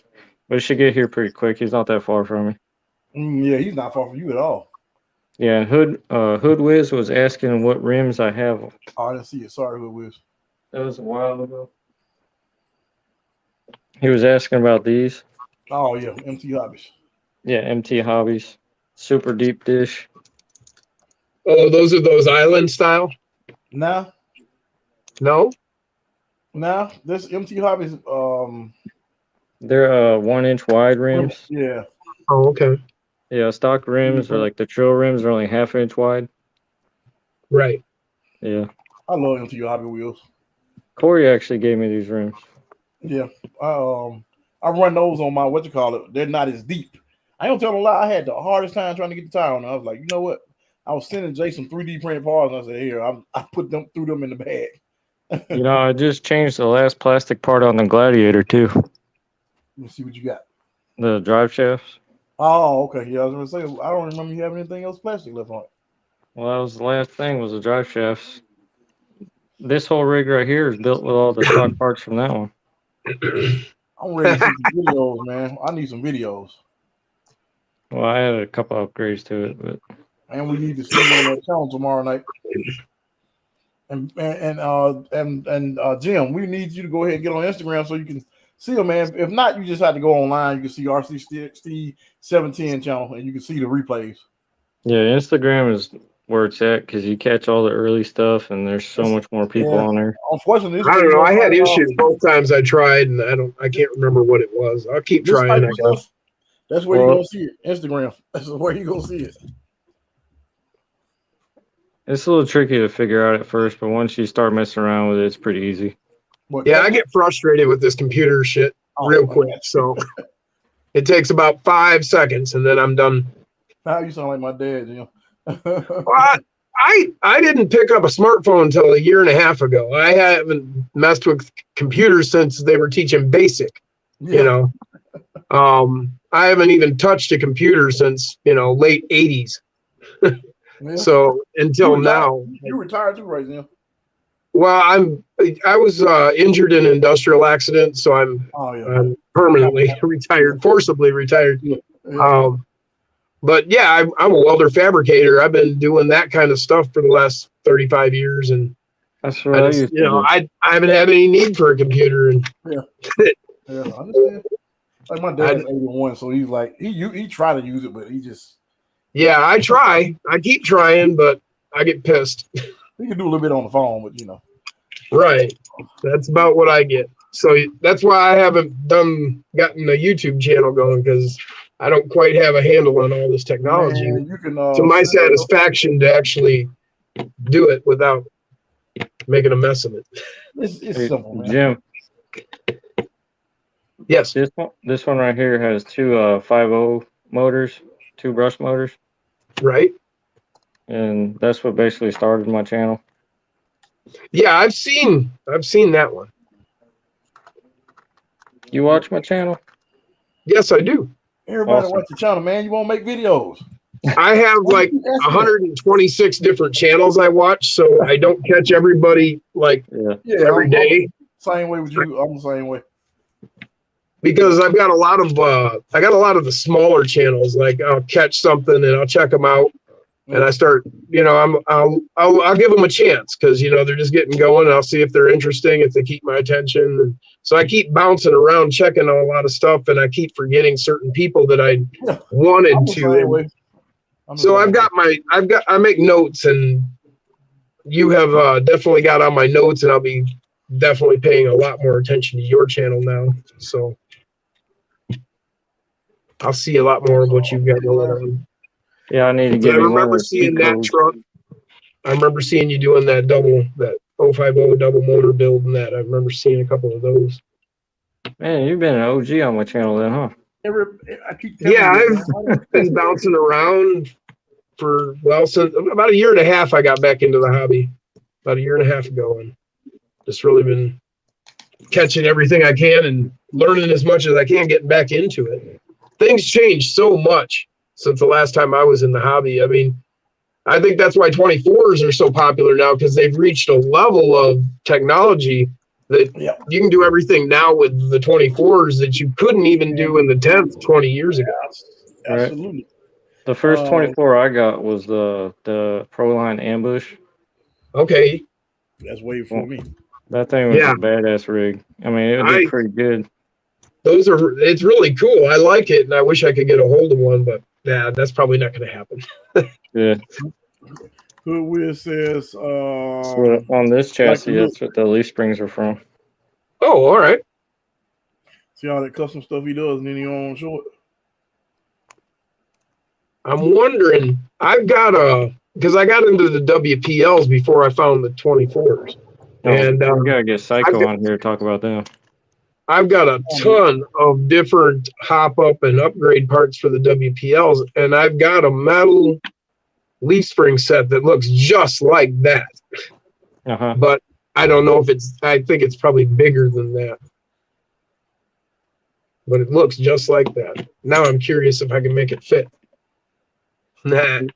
Hoodwiz asked, did I use a pen or a wash to get the detail? What's he mean by that? He's talking about paint. Oh, on the tires? Or on the body, I think. He's talking about that body, because you've got body lines showing and different aspects. I think that's maybe where he was talking. A Sharpie. I just use a Sharpie. Because a wash is a thin down paint. They've got. I've actually got it. There's a body line wash that comes with a super fine brush, and you kind of just really have to touch it, and it'll run right out along in the lines. Yeah, I was trying to just get them to pop a little bit. Yeah, no, that looks pretty good, man. For a Sharpie, I thought you did it with some wash too. No, I thought you did the body wash. Shaky hands on Sharpie. No, you did a good job. Good job, man. You really did. Yeah, it don't look like a mess. It looks good. Psycho said Jay must be listening to Slayer or Pantera. He is a metalhead.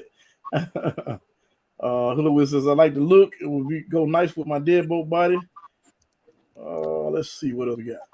Actually, I dug up my Corrosion and Conformity album today. Whitebeard says, man, Jay, I like that. Who will say, okay, yeah. Mini line, I think he got off. David Crawl, that's what everyone keeps saying. Instagram, where that. There's a lot of stuff on Instagram, man. You'd be surprised. I mean, I'm a YouTuber. If I can get past the frustration factor.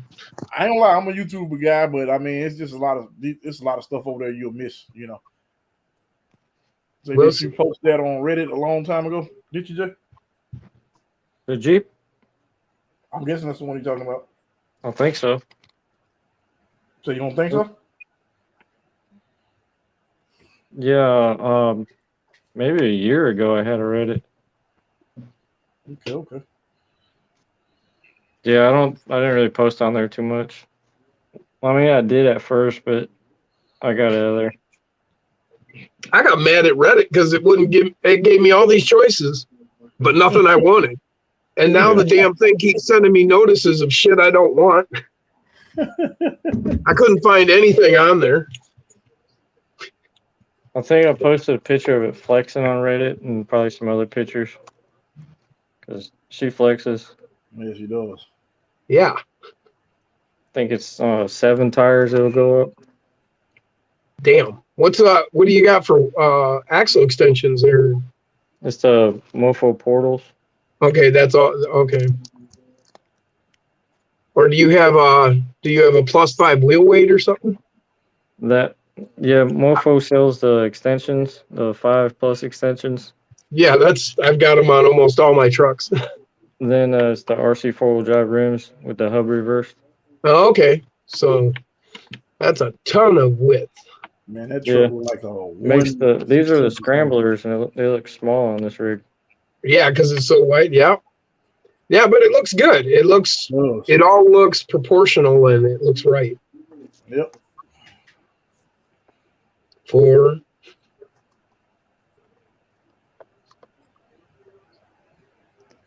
But I forgot what I did. I think the high clearance links kind of took some flex out of it.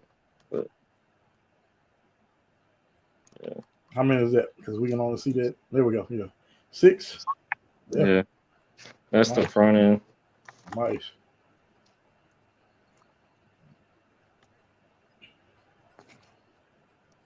He says, is that John Rivers, Jay? Oh, yeah. Yeah, what's his name?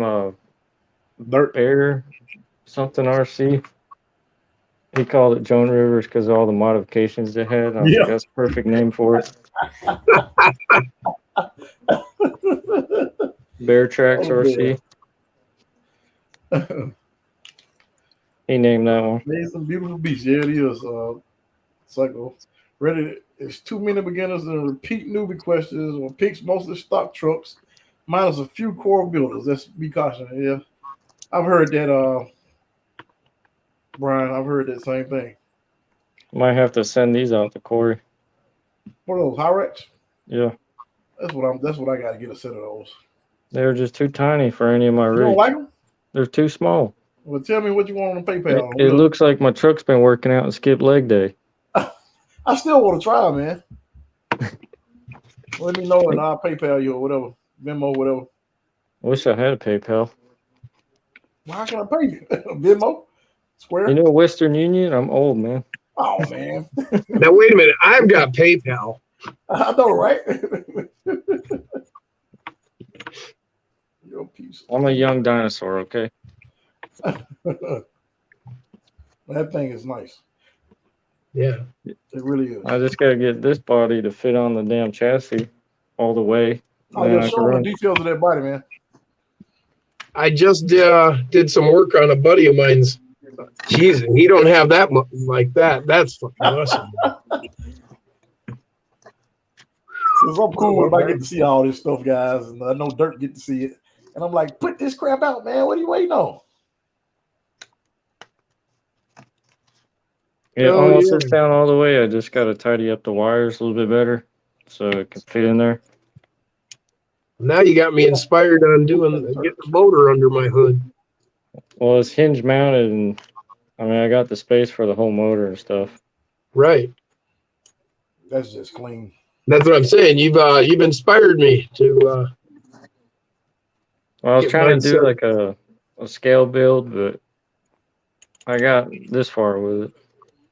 I just got to clean up this big rat's nest a little better. Right.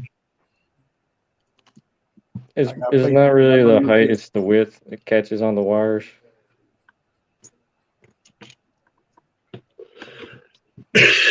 Sweet, man. That's crazy. I can just throw this on there. You're going to have this dual motor, and then you've got this scale body. That's absolutely. I keep telling him, but we can't. I don't know. He won't listen to me, Jim. Maybe he'll listen to you. You won't listen to Durt. Maybe he'll listen to you.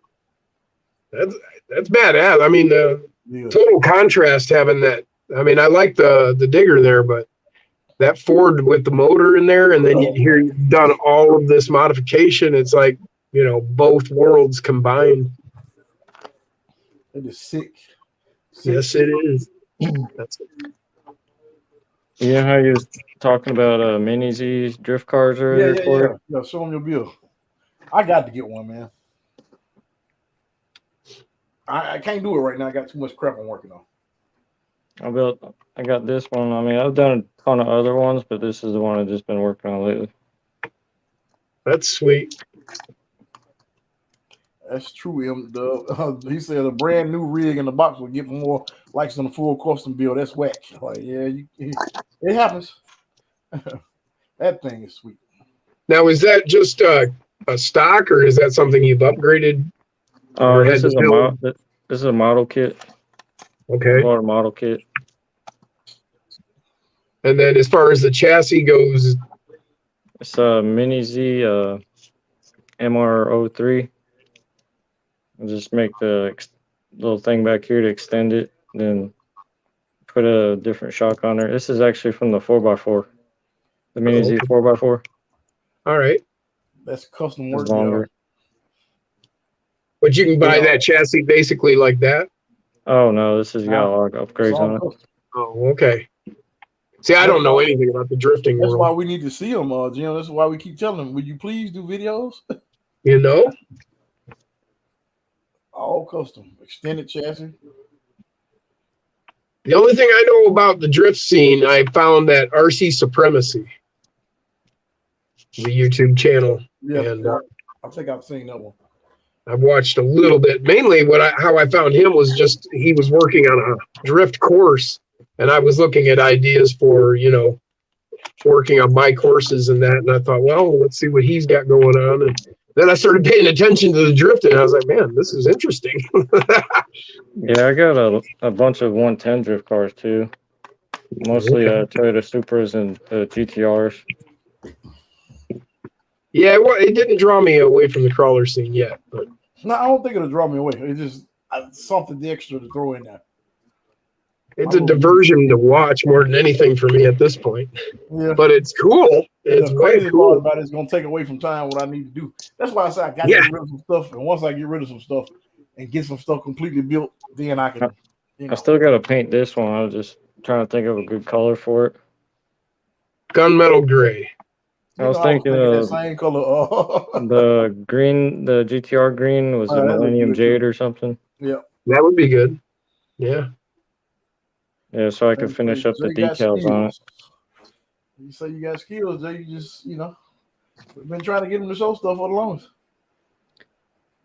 Yeah, it's just sometimes I get them idiots that will complain about my servo horn being white. But you worry about the wrong stuff, though, Jay. Who cares? Yes. Who cares? Like, let them talk. Because you think about it, they show you their bills. It's like their bills look like my bills, nothing. So, everybody's bills are different.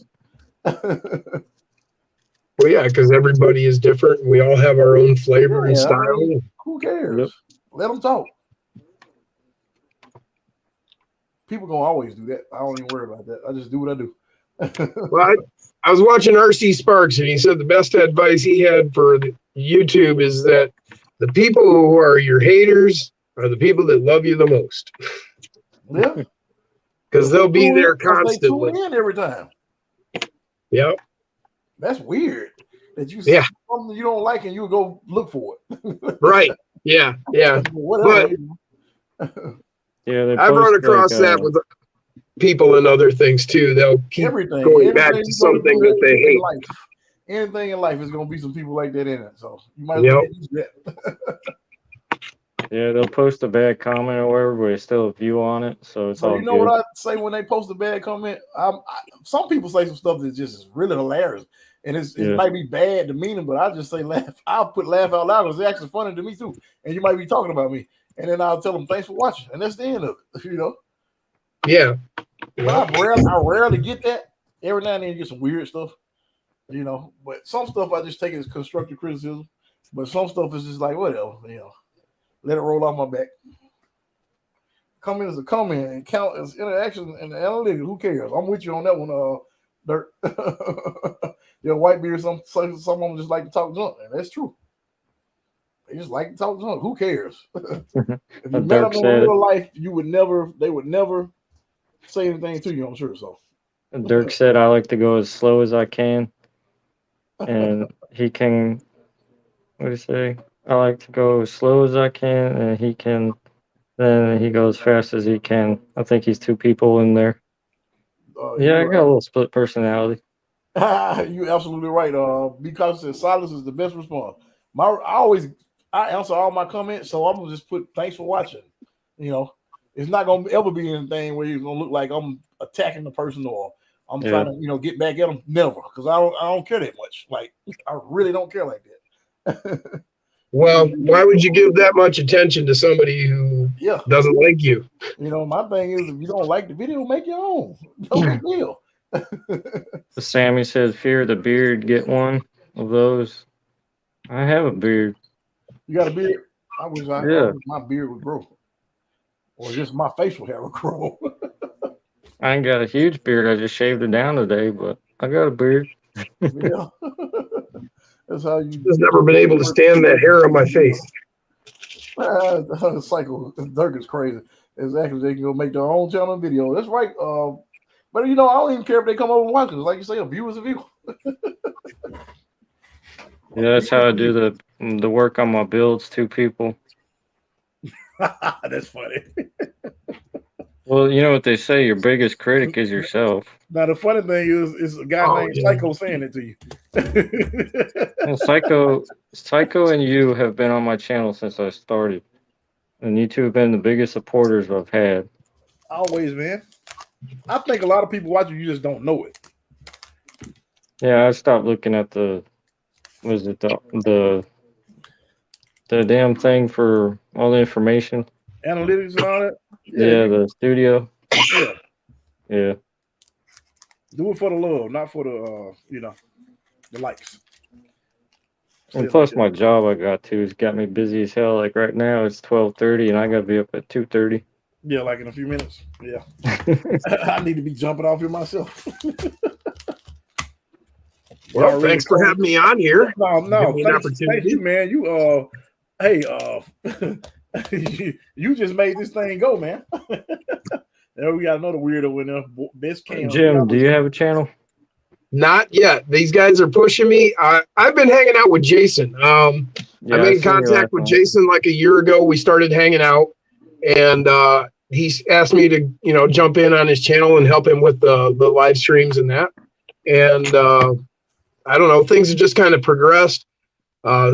Somebody started talking to me about my ideas and my designs, and then I started looking at 3D printing, so I'm learning how to do that. And then these guys have been like, man, you need a channel. So man, you really do. I guess I afford a 3D printer, but I tell you what, I get down with some styrene. Yeah, well, that's what I've been doing. All my work, everything I've been doing is in styrene because it translates from my skill set. I'm a welder fabricator. Right. So with the styrene, it's like welding because it is welding. I mean, you do weld the plastic. A MIG or a stick? I can weld anything. I can do it in any style. MIG, TIG, stick, oxyacetylene. I went and got my degree in welding and fabrication. I didn't get a degree, but I got a lot of experience for the past few years. Yeah. I started off with MIG welding, and the past 7 years I've been doing stick welding. Yeah, I prefer TIG, but TIG is very similar to tattooing, and I was a tattoo artist before I was a welder. Same here. It's kind of the same. You've got a foot pedal, you've got your machine in your hand. Either way. So it's very similar, and I excel at the TIG. I like that. Yeah, I crushed my hand a long time ago. Kind of ended my drawing. So I can't really hold a tattoo machine for a long time. Right. But I could pick up a stinger with no problem for a few hours. There you go. Yeah. Yeah, it's a whole different muscle set. Yeah. But yeah, so it translates. So that's how I kind of, I just started doing that because I can't do what I did. I just physically can't do it. And that was a big loss for me as far as, that when you take away somebody's, everything, I mean, that's what I do. Ever since I was a little kid, I started with Lego and it just progressed up to metal and I lost that. And so coming back, I got back into RC and I was like, man, I could start welding again, kind of fabricating. You're doing a Now good I'm job. looking at doing it with the 3D. You're doing a real good job with it. Actually, I'm trying to sell some equipment that I've got of some other stuff. So I want to invest in a TIG, and I actually want to start making Cages. metal tube chassis for the 24s. Yes, I'll buy one of those. You've seen that one by was it Fury Tech that made the new one? Yes. Yeah, I've seen that. Gamma designed it. Did he? I think he did. That I don't know. Early. Well, he designed the side. I don't know if he was involved in the tube chassis or not, but he did do the side. Oh, okay, yeah, that's a bad man. That's a bad machine. Yeah, I did. When I saw it in person, I'm like, oh my. I see Dirk's comment down there too.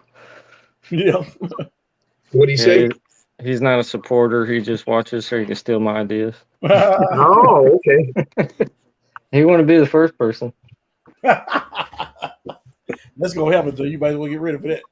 Right. Well, you know, what do they say? Imitation is the sincerest form of admiration. Absolutely. Dirk's like a big brother. Dirk is great. I mean, I love Dirk, man. I talk to him a lot, like every couple of days. Anyways, yep. I would probably say Jay and Dirk are probably the first two people. Yeah, they are first two people I talk to. Dirk's a real good guy. I remember Dirk's first video on his channel. It's like a commercial thing. It was funny. Yeah. That's what it says. GNCRC was involved in two chassis for Fury Tech. I thought I saw something about that. Okay, cool. I respect anything he does, man. He's got some really cool stuff. I've got one of his Reaper chassis, and it's just amazing. I mean, I know it was made by Shapeways, but just the way how tiny and thin, and I mean, it's so delicate, and yet it's really durable. Yeah. Dirk is okay, not great. Not that great, actually. I know him pretty well, Lord. That's a psycho coming out. Imitation breed innovations. That's right, EM Dub. All right, guys. I got a long day tomorrow myself. I really appreciate all you guys jumping on here. Okay, sure, man. Anytime. He has a new chassis. Hold on before we jump. Let me see what he just posted. The Flubber Stuffers. I don't know what this is. Oh, new light battery tray. I don't know if y'all can see that. Oh yeah, the Carruthers or whatever his name is. Yeah, Chris. Oh, Chris Carruthers. Is it like a rock? What's it called this one? Yeah, it's a LCG battery tray with rock lights at the back of it. Okay. Oh, okay. Does that go with that new Toyota he released?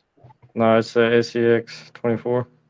It looks like the Gladiator battery tray, just with light buckets on the back of it. That's pretty cool. And shock mount. That's pretty cool. Okay. Well, all right, guys. Because I'll be on here all night. Thank you, Brian. Thank you, Corey. Oh, no. Have a good one, man. Peace. Thank everybody for joining. And we'll see you guys next time. Later. Peace.